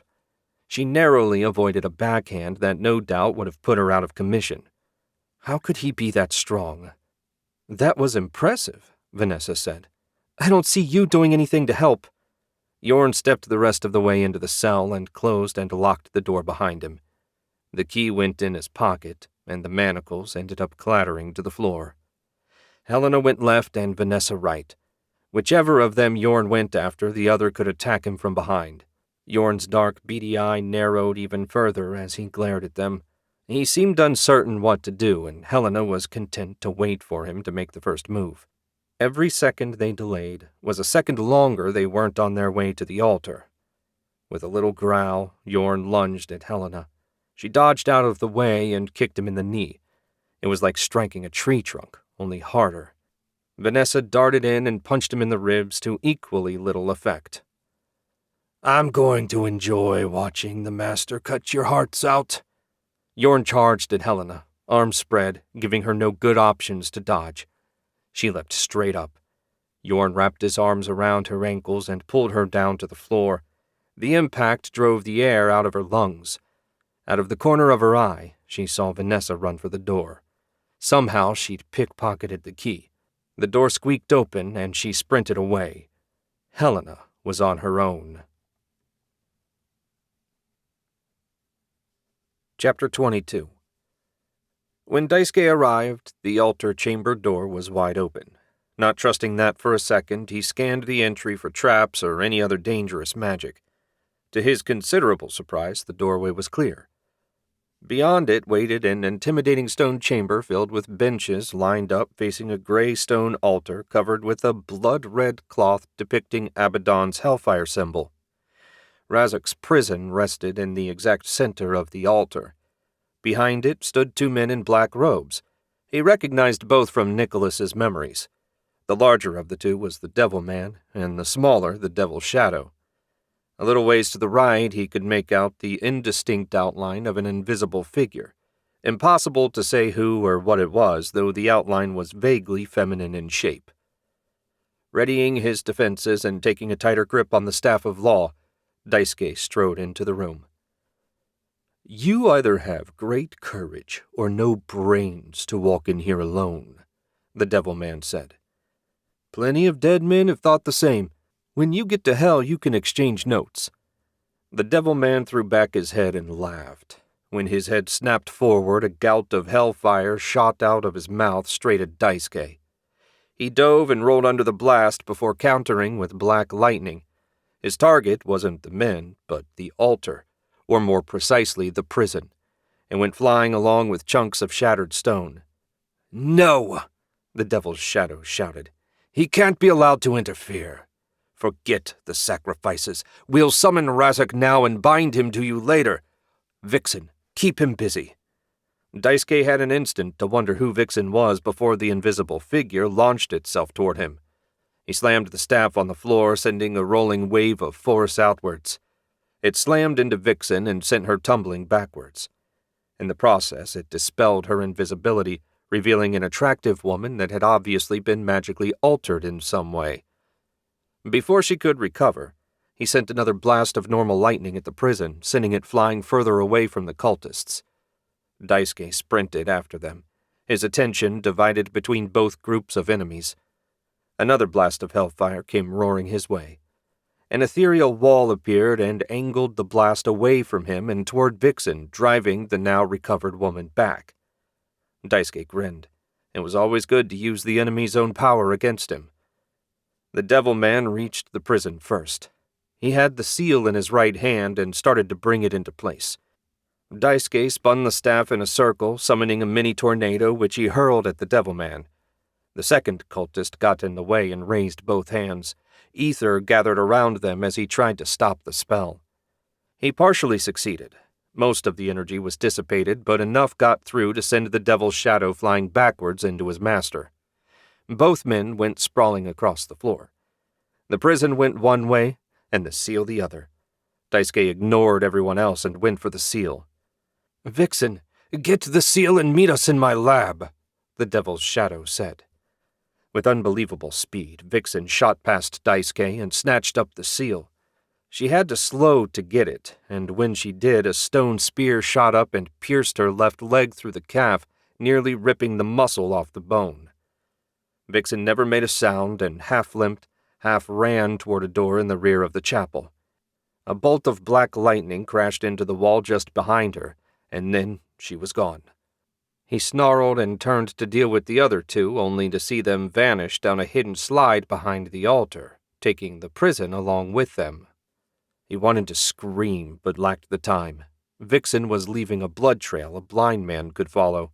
The sooner he caught up with her and acquired the seal, the better. Ruck flew, invisible, down the castle hall. He hated this place. Nothing but bad memories. The worst one being that he ended his career with the cult locked in a cage and left to die. Only slightly less bad than that was the fact that none of the cultists ever gave him sweets. His current master was much more reasonable in that regard. Ruck hoped he didn't get himself killed. That would sever his link to this world and send him directly back to Abaddon's hell. Given that he was currently betraying the lord of that hell directly, his welcome would no doubt be painful. All the more reason to rescue his master's demon-hating female as quickly as possible. Once that was done, he could hurry back and help sting the devil man to death. He rounded a corner and nearly flew into the chest of an approaching cultist. The ambient corruption had stopped him from sensing the approaching life force. Slung over his shoulder was the unconscious figure of Helena. Search ended.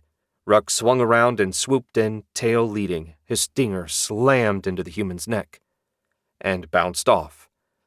A backhanded swat sent Ruck tumbling through the air. It didn't actually hurt him, but it did come as a surprise. Could the human see him? From the way he was staring around like an idiot, Ruck thought not. The problem was, if the imp couldn't sting him to death, he had limited other options. He was only 2 feet tall, and not particularly strong after all. Why was nothing ever easy? He caught himself before he hit the wall and flew up near the ceiling. Maybe he could get his stinger into the man's eye. Those were usually soft and squishy. "Show yourself, coward!" the human bellowed. "My master awaits this sacrifice. I will not be delayed." Ruck chuckled to himself. With any luck, his master had already killed the devil man. All right, let's give it another try. This time he glided down, silent as an owl at midnight, and thrust his stinger right at the human's left eye. And missed. He turned his head at the last moment, and Ruck's stinger bounced off his temple without so much as scratching the skin. How was a human with no visible magic resisting his attacks? Ruck snapped his wings, avoiding the human's right hand by inches. Safely hovering just below the ceiling, Ruck debated how best to kill him. For his part, the man dropped Helena and glared around. "Show yourself! If we're gonna fight, let's fight. My master's task must not be delayed." Did this fool think Ruck would become visible and fight fair just because he yelled some commands? Humans were remarkably strange creatures. Through their link, Ruck sensed his master's battle raging. Thankfully, there was no pain, which meant he hadn't been wounded. That was always a good sign. Sometimes his master got careless and something bad would happen. It seemed he was on his game today. On the floor, Helena let out a little groan and shifted. Maybe if they worked together, Ruck could get in a kill shot. But how to contact her? He had no mystical connection with Helena, which meant no telepathy, and Ruck certainly wasn't going to fly down there and whisper in her ear. This odd human, unlikely as it seemed, might have some way to hurt Ruck, and there were few things he liked less than being hurt. "If you walk away and leave the woman," Ruck said, "there's no need for us to fight. Killing you isn't my objective." And that was the truth, though killing him would certainly be a nice bonus. "Her life belongs to Abaddon. Her sacrifice will bring my master the power he's destined to wield." Ruck shook his head. He'd seen late-night movies with better dialogue. On the floor, Helena shifted so her legs were directly behind the cultist. That might work. "Now die, human fool!" Ruck flashed into visibility and dove at the man. He darted left and right, shimmering in and out of view in the hope that he'd confuse the idiot. It worked. He took a step back and stumbled over Helena's shins. The cultist staggered and tumbled over backwards. Invisible again, Ruck beat his wings for all he was worth. When the cultist hit the ground, he shouted, whether in pain or anger, Ruck didn't know. All he knew was that an open mouth was a perfect target. A squirt of poison jetted out of his stinger and hit the bullseye. The human reflexively swallowed. Perfect. It took only a moment for him to start thrashing and convulsing. That was unusual. Ruck's poison usually killed far more quickly and quietly than that. At last he went still. Ruck kept his distance just in case. "Hey, Kick him in the head and make sure he's dead. He's not breathing, Helena said. Where's Daisuke? People can hold their breath. Humor me. Helena snarled at him, but finally gave the unmoving cultist a kick to the temple. He didn't so much as flinch. That was dead enough for Ruck, who shimmered into view. My master is currently trying to keep an elder demon from being summoned. Since we're all still alive, I assume he succeeded. Take me to him. Can you use your magic? Ruck asked. Her eyes narrowed and she frowned. No. Then you'll just be in the way. Let's go see if Jinx has finished off the Hellfire demon outside. If she has, you can wait there while she and I go help Daisuke. Helena looked like she wanted to argue, not that it would do any good. The last thing his master needed right now was a distraction, and a defenseless female that he had feelings for was about the most distracting thing Ruck could think of. She must have realized it too. Fine, lead the way. Thank the universe for a reasonable female. Ruck flew toward the exit. Hopefully, they'd find a victorious Jinx and not an angry demon waiting for them. As soon as Daisuke vanished into the castle, Jinx focused all her attention on the demon. His spell had grazed it, but didn't seem to do much damage. A few dark lines ran through its red skin, marking where the black lightning struck. Despite how confident she'd tried to sound, Jinx wasn't really sure she could beat this thing. The demon glared at the open door. She couldn't let it chase after Daisuke. A mental command sent her summoned shadows in to attack. A single slash of its talons shredded the shadows to dark wisps. Okay, so much for that brilliant idea.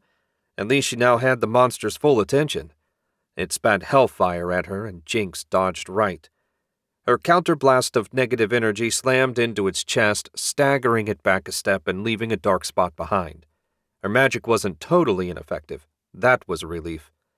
On the downside, she couldn't tell how much damage the attack did. That blast would have killed an ordinary human. The demon roared and charged her.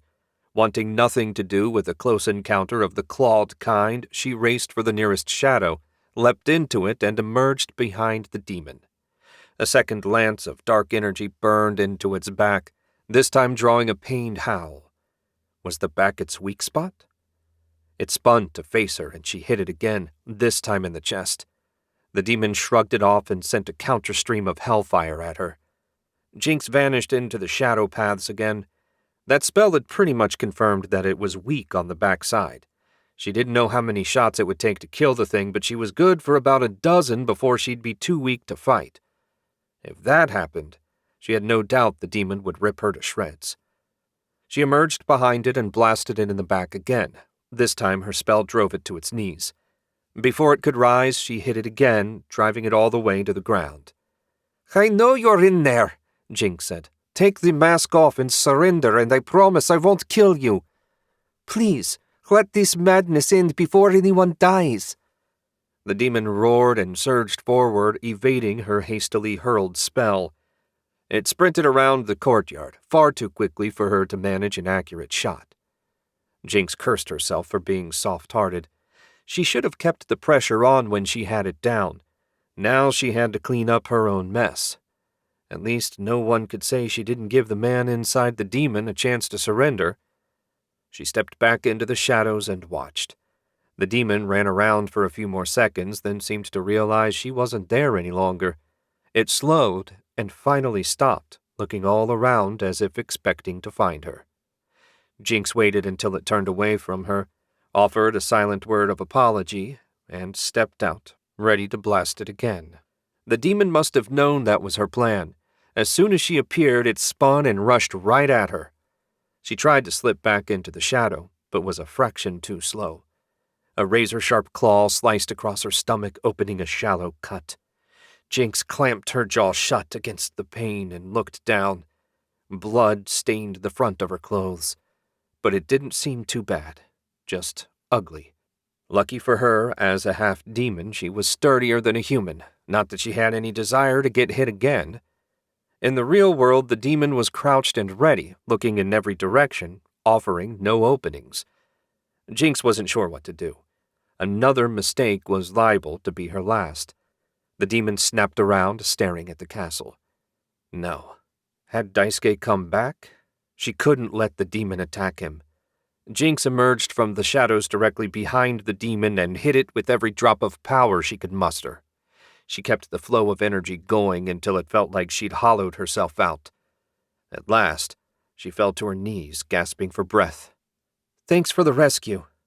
She looked up to see Ruck flying toward her. Behind him, Helena made her way over to the demon, or what used to be the demon. The red flesh had melted away, leaving an unmoving human and a mask behind.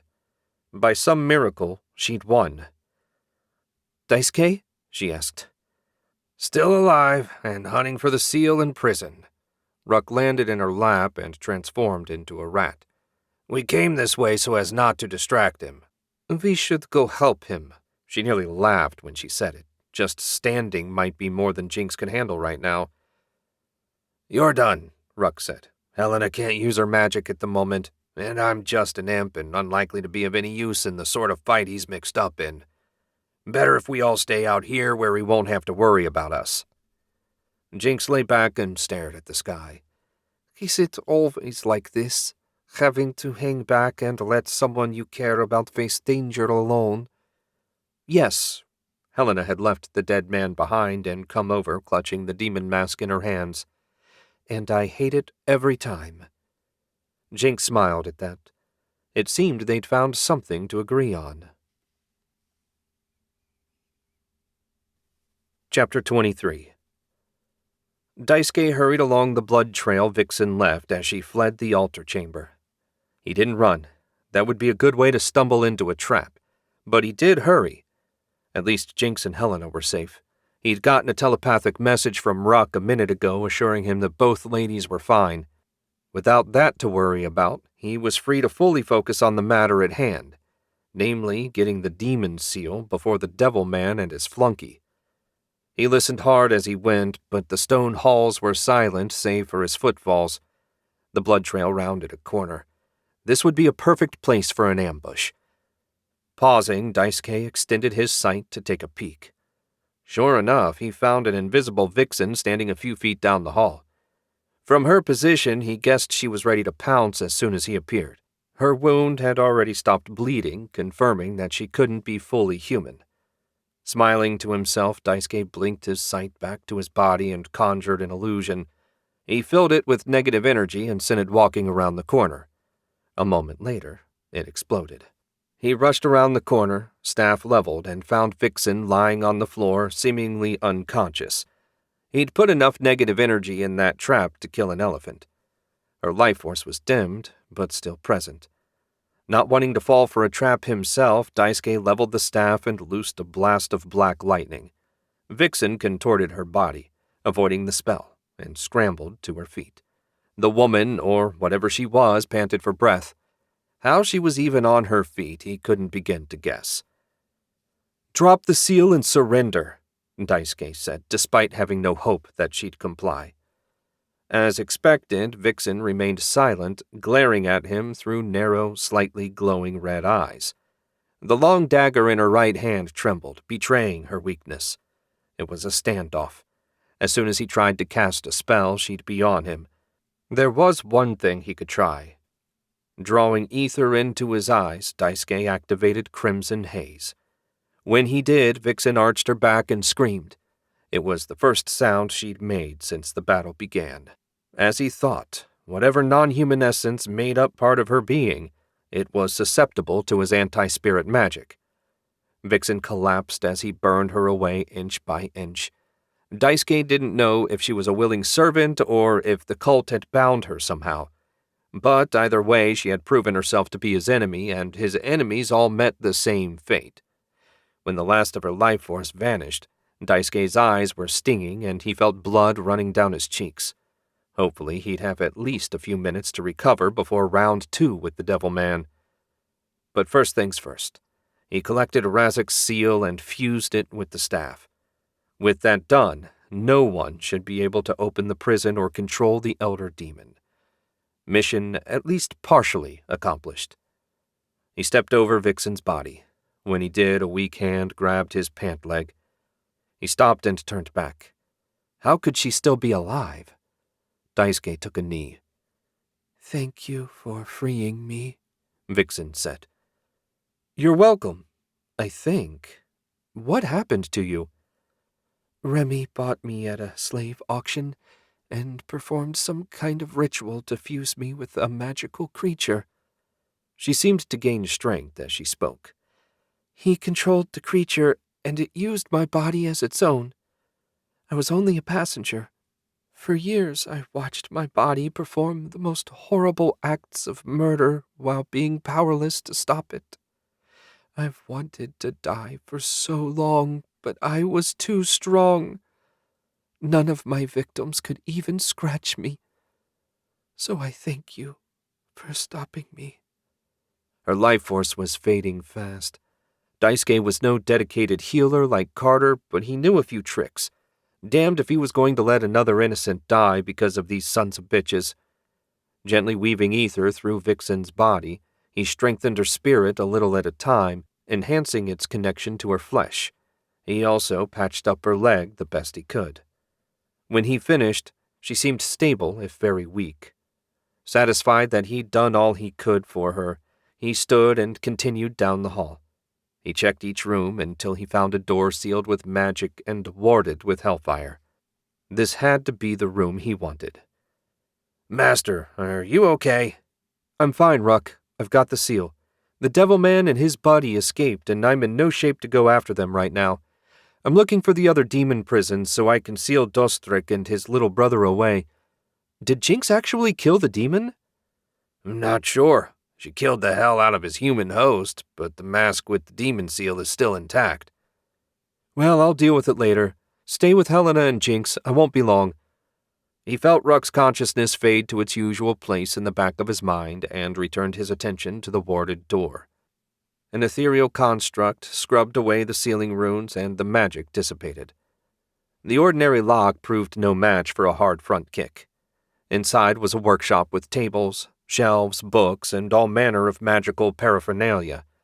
It all needed to be collected and transported back to base. But two things caught his eye at once. A pair of bronze cylinders. He grabbed them.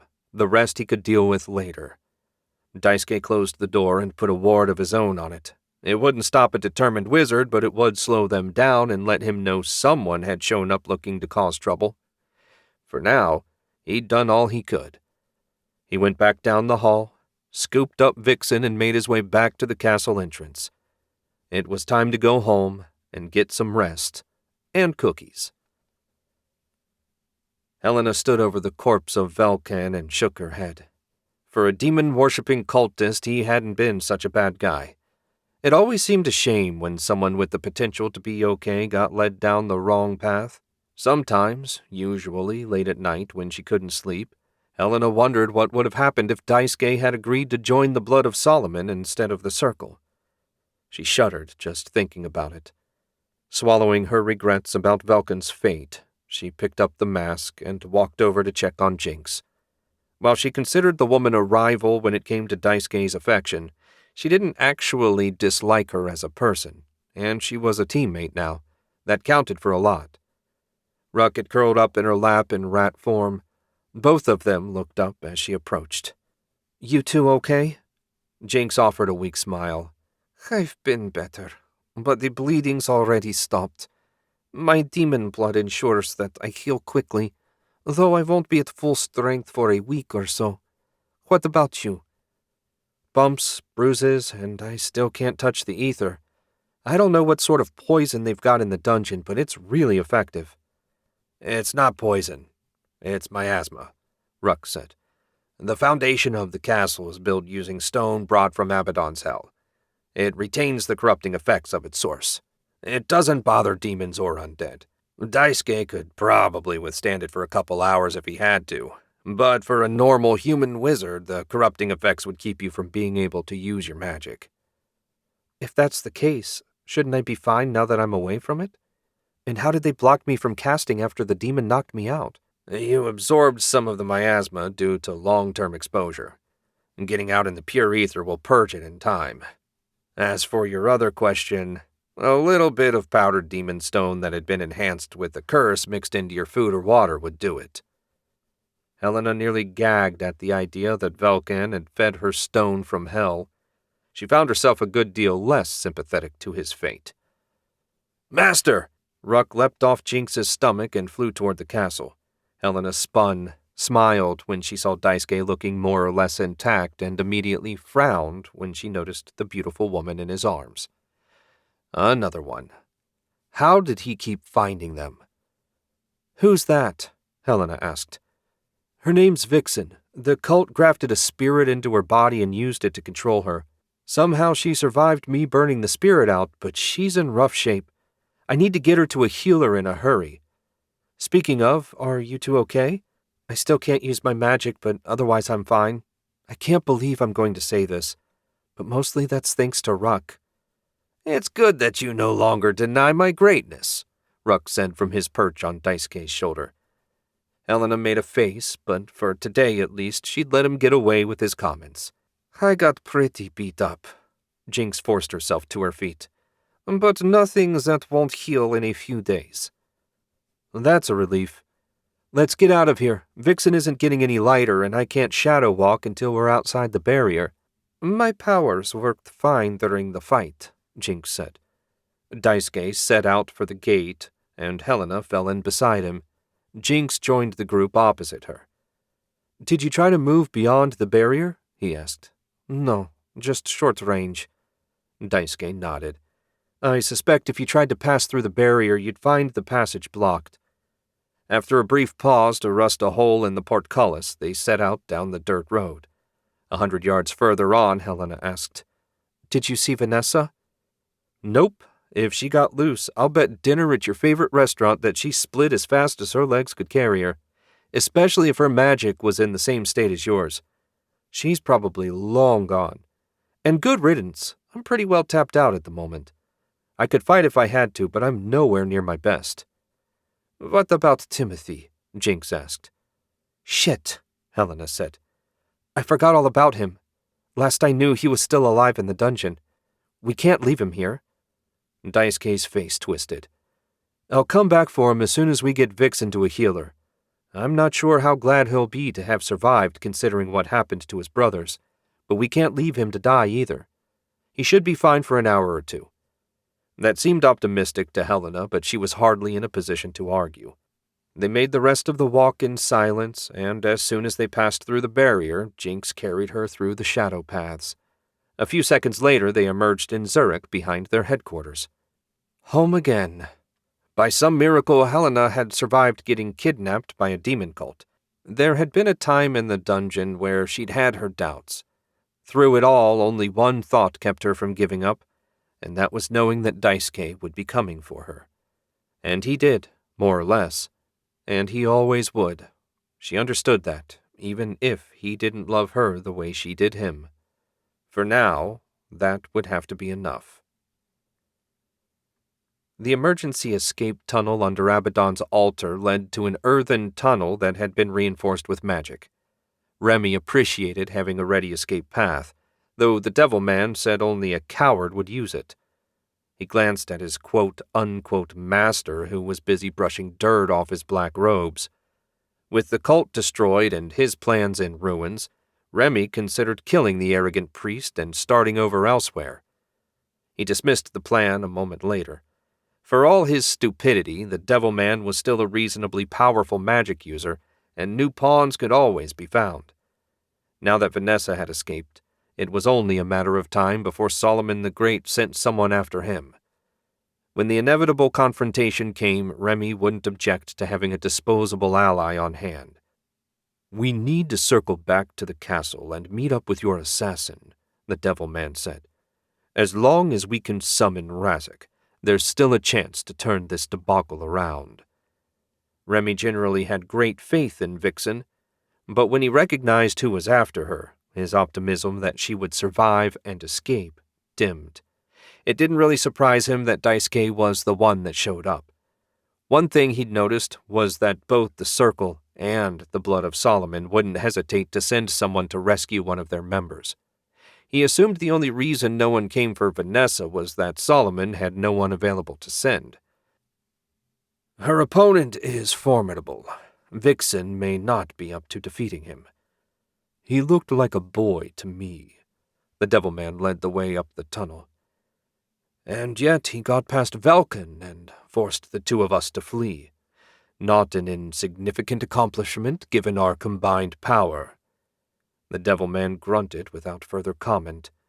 They trudged through the tunnel for what seemed like a long time, but was probably less than 10 minutes before a shiver ran up his spine. Someone, and he had a pretty good idea who, had just destroyed the spirit he'd bound to Vixen's human body. That could only mean that Daisuke had the seal. Before he could relay the bad news, a light appeared ahead of them, and they soon stepped out into the forest surrounding the castle. "Vixen's dead," Remy said. "It's time to cut our losses and abandon this site." "I will not flee my home for a second time." "Without the demon's power, I fear we have no hope of victory. We need to rebuild. As long as we survive and retain Razek's prison, there's hope for victory. If we go back and get killed, that's the end of everything we hoped to accomplish." The Devilman growled, then nodded. "My backup hideout is still secure and properly equipped for demon summoning. A handful of cultists and a final demon are waiting as well. The criminals we dealt with owe us favors. The cult will be reformed, and then we shall get our revenge." Remy swallowed a sigh of relief. "A wise decision. Shall we be off?" The Devilman stalked away, and Remy fell in behind him. For now, he would be content to play the obedient follower. But eventually, Razek's power would be his. Chapter 24. Daisuke was always glad to get home, but today he was a little gladder than usual. Helena unlocked the back door and held it open so he could carry Vixen through. She wasn't horribly heavy, especially since he was using body-strengthening magic, but he would still be happy to put her down. There had been a moment at the castle when he thought Helena was going to give him shit about bringing home another stray, but she'd remained mostly silent about it. He appreciated that. He hurried past the boss's office and climbed the stairs to the second floor where the recovery rooms were. There were no injured agents using them at the moment, so he went to the nearest one and set Vixen on the bed. He checked her spirit through the ether and found it weak but steady. Steady was good. Considering what was done to her, Daisuke suspected she'd have a long road to full recovery. "Daisuke?" He turned and found the boss standing in the doorway, her ash-gray suit as smooth and wrinkle-free as if it had just come from the dry cleaners. "Hey, you were my next stop. Bringing your enemies back now?" "Vixen isn't an enemy. She's a victim." He explained what happened to her. "These guys seem to have a knack for fusing spirits with other things. I wasn't even sure that was possible. Did you see the mask Helena brought back?" "I glanced at it. Nasty thing, practically reeks of corruption. Come down to my office. The healer is on her way." He hesitated, not wanting Vixen to wake up and see a strange face. On the other hand, it didn't look like that would be happening any time soon. With a shrug, he followed the boss back downstairs. Jinx and Helena were waiting in her office, and Daisuke took the chair between them. He'd been so focused on everything else, this was the first time he'd noticed how badly Jinx had been cut. The lines crossing her abdomen were red and angry. The dried blood did nothing to reassure him either. "Okay, let's hear it," the boss said. Helena started, then Daisuke took over with Jinx chiming in from time to time. When they finished, he said, "Once I get some food and a couple hours rest, I'm going back for Timothy, as well as Remy's research materials. After that, it's just a matter of hunting down the Devilman and Remy." "I doubt it'll be so easy," the boss said. "You didn't have much luck finding the Devilman last time he escaped." "Last time he didn't have Razek's prison. I have the seal, and as long as I have that, I can find the prison wherever they might hide it. I suppose they might abandon it, but I'm willing to trade the Devilman's escape for the prison's recovery." "Agreed," the boss said. "He's nothing compared to the threat of an elder demon. Okay, we'll go with your plan. Jinx, You nearly died, so you're on rest and recovery for at least 2 weeks. Helena, you're on recovery until your magic is back to full strength. I'm a half-demon, Jinx said. I'll be fine in a few days. The boss shook her head. I already cut your recovery time in half to take your unique situation into account. 2 weeks, no arguing. Jinx sighed and Helena grinned. No doubt she had visions of teaming up with him while Jinx was in recovery, dancing in her head. Since he was going to be traveling via the shadow paths, that might be tricky. And the truth was, Daisuke could use a day or two of rest time himself. Hopefully, once all the loose ends were tied up, he'd get it. At least until the next emergency sprang up. 3 hours after leaving Castle Ravenclaw, Daisuke was back. Ruck rested on his shoulder as he strode across the empty courtyard toward the keep. A 5,000-calorie meal and a 2-hour nap had done wonders to restore his strength. Should a fight be necessary, Daisuke was ready. There should be one more demon and a handful of cultists around here somewhere.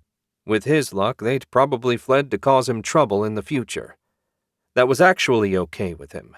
As soon as he retrieved Timothy, he had 2 demons to imprison, and that always took a toll. Considering all the trouble this human and his brothers caused, you should just let him rot, Ruck said. Scummy as he might be, leaving the guy in the dungeon of a demon-corrupted castle is a bit much. Of course, considering what Helena said about his condition, I wouldn't be shocked if all we find is a corpse. Since his brothers are dead, that might be a kindness. Whatever the case, it's not my call. I just need to grab him and get the hell out of there. Tearing this vile place down to the foundation and purifying it would make a fine way to spend a month or so. Not that I expect to have that kind of free time in the near future. The keep door was wide open just as he left it. To be on the safe side, he checked for traps and found nothing. He also sensed no demons, or humans for that matter, which confirmed his guess that the rest of the cult had fled along with their master. The miasma in the basement would keep him from sensing Timothy, but the rest of the castle appeared empty as well. Once again, it seemed the devil man had slipped through his fingers.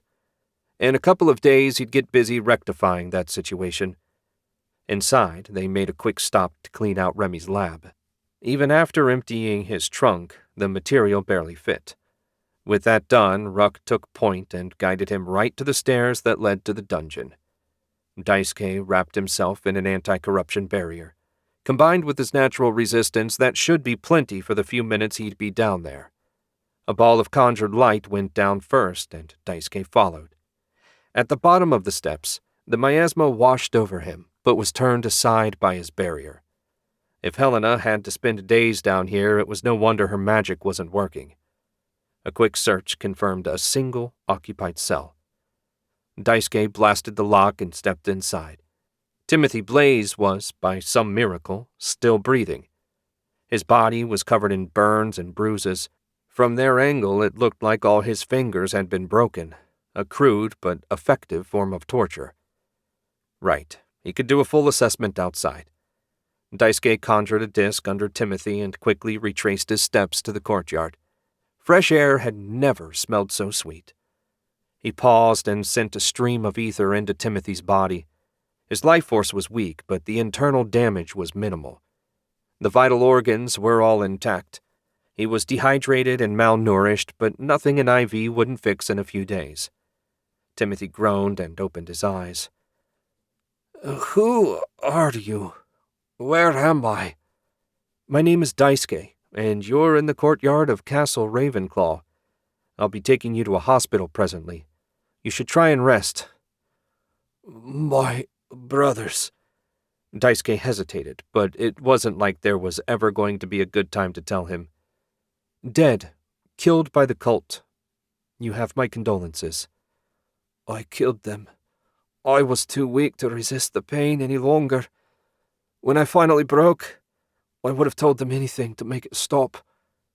Demon cults are good at making people do what they want. A complete lack of morals combined with the ability to inflict unlimited pain make them master torturers. He didn't know why he was trying to reassure Timothy. The guy was a total stranger.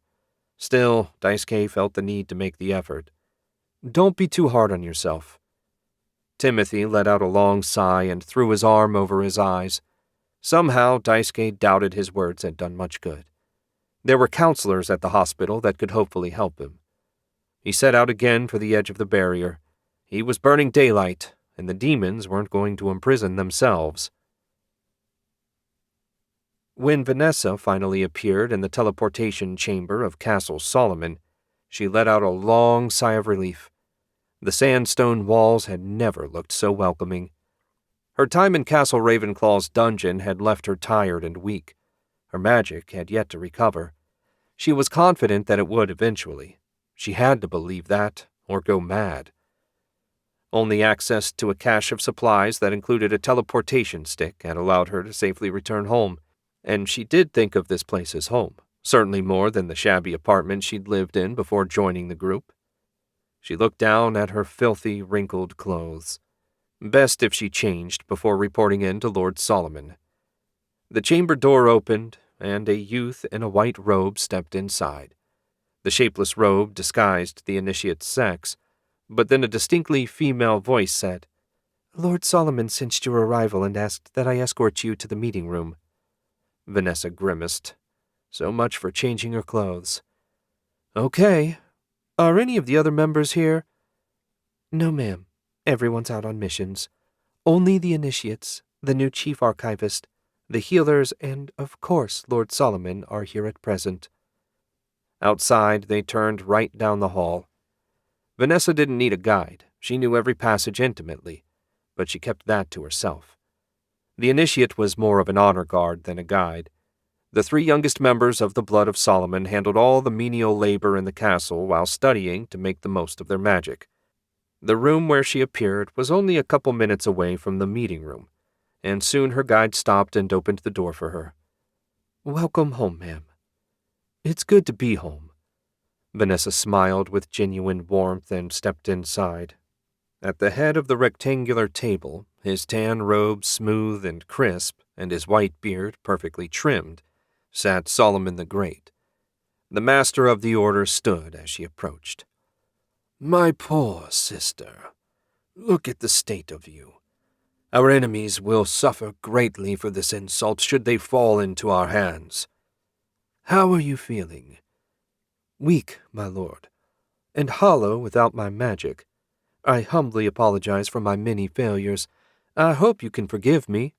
Lord Solomon guided her into the chair to his left, then sat himself. "Dear Vanessa, none of us is perfect. Failing to see through Remy's lies was a failure on my part." She wanted to argue with him, but Lord Solomon kept talking. "All we can do is our best to bring the grand vision to reality. Now, tell me everything that happened." She did so, making no effort to gloss over her many mistakes. When she finished, Lord Solomon appeared deep in thought, his eyes trained on the ceiling. At last, he said, "The loss of 3 of Abaddon's demons is a blow. But more troubling to me is this mask-binding business. Demons are meant to be our servants, tools to bring about the great vision, not partners to bind with and corrupt our souls. I can't imagine what Remy is thinking." "I'm sure the traitor has plans of his own," Vanessa said. "I can't imagine he left us only to serve as a demon priest's underling. I request permission to hunt him down once I'm fully recovered." "Granted. It will also be useful to know the ultimate fate of Razik's prison. If our wayward brother hasn't claimed it, then we may yet do so." Vanessa grimaced at the mention of Daisuke. "He's proving himself a greater pest than I expected." "He is of the blood. After myself, he's probably the strongest of Solomon the Wise's descendants. That makes our failure to bring him into the fold all the more glaring." She stared for a moment. Vanessa knew that Daisuke was strong, but strong enough to stand at Lord Solomon's right hand? She couldn't believe it. "Don't worry about him for now," Lord Solomon said. "Rest, eat, and recover. The sooner you're ready to resume the hunt, the better." She stood and bowed. "I won't fail you again." Lord Solomon smiled. "Yes, you will. All of us will fail again. For all our power, for all the magic we command, we are still only human. And failure is a very human thing to do. Go on." Vanessa took her leave. She didn't know just what to make of her lord's parting words, but she swore to herself that, at a minimum, she wouldn't fail to deal with Remy when next they met. Epilogue. Daisuke wiped the sweat from his brow as he left the Circle's vault. Both demons had been returned to their respective prisons and were now safe and sound in storage. Neither demon put up anything close to the fight that Vorgon did.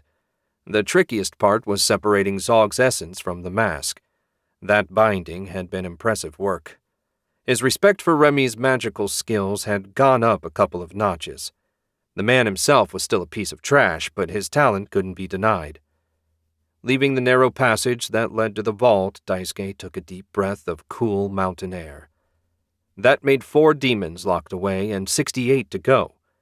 When he thought about it that way, it was slightly depressing. Ruck glided down and landed on his shoulder. His familiar didn't like going into the magic dead zone that housed the vault. Daisuke didn't especially like it either, but now that he knew where it was and had permission to enter, he figured there was no point in making the boss take a special trip out here. "What now?" Ruck asked. "Now we return to base, make our final report, and get something unhealthy for lunch. I suspect we'll be heading out again far sooner than we might prefer." "What else is new?" Daisuke grinned. Ruck certainly had a point. Moving to the nearest shadow, Daisuke stepped through it, and a moment later emerged in a special room in the shop. A rune circle covered the floor, and only those that knew the secret of its magic could travel directly here. He pushed the door open before the silver light of the runes faded and stepped into the hall. A short walk down familiar halls brought him to the boss's office. Before he could knock, the door opened, revealing the boss in all her lovely splendor. As always, she was dressed in an ash-gray suit. Her hair was combed back from her face and her lips were deep red. She smiled, her eyes glowing faintly as she did. "You're done?"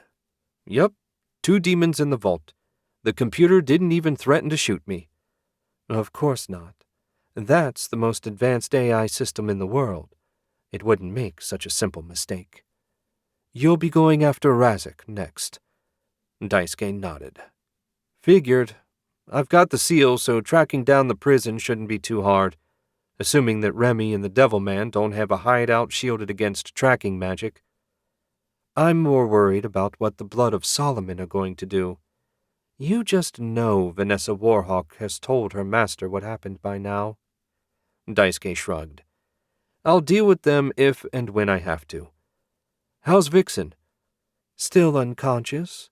Rin doesn't think there's any permanent damage, but the trauma may have left her in shock." The boss gave a sad shake of her head. "The sorts of awful things one human will do to another never ceases to amaze me." "Yeah, some members of the species aren't fantastic. If there's nothing else, I'm going to get some food and rest. I'll head back to Romania in the morning. Take Helena with you." He frowned. "You sure? She's been through a lot, in some ways more than Jinx. I know her magic is back, but still, that's why she needs to go with you. She needs to be in the field to regain her confidence." Daisuke had his doubts, but this wasn't an argument he was going to win. "If you say so, I'm happy for the company." "I say so, and good luck." "I'll take all I can get. Later, boss." Daisuke left the office. Hopefully, none of them would come to regret this decision. Time, as always, would tell. I hope you enjoyed the Demon Mass. Be sure to subscribe so you don't miss any of my uploads. Thanks for listening, and I'll see you next time.